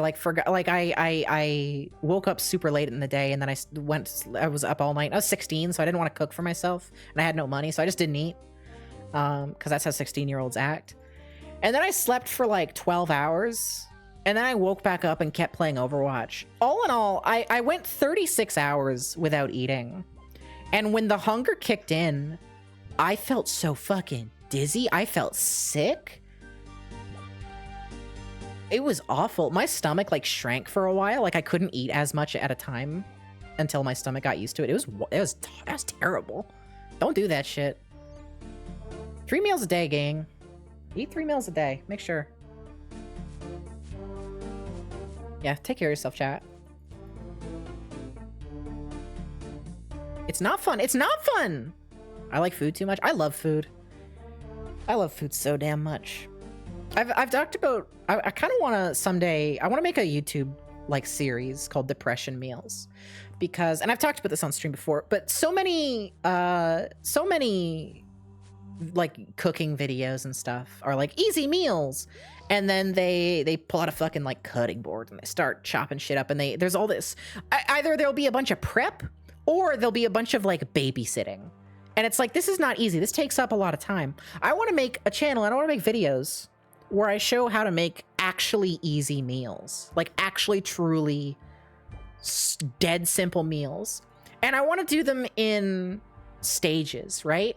Like, for example, you know those videos where it's like how to make your instant ramen better, and then they do shit like they start washing the noodles and they make some fucking, like, they get some meat and veggies and stuff, and it's like, it's not instant ramen anymore, it's just ramen. I want to make like a video where it's like how to make actually instant ramen taste better. And it's like, here, use these spices instead of your spice packet. Throw these in there, and then just have some green onions in your fridge and just fucking toss those in, and boom, you've made fucking delicious ramen. And it's still instant. It's still literally just shoving that shit in the microwave. Yeah, pierogies, Lord, exactly. Pierogies would be like another step above, where there's a little bit of babysitting, but for the most part, you can just chill while they're cooking. And then you have a delicious meal, right? The burritos I talked about earlier today, where it's like just a couple ingredients, you toss some shit in a bowl, throw it on a tortilla, and you've got meals for multiple days. Like, that's what I want. Biggest advice to all depressed people everywhere: get a rice cooker. I don't like rice. My biggest advice to depressed people everywhere: get a slow cooker. If you are sad or neurodivergent, both even, and cooking is really hard for you, but also you love food and you miss the taste of like a delicious home-cooked meal, get a slow cooker. Because if you have a slow cooker, you can put a big old roast beef into that slow cooker at the beginning of your day, and at the end of your day, it will be fucking delicious. It will be perfectly cooked, and you will have like a home-cooked goddamn big old roast. It's fantastic. Or make a stew or something out of it. Like, you start it in the beginning of the day and you have like a delicious home-cooked meal at the end of the day. Slow cooker is amazing. You make grilled cheese in the toaster and microwave sometimes. I've done that before. I'm not a big fan of the toaster microwave combo. I don't like how the cheese gets when you do it in the microwave, personally. But yeah. Like, I not only do I want to show how to make like these really simple meals, right? But a big thing for me, that's 60 agility. That's 60 agility, baby. That's awesome. I'm going to finish my laps here. I'm not going to go to the other course, but anyways. Another big thing that's important for me is, right, for me, because I only just started learning how to cook the past year or so. The biggest issues for me with learning how to cook is getting ingredients and like cooking them before they go bad, right? I get intimidated by a new meal, so I'll buy the stuff. I'll be like, okay, I guess I'm gonna try this week, and then it comes around, and it's like I'm not feeling. I'm nervous. I'm intimidated, and I end up just letting the shit go bad, right? So a big thing that I want to do is show people how to start tiptoeing into making things with slightly more and more ingredients, because that was a process for me. For the longest time, I was like a 1 to 2 ingredient max, and now I'm starting to enter a point where I can just kind of throw stuff together and make something, and it's not so bad. And I think that'd be an important thing. The 3 like pillars, I guess, of the Depression Meals channel. 1 is showing people how to make truly simple meals. 2 is teaching people how to cook slowly, in a way that I wish I had. right? Just tiptoeing people into learning how to cook. And 3 is showing people how to cook on a budget. Because I'm poor as fuck. I grew up poor. I'm still poor. I don't have a lot of money to spend on food. But I love delicious food more than anything in the world. I think there is truly very few pleasures in life that are more important than a good meal. With those you love specifically. And a big part of the depression meals too. Most people who are depressed or neurodivergent, they can have trouble, like they are statistically tend to be lower class. And so you got less money to work with. I think it's important to also show people, hey, here's a little bit something you can do with some couple simple basic ingredients. Like little tips like I would give is like fucking, for example, onions, right? Chopping an onion's a lot of work. I all the time used to get onions and let them go bad because I didn't want to chop them all. Or like if you get onions, you can only get them in a big bag. It's like, I don't need that many. Frozen onions exist. You can just buy pre-chopped frozen onions. And that shit was a game changer for me. Yeah, they're not as good, but you're not a 5-star chef. A big part of for me too with cooking was learning to unlearn the sort of like, oh, this is bad. Like frozen onions, right? Oh, frozen onions, that's bad. I had to unlearn that shit. Yeah, they do frozen onions, Brave Birds. It's incredible. Because onions are they're so delicious. Onions add so much flavor. You get a bag of frozen onions, you can toss them into anything. You just toss them into the pan, fry them up, done. Little stuff like that. Pierogies too. I've talked about pierogies so many times on stream. Chat, if you're budgeting and you need some yummy food, go look for a bag of frozen pierogies in your local supermarket. Pierogies are... I just changed your life. I know, Gibson. Frozen onions. Seriously, it's a game changer. Frozen pierogies. Okay, you put them in a pot. You put them in a pot. You start the heat at max. Okay. Once the pot starts boiling, the pierogies should start floating. It usually happens at the exact same time. Once they've started boiling, you take them out of the pot and you put them on a frying pan with butter. You fry them up until they're golden brown on both sides. You have a fucking unbelievably delicious meal. Do you want to know how expensive that bag of pierogies is? Which is going to last you for like 4 meals or more? It's $5. Canadian. For a single meal of pierogies to just feed like one of us, I can get a $2 box. That's cheaper than buying like a 7-Eleven taquito here. Pierogies are stupid cheap and they're delicious and you can get so many of them. Get pierogies. Yeah. That's the kind of stuff that I would want to show off with like the depression meals thing. Little stuff too. I love gravy. And now I don't make a lot of homemade gravy. I probably could make something better if I did, but that's more work. Instant gravy, right? Tastes pretty bad. Instant gravy it's got a very processed taste to it. Here's my tip for you. Swap out the water for beef broth or whatever type of broth for the gravy you're making. You get an instant pack of gravy, you get a thing of broth. Broth is stupid cheap and it's so useful. You can do so many things with broth. You should always have broth in your house. Mix some beef broth with an instant pack of brown gravy. It's going to taste 10 times better than if you did water. You can also use that beef broth for so much shit. Like somebody mentioned rice earlier. Hey, swap out your water and your rice for beef broth. Boom. You just infused your rice with the taste of beef. It's delicious. Pre-chopped dried garlic has like no flavor, but pre-peeled garlic is okay if you can find it. Interesting. I didn't know that. I don't cook with a lot of garlic, but I'd love to change that. Specifically because of why you ask, because it doesn't tend to have a lot of flavor when you get it dry. Stock is so good in broth and whatnot. Yeah, there's stock, there's broth, there's bouillon. I don't know the difference between all this shit. But yeah, that's little things. Like I would love to make a little YouTube channel to tiptoe people into cooking, show some budget tricks and stuff, and just show some actually like easy meals. Because Christ, there's no such thing as actually easy meals. Or if they are on the internet, they're hard to find. The jars of minced garlic are really good. You can pour it into anything. It's a fave balance of easy and quality. I'll try that.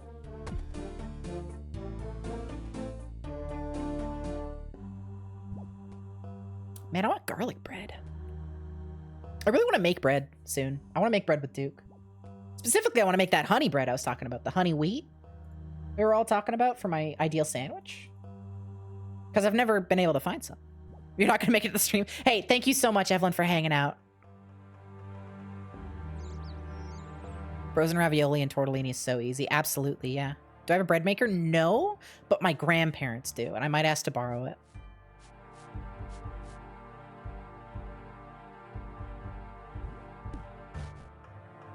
No, I was not in on the pandemic bread making kick. I've never made bread. But I love bread. It's one of my favorite things in the damn world. And if I could make it at home, that'd be awesome sauce.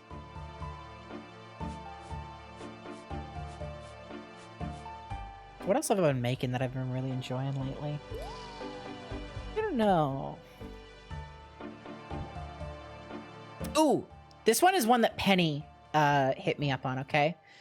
Penny was inspired. Penny watched the Brian David Gilbert Midnight Gourmand video, and she was inspired. She looked in her kitchen. She had bagels, she had barbecue sauce, and she had shredded cheese. She threw that shit in the oven.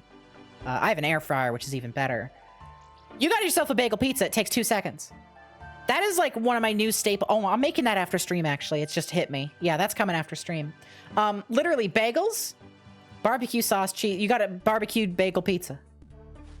The reason I say barbecue sauce too, and not like pizza sauce, is pizza sauce, what are you gonna do with that except make fucking pizza, right? But barbecue sauce, you can use on all sorts of stuff. So it's like more efficient to have that in the house. So I've always got some barbecue sauce in the house, and I'm always ready to make a pizza. I might make a chicken wrap too, actually. I'm kind of digging both. I wonder if it would taste okay if I mixed the barbecue sauce and the tzatziki. Because it's a chicken wrap, and chicken tastes amazing with barbecue sauce. I don't know if the chicken and I don't know if the tzatziki would go good with that though. You make bagel pizzas with sun-dyed tomato pesto, your sibling bought. They're pretty good. That's awesome. Yeah, by the way, if you can get an air fryer, they're awesome, mostly just because it's like an oven you don't have to preheat, depending on the model. Some you do. The reason I say it's so useful, air fryers are great. We got this one for 20 bucks, but it's like a $300 air fryer. My mom got it on a stupid, crazy deal because it was a display model nobody wanted to buy, and she worked there. But, the air fryer, it takes 3 minutes to make those bagel pizzas in it, and they come out perfectly. Like, unbelievably good. Air fryers are awesome. Oh, we also make baby potatoes in air fryers all the time. Oh my god, baby potatoes in an air fryer. It's like 12 minutes of your time. You just sprinkle some oil on it, sprinkle some spices on them, toss them in. Done. 12 minutes. You've got an amazing set of potatoes.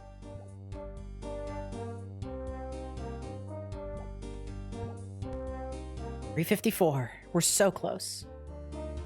$382 is what we gotta hit. That sounds worth it for sure. 100%, yeah.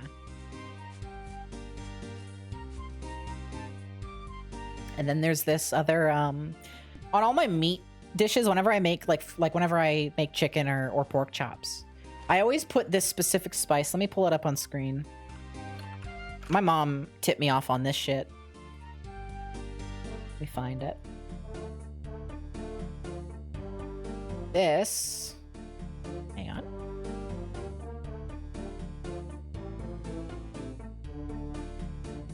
Here we go.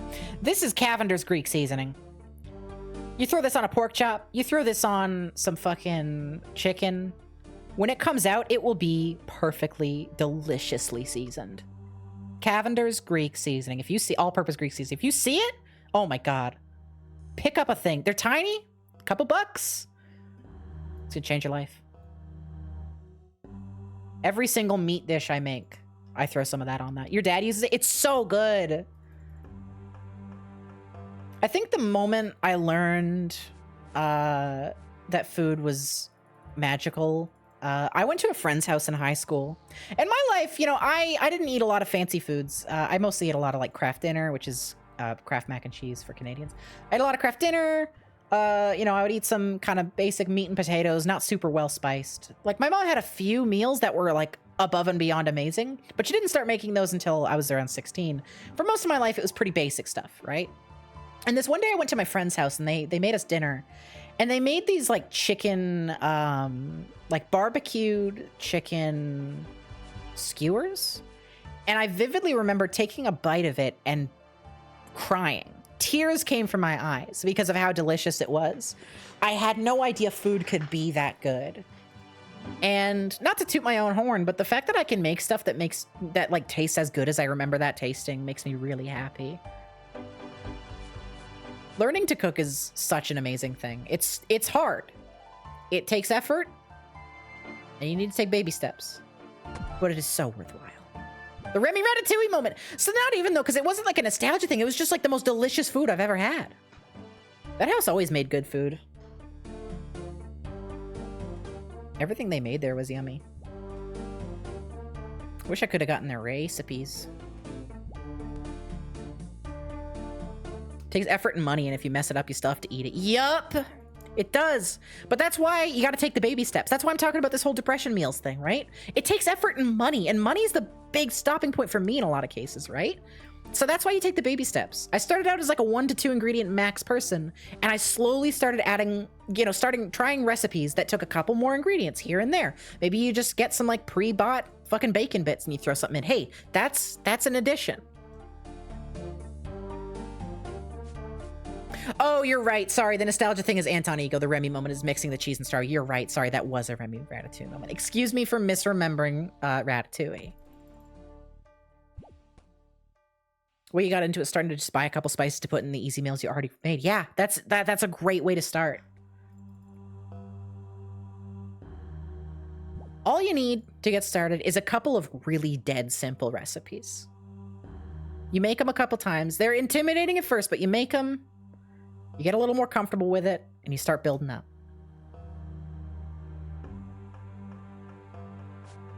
The Ratatouille community is forgiven, Sophie baby. Thank you. I imagine you're the only member of the Ratatouille community. Oh, my throat kills. I still don't make super big meals. The most like delicious, extravagant meal I make is like the slow cooked roast beef, and then I make the gravy from the drippings of it, and it's delicious and stuff. Make some mashed potatoes with cream cheese in them. By the way, put cream cheese in your mashed potatoes, for the love of God, please. Put cream cheese in your mashed potatoes. It's so good. But yeah, you lived with someone for a while who did a lot of HelloFresh stuff, and you cooked with them in exchange for eating a share of it. Yeah, no, straight up. I'm not sponsored right now, but I have been in the past. And I straight up, they sent me a box once, and those just couple recipes, I learned shit. Val too, who's not here right now, like they learned shit. Like HelloFresh is a genuinely good way to learn how, like a couple more recipes, and they have those recipes online too.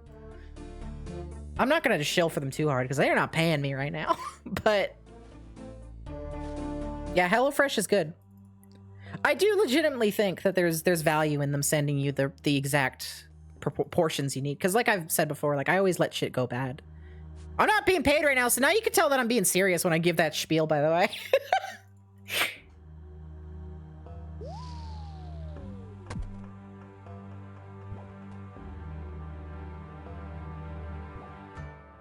I still have the recipes too that they sent. I put them in my recipe book. My mom gave me a little recipe book. It's tiny. It's got like 4 or 5 recipes in it. But when I moved out, she gave it to me, and it was all my favorite meals she made. Including that roast beef with the gravy. That's her recipe, which I've slightly tweaked a little bit. You knew you were struggling when you had HelloFresh stuff going bad in your fridge. Oh, I'm sorry about that. But another recipe that my mom gave with me in that book, it's her enchiladas, and I fucking love them. It's a pretty simple enchilada. It's just like tortilla, chicken inside, your spices, your bell peppers, etc., onions.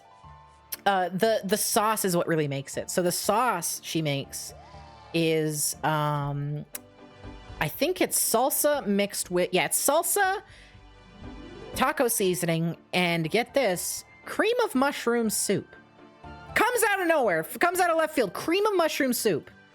It is the most amazing thing in the world. Cream of mushroom soup, salsa, and just a bunch of taco seasoning. And it's so delicious. You slather it on top of them. It's so yummy. I haven't made them in ages because it's a lot of work. But it's so good. That's wild. It's really good. It's like unbelievably good. I have a can of cream of mushroom soup in the cupboard. I don't have any of the other ingredients I'd need. Fuck. It's really funny. Talking about like accidentally messing stuff up and all that. When I did not know at all how to cook, I really was craving those enchiladas. Hi Dollop, it's going good. We're almost done here. I was really craving enchiladas before I had learned how to cook, and I took out that recipe and I was like, this is too much and I don't have any of these ingredients and I'm scared they're gonna go bad. So I just was like, I'm just gonna put chicken and spices together in a tortilla and see what and cheese and see what happens. But the chicken, right? I had never like cooked a chicken at that point. Still, I did not know how to cook at all. This was a couple years ago now. And so we would always get these pre-cooked, like cut up chicken bits that we would throw in like our dinners and stuff to still get protein. And I tossed those in a pan with the seasoning, and it was so dry because I didn't add any liquid to have the seasoning coated or anything like that. It was the driest shit in the world. And then the house smelled like the seasoning for like a million years after, because it was basically just loose seasoning everywhere.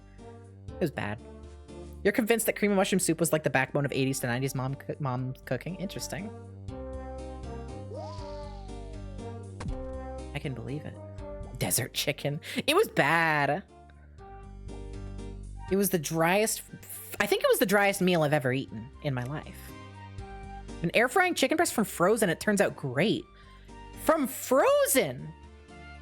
What heat, how long? Cause I'm gonna start doing that.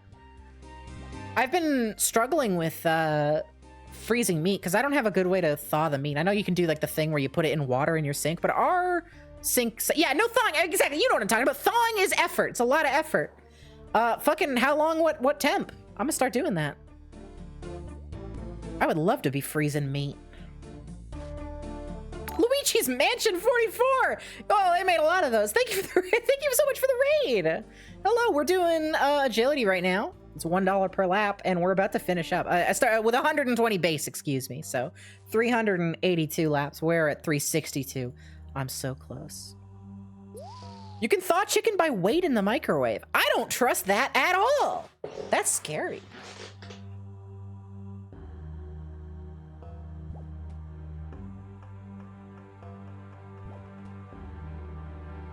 Depends on the thickness. You'd say 370 degrees, 15 minutes, flip, 5 minutes works for most of them. That's awesome. I would love to start doing that. Yeah, for the Raiders, we're talking about food right now. Quick, someone donate $100. I mean, like, the thing is, I can't say no to that, but it'd take me a long time. You mean you're cooking it afterwards? Okay, here's my worry. I feel like if you put it in the microwave, I feel like it would dry it out. When you put shit in the microwave, it dries it out so bad. So I feel like if you were to thaw it in the microwave, it would get pretty gross. American microwaves are kind of both. Jax and I are Canadian, I'm pretty sure. We're both Canadian.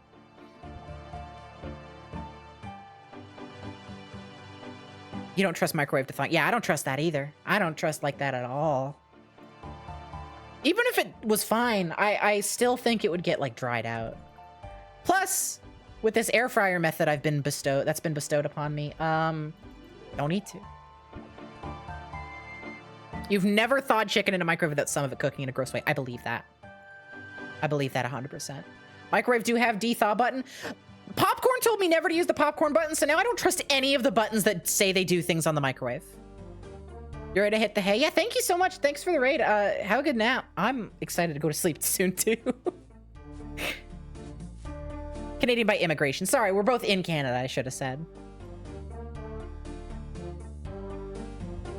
Popcorn button's so different depending on the microwave. I don't trust any of the buttons that aren't numbers. I've been using the timer function on my thing lately, and even that's scary. You just put stuff in the fridge 24 hours before you need it for thawing. So that's what I do too, but like, one, that requires me to at least 24 hours in advance choose if I'm gonna like use that thing. And two, that's like 24 hours worth of like prep time. Even if it's not difficult prep time, that's effort that I don't want to have to put in. You know what I mean? For keeping my Britishness secret. Always. You've been playing for a while. Consider taking a break from your screen. Yeah, RuneScape, don't I feel it? Don't I damn feel it?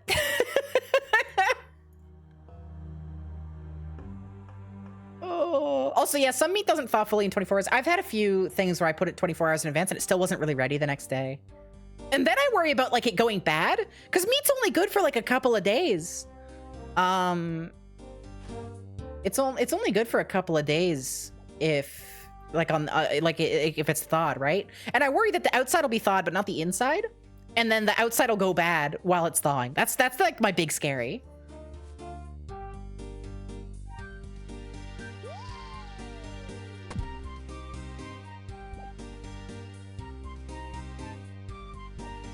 Takes just enough effort, yeah. No, I hate thawing. I hate thawing. No, yeah, no, Cheesy X, I know you can put it in cool water. The thing about that is you need a sink for that, and my sink is extremely gross and bad. What are the level gains looking like so far? We are at level 60 agility. We have 283,000 experience in agility. Our goal is about 700,000, and we started about at 100,000. So we got about 180,000 experience on this run. On this stream. Pretty good. Pretty darn good, frankly. Congrats, thank you! If I didn't world hop, you just realized I would have been auto-logged? That's funny. Well, I simply would have re-clicked back in.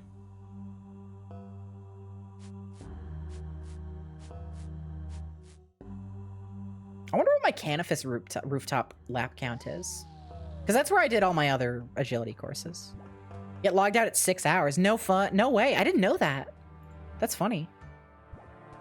Making you want to get back into RuneScape. I'm having a great time with it. Past couple weeks, I've been training up my stats. I got my attack to 75. I'm like starting to hunker down and get ready for this God Wars dungeon grind. When I realized I could reasonably manage 80 smithing with Giant's Foundry, and I did it, that solidified it for me. I was like, oh my god, wait, I can actually do this God Wars dungeon grind. It's gonna be a lot of work, but I'm excited. Excited to watch me do it. Thank you. Yeah, I'm probably gonna do more of these streams for more tough grinds like this. I mean, I'll probably have to do a part 2, maybe even a part 3 to get to 70 agility. God knows I'm not doing this agility grind on my own. I think I might go insane if I were to do. Could you imagine right now? Just think about it at home for a second. Clicking for 6 hours and 48 minutes, going in circles. Just talking to nobody? That'd be fucked. You want to get the fire cape on your main account? I want a fire cape too. That's scary though.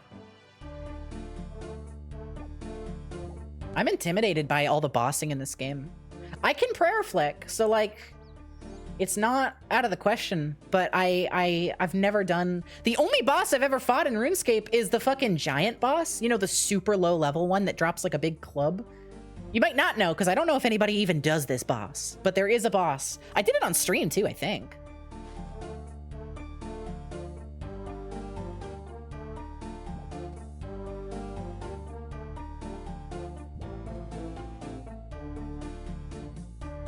You'll grind it with you? Hell yeah. We'll make this happen. Seen people set up something crazy with agility where they only have to click targets. Oh, yeah. You can't do that. You can't do the one spot clicking with this setup, unfortunately.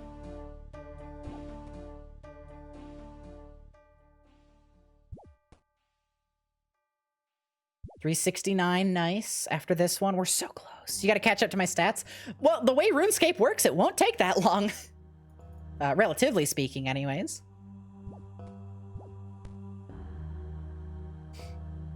There they are, if y'all want to take a look. I want to start training up some of my neglected skills, like farming, construction, even hunter, blech. Because I want to get this total level up.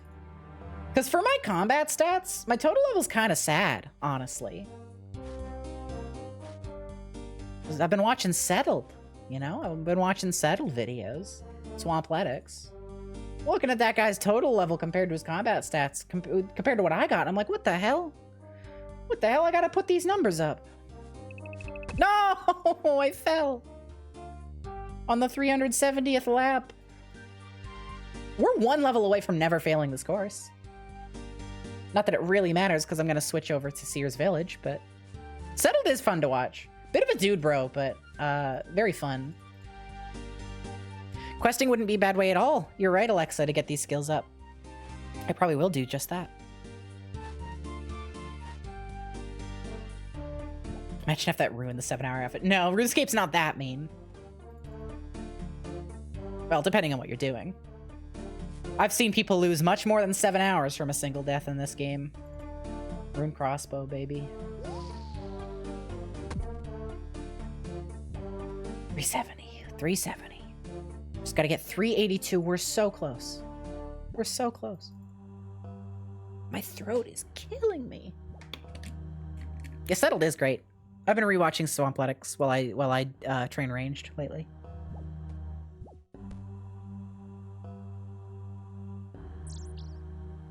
I'm really excited for the new series. For those who don't know, Settled is a YouTuber who does RuneScape content. Swampletics is one of the most famous RuneScape challenge runs, kind of in the game's history, I think, where the guy locked himself to an area called Mauritania, which is like a swamp, vampire swamp land.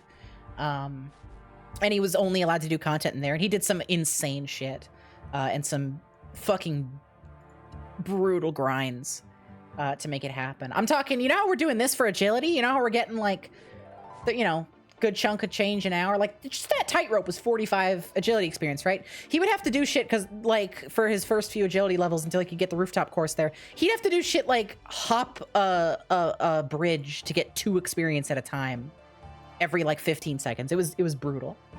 But he's got a new series, it's Nightmare Mode, where he's playing RuneScape with 1 HP permanently. It's insane.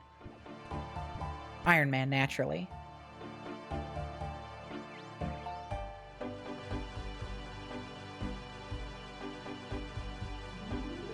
It's Settled is dedicated to another level. His Swampletics account to do the challenge took him like 5,000 hours. 7,000 hours is one of the two. I don't remember which one it was. Hang on. Going to his YouTube channel. 5,000 hours. Yeah, for Swampletics. And then his like main Ultimate Iron Man account. Ultimate Iron Man, by the way, he does these challenges on Ultimate Iron Man, which is he doesn't have a bank. Although for Nightmare, he is allowing a bank, thank God. But yeah, for his main Ultimate Iron Man, he put like 7,000 hours to fully max it. It's insane. He recently did another challenge that took him like 2,500 hours. It's nuts. In RuneScape, can your armor / defense null damage completely? No. So the defense stat, how it works is that just changes the accuracy of enemies attacking you. So higher defense means enemies have a higher chance to just hit a 0. If they hit you, they get like a roll to actually hit you, then it rolls the damage dice. However, like Alexa just said, there are prayers which block an entire damage type. So if you get 43 prayer, you get access to protect from magic, missiles, and melee. And these will attack from completely block any magic, ranged, or melee damage, respectively, in the entire game. Also, yes, Settled was Tile Man. That's the 2,500 hours challenge. I didn't like Tile Man. I thought it was fine. The intro was, like, the first few episodes were a lot of fun, where it was interesting how he was getting the experience. But by the end of Tile Man, it was just regular RuneScape, except he had to do grinds for longer. It's not how defense works, but okay, game. It's how this game's defense works. This game's combat works. It actually, it's a fine system. It's simple, but it works. The depth comes from shit like these prayers. You get the complete defense from certain attacks. So later on in the bosses, they start switching up their patterns and stuff. And then you can also do what's called prayer flicking. Let me show it off right now. Oops. So as you can see, my prayer points normally, if I stop flicking, they go down. But if I flick, they don't go down. That's called one-tick prayer flicking. And the way that works is you're turning it off and on in the same game tick. So it doesn't cost any prayer, but you still get the effects. And you can do that infinitely. And that's an important skill to learn as well for bosses and stuff. Not necessarily needed for all bosses. The super late game ones, I imagine you probably do need to learn that shit hardcore. But yeah. Oh yeah, and as Cheesy X said, you can only have one protection prayer on at once. That's why you have to switch around them.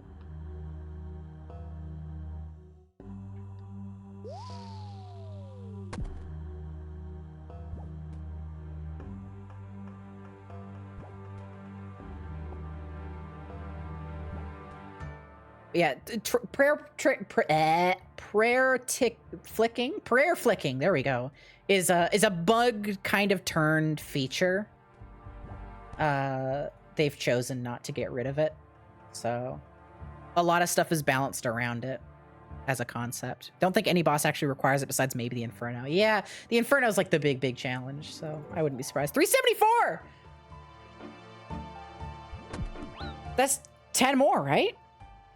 We're 10 away, right? 384? 262 plus 120, that's 384, yeah.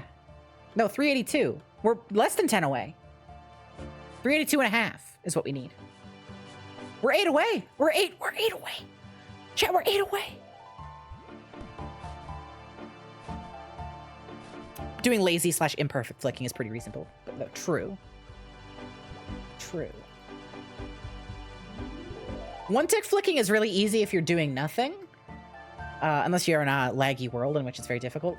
But the thing with bosses, you have to juggle moving around, dodging attacks, and using consumables while flicking. That's where it gets hard. And I'm very nervous to start doing bosses. I'm gonna have to like learn a few bosses before I do the God Wars dungeon bosses. I don't want that to be my first ever boss. That'd be fucked. I mean, again, technically I did do the giant boss who's like at like level 20 combat.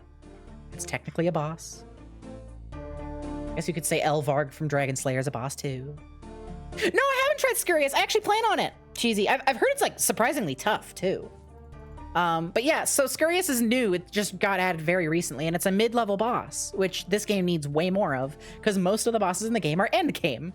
And again, end game is like 1,000 to 2,000 hours of game time. So holy fuck.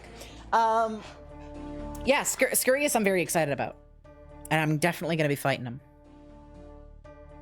I think I've kind of outpaced the rewards being worth it, unfortunately. I'm a little high. I'm 83 combat, which I think is a little higher than I would need to. That would be like, you know, it's a little irrelevant at this point. But that's good, because it should be easier then, which will help me learn it. So I'm excited to do that. Hey! 76.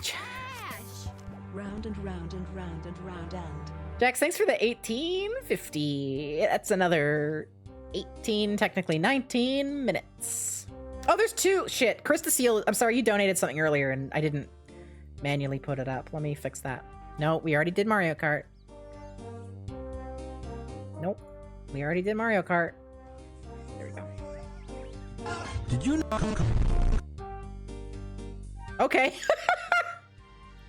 Ooh, roundabout. Oh, that's funny. That's a good joke. It's a good song. I haven't listened to this in ages.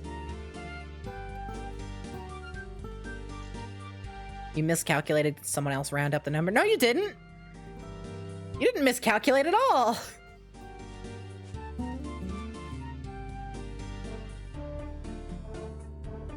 We're at an even number. You don't have to do this, chat. I mean, just kidding. This is gonna be food in my belly and rent in my house. Scare's pretty good XP, but mostly it's boss practice plus some money rewards. Yeah, I think there's better money-making methods for me at this point. I made like 2 mil off Giant's Foundry, which I'm happy with. We're categorically not an even number. I'm sorry, you're right. I meant a whole number.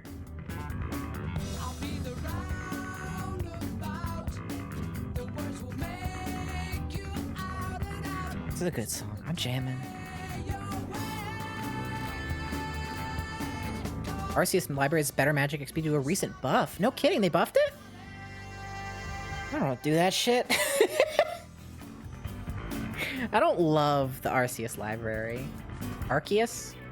I don't know how you pronounce that shit. They won't let me pronounce Arceus as Arceus in Pokemon. Say, oh, it's Arceus, and they made a game to prove it. So I'm calling it Arceus and Karen, okay? When they removed Karen favor. I'm sorry, they did what? Like, they removed favor as a mechanic?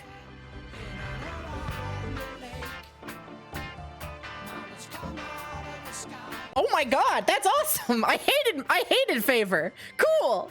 I could go do so. Oh my god, that unlocks like so much content. Wait, that's awesome. Check my. Yeah, no, that's why I was doing. I was like, wait, what? Huh? That's crazy. I can go do content now. That's awesome. That's exciting. Good. Fuck favor.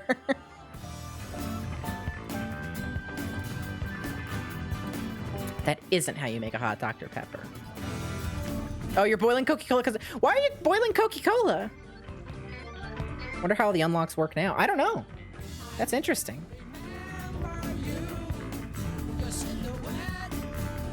I'm excited to go explore Karen now. I've basically not touched much of Karen at all. I got the sand crabs there. And I did do a little bit of Arceus Library, actually. I think to unlock the spell book. Because I unlocked the spell book over there. Making Coke syrup. Are you making Coke syrup for the Slurpees? You are next level. I aspire to be like you right now. I'm honored to share a presence with you. Oh my god. You're a genius. That's awesome. For those who don't know, I talked about how much I love Slurpees earlier. Girl Stream Team, Jax over here. I'm talking to Jax, right? There's you guys share a channel. They share my love for Slurpees. And the thing about Slurpees is you can't really make a good homemade one. I've talked a lot about how homemade Slurpee machines suck ass. And sorry, my brain's not working. It's been 7 hours. Homemade Slurpee machines suck ass, like margarita machines. It's just crushed ice with soda on it. It's not a Slurpee. The way a Slurpee machine works is it slowly freezes the drink while pumping in carbon dioxide to make it that's just to make it airier, because obviously now it's not actively carbonated, it's frozen, you can't. But they slowly freeze it while spinning it. That's why the spinner pulls the ice chunks away so they can't form any clumps. If you've ever had like a shitty Slurpee at like a place that like a movie theater or something, you might notice that the ice chunks are thicker. It's because they're worse machines, right? Got close with a rotating drum ice cream maker and just a bottle of Coca-Cola, but the flavor wasn't right. That's awesome. I can see why that would work, because it keeps the rotating for the ice clumps, to prevent the ice clumps. I also got sent a video. I might have been from Jax, actually. I can't remember. I'm sorry if it was you. But somebody showed a video where somebody else was trying to make a homemade Slurpee, and there was a bunch of ingredients they added to get closer to that texture. Because for me, Slurpees aren't really about the flavor. It's about the texture. I mean, the flavor's nice, but the texture is the main thing. My throat is killing me. I'd love a Slurpee right now. That would help my throat.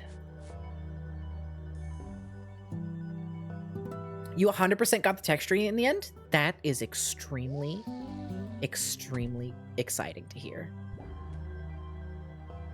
You stare at the Slurpee machine at your work and you wonder if I would think it's shit, as I'm the Slurpee master. All right, couple questions. How often does it get cleaned? That's my first one. Second, how big is it? Is it like a proper big industrial thing that you would see inside of a gas station, or is it one of the countertop ones? It's got an auto clean thing. It sucks. It's bad. It's a big ass one. Interesting. It's a gas station. I'm gonna say I don't trust that auto clean. I bet that your Slurpees taste a little bit like mold. You got to get in there. Your curiosity is sated. Straight up, if you want, Chris the Seal, throw a picture up. Take a picture of it. Make sure you get a good shot of the actual like spinning bit, the part where you can see the Slurpee, you know, the window. And send a picture in the Discord. because I can tell at a glance from the Slurpee machine, based on the color, how the texture approximately is going to be. And like I said, texture is big for me. I won't be able to know if it tastes like mold or not. That's just, I don't have it in front of me. But I can at least tell you if it's a decent texture. I'm a Slurpee sleuth. The thing is, I went to 7-Eleven every day for several years, right?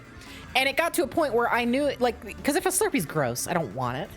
If it's, like, badly mixed or like, if there's a busy day, the Slurpees usually get, like, not as good because the Slurpee machine doesn't have time to keep up and refreeze everything, right? So I would get into a habit of walking into the 7-Eleven and I'd look at the machine from across the room. And occasionally there has been times where I would walk in and immediately do a 180 and walk out. Because I was like, oh, those Slurpees are bad, I'm out. Because remember, I'm only going in with 210. Remember, I talked about collecting quarters and shit. I only have enough for a Slurpee. If the Slurpee ain't good, I'm saving that for another day.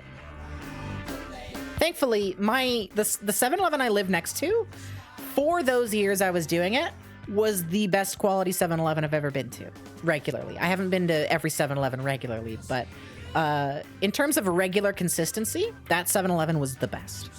Unfortunately, in the last year or two, they've stopped cleaning the machines as well.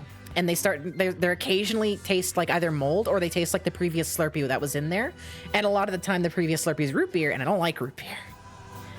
Have a good night, Just a Plus Gal. Thank you for hanging out. Good night.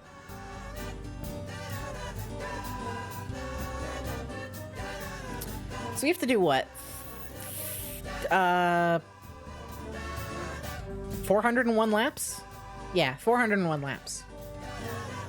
We can do that. We're close. We're at 383. Thank you everybody for hanging out, by the way. You've made this grind so much easier. Training agility is a nightmare. Oh, I had the RuneScape music going on the entire time that song was playing. I'm sorry. Whatever. I didn't notice, so y'all probably didn't notice, maybe. Hi, husband, darling, love of mine. Hi. How you doing?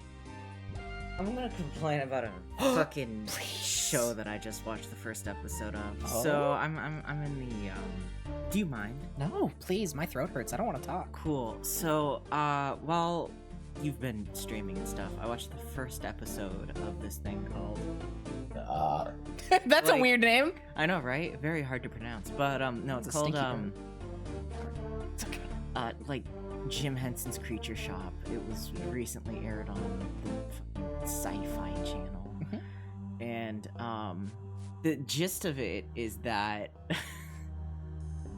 like a whole bunch of people who have, you know, wanted to work on puppets or have worked on puppets for a very long time are all grouped together in a fucking competition style thing, and the winner gets to supposedly work at like the Jim Henson like puppet company thing, right? And it is the saddest fucking thing because all of these people are like, yeah, this is my dream, this is my everything, like this is so cool, this is so awesome. And the first thing, okay, puppet thing, right? What would you think that the first challenge is? Make a puppet? Well, yeah, but like, what kind of puppet? Oh, like, describe your challenge. If you like a puppet with some like, if you said full body, like a suit, an outfit that fully conceals that there is a human inside it, based off of a originally made deep sea creature that no one has ever seen before. Oh! And if it looks like any other thing in the ocean, you're fucked. But if it looks like a person, you're fucked because it looks like a person and you're supposed to be concealing that there's a person. I was gonna say like a hand puppet. Like a sock puppet. Then you would be right. Straight up. That's insane. And they're given 3 days. But they're not like 3 days and nights, only like 3 days, God knows how many hours on like a set. And you have to make like a full body thing. They provide all like the resources and shit. And it is so sad because they're like the first guy who gets eliminated, sorry, spoiler alert, is this guy who's like apparently like really good at like mechanical stuff and has never really worked foam. And they're like, yeah, we're just gonna work foam, and it's like, So he just got fucked over because it's not his area of Because it's expertise? literally his least good puppet expertise. Dumb. Right? And then, like, one of them's like, yeah, I'm gonna make this puppet head look like a Jim Henson puppet, right? Where it kind of looks like a puppet.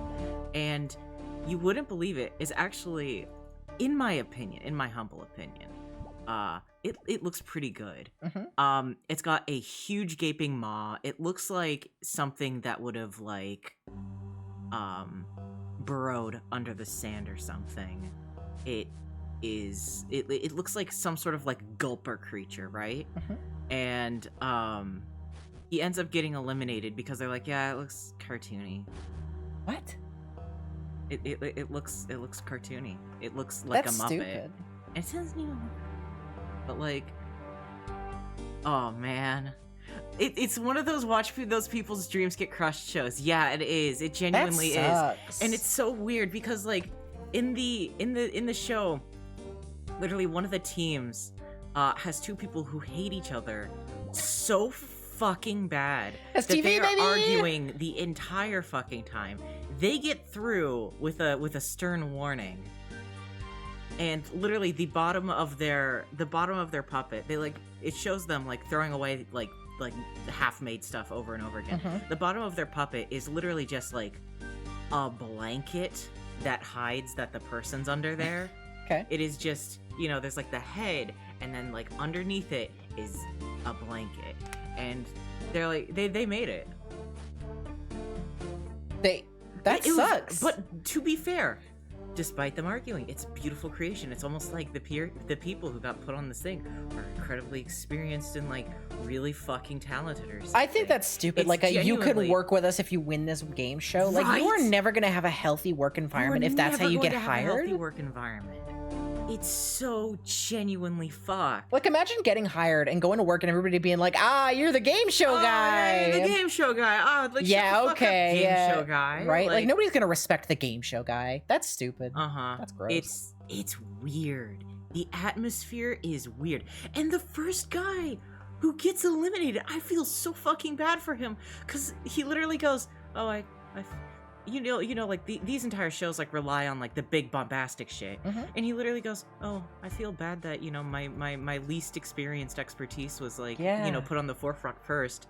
I'll see you all later. And then he just, like, They did that shit on purpose. He just kind of quietly left. In the And I was interview just- process, they're probably gonna ask, hey, what's your, like, skills? How are you good at puppets, right? Oh, yeah. And this guy's gonna have said that. They probably they orchestrated that shit. I felt bad for him. He was so dead. Poor guy. It's like, oh, you're really talented, dude. Come on, it's okay. That's so sad. Oh well. I'm not watching the rest of it. It actually, like, genuinely... It made you sick to your stomach? It distressed me. Yeah. Because, like, I'm sorry, gamers. I looked up a Reddit post, and I was like... I looked up, literally, like, how do I do puppets good, right? And $3.90, by the way. In the... 11 more? And in the thing, they're like, oh yeah, watch this show. It'll probably help you. Thanks, Reddit. This is why you don't go on Reddit. But I checked it out, and nuh-uh. It's just It didn't help you. It's just a fucking game show where you break people's hearts and ruin their dreams. That sucks. It sucks. I love you. I'm so sorry that your time got wasted, darling. That's fine. No, your time's so valuable. It's not fine. I would have been picking my nose. I love you.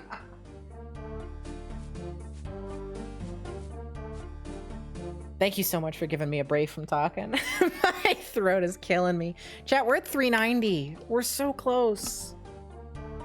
Exclamation point donate, exclamation point media. You're so mean. You're so evil. I love you. I love you. But yeah, that's my latest complaint. Mm-hmm.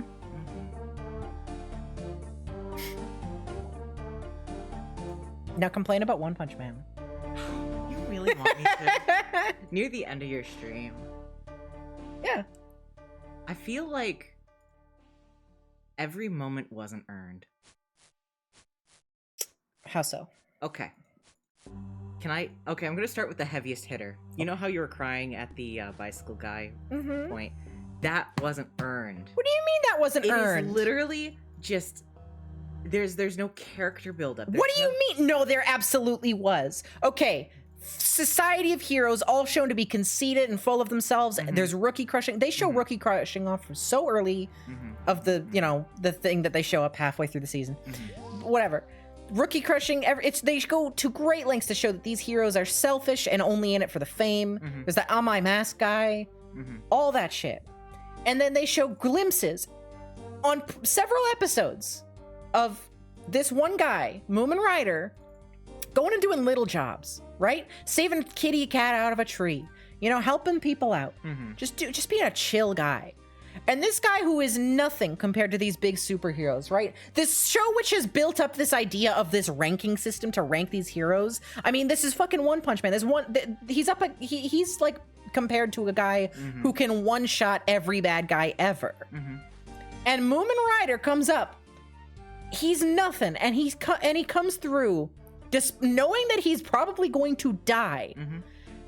And he pushes forward.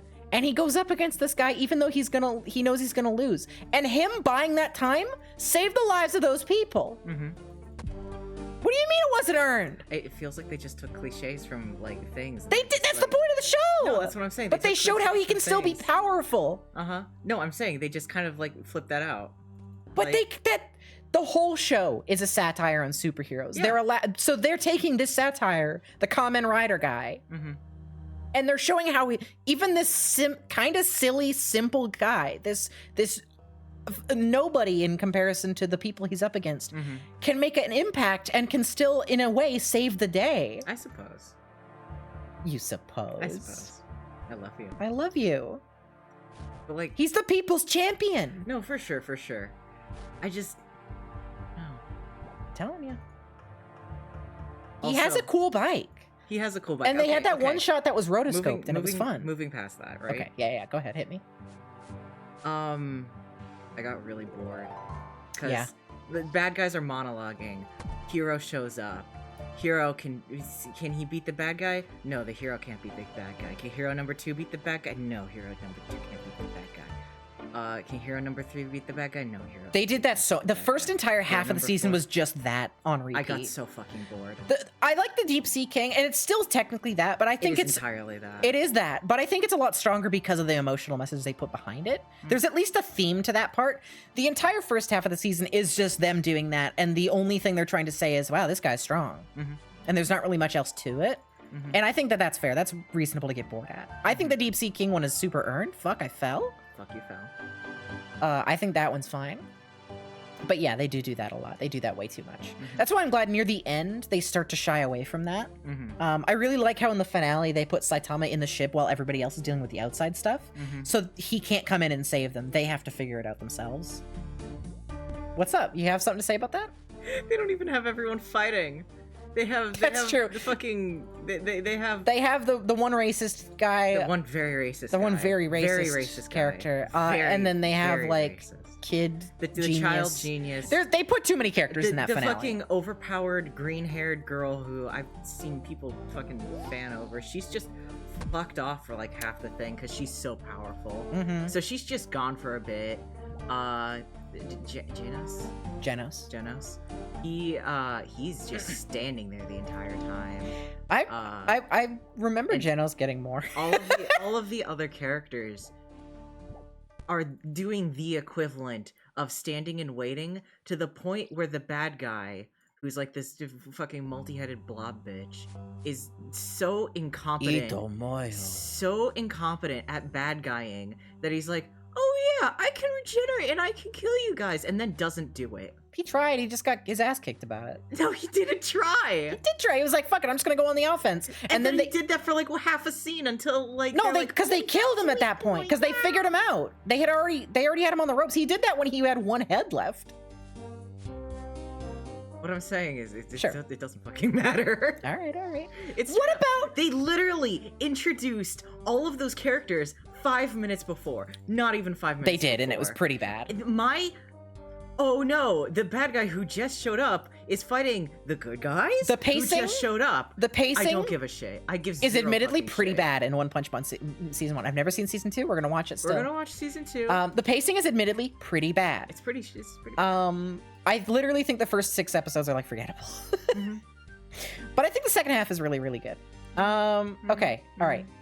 Let me hit you. Let me hit you. Let me hit you. Punch me. What about... No, you'd die in one shot. Yeah. What about, all right, the big super bad guy, Boros. He's the most powerful in the universe. He's disillusioned with fighting, just like Saitama. And he finally gets his love back. They do the same heartbeat that Saitama got in his dream sequence, where he got his lust for fighting back, right? And he's finally into it, and he gets his ass kicked. And you just go to the shot of Saitama, who this entire fight has not like changed his expression, because he's bored. And he's facing up against this guy who is the dream of what he wishes he could be. Somebody finally fighting their equal, their adversary, or somebody even beyond them. And he doesn't get it. He gets that he has to be on the other side as always. What about that? That's something. I'm bored. You're fucked. You're fucked. You're fucked up. I'm bored. That guy was introduced 5 minutes before. He was punching that guy so hard that the metal wasn't just exploding outward, it was melting on impact from the heat. Yeah, that's cool as fuck. It looked cool. I can watch Coco Melon. And fuck. get the exact... One Punch Man is Coco Melon for weebs. It is straight up. I will fucking watch Coco Melon. I'll see bright shapes and colors and say, wow, that's really You're well fucked animated. up. That's the most brutal thing you've ever said. Oh my god, the pineapple that showed up 5 minutes before is dancing next to the cherry! Whoa! You're evil! Yeah, no, I'll give it to you that the pacing was really bad. The first half of the season, they just dick around. They don't do anything. Yeah. I will stand by. I think the Deep Sea King scene is incredible. I think it's really strong, really good. I'm a sucker for underdogs, okay? Sure. It's some Spider-Man shit. I'm into it. And I mean, let's face it, we all wanted to fuck Genos when he was getting, like, just torn apart by that guy. That was really erotic. It's normal. Also, I will say, I think I really also like the scene where after Saitama broke the meteor and the town was broken, right? And the guys are trying to goad him into... That was boring. What the fuck is wrong with you? He's like, he takes... Oh, no, sorry. You know what? That was boring. I push my glasses up. I say predictable. Okay, fine. I'm sorry. The Deep Sea King again, which I liked. You are relying on, like, one episode. I am. It's a good episode. You're relying on one episode. I really like how the crowd is starting to lose their belief in superheroes, and Saitama, who all he wants is to be a big hero, he eventually goes, you know what? It's a good thing I took a stolen glory, and he reignites the people's belief in the heroes so they can keep on living even at his expense. That's pretty good. They had to invent a straw man for that because there's literally only 2 people in that world, the good guys and the bad guys. What do you mean they had to invent a straw man? They had to invent a straw man, the random fucking guy who shows up. That's like a societal belief. That's just like a guy. When you're talking about all of society and they had to make a physically ugly guy. It's a story. They had to make a physically ugly guy fucking apparate out of you're insane. nowhere. You're insane. No, the Deep Sea King arc was great. They had to literally create a ugly straw man. Duke to go. Duke, look at me. No, Duke, look at me. Maybe he sucks. Look at me. Actually. Look at me. We're content creators. Yeah. Have you ever looked at a YouTube comment section? No, that's your fault. That's your sick pleasure. You're insane. That's You're your insane. sick pleasure. I don't look at the comments. You're insane. You know damn well. You're currently playing. You're doing your own little like reverse straw man, anti straw man. You know damn well that there's always going to be a person who's trying to make everything seem shit, bad, boo, do, poo, poo. Yeah, and they're making a straw man of that person. That's a story. They're trying to tell a story. That's just a character. Yeah, and if I tell a story and I go, oh, the very small dicked chat member told me that I was an idiot, but I defended myself righteously. That's not what happened. And then I go, well, there are bad chat members. They didn't defend themselves righteously. Saitama took the fall. Okay. And also, it's not small dick chat. It's a member of a crowd. If your story is including an entire crowd of people, there's the chat. That's a crowd of people. Duke, do you remember when we watched The Princess Bride?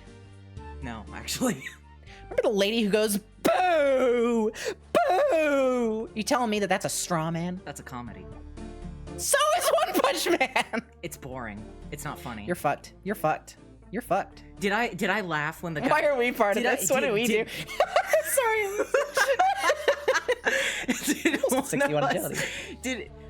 Did one of us laugh when the ugly guy came up and said, it was an emotional scene. It wasn't even emotional. It was. I was crying. And I'm your wife. And you have to believe me. Wasn't that lady only in Buttercup's stream? You butt out. Chat, guess what? That's 401 laps. Ending stream now. We're done. We're gonna fight to the death after this. I'm gonna go fight my husband.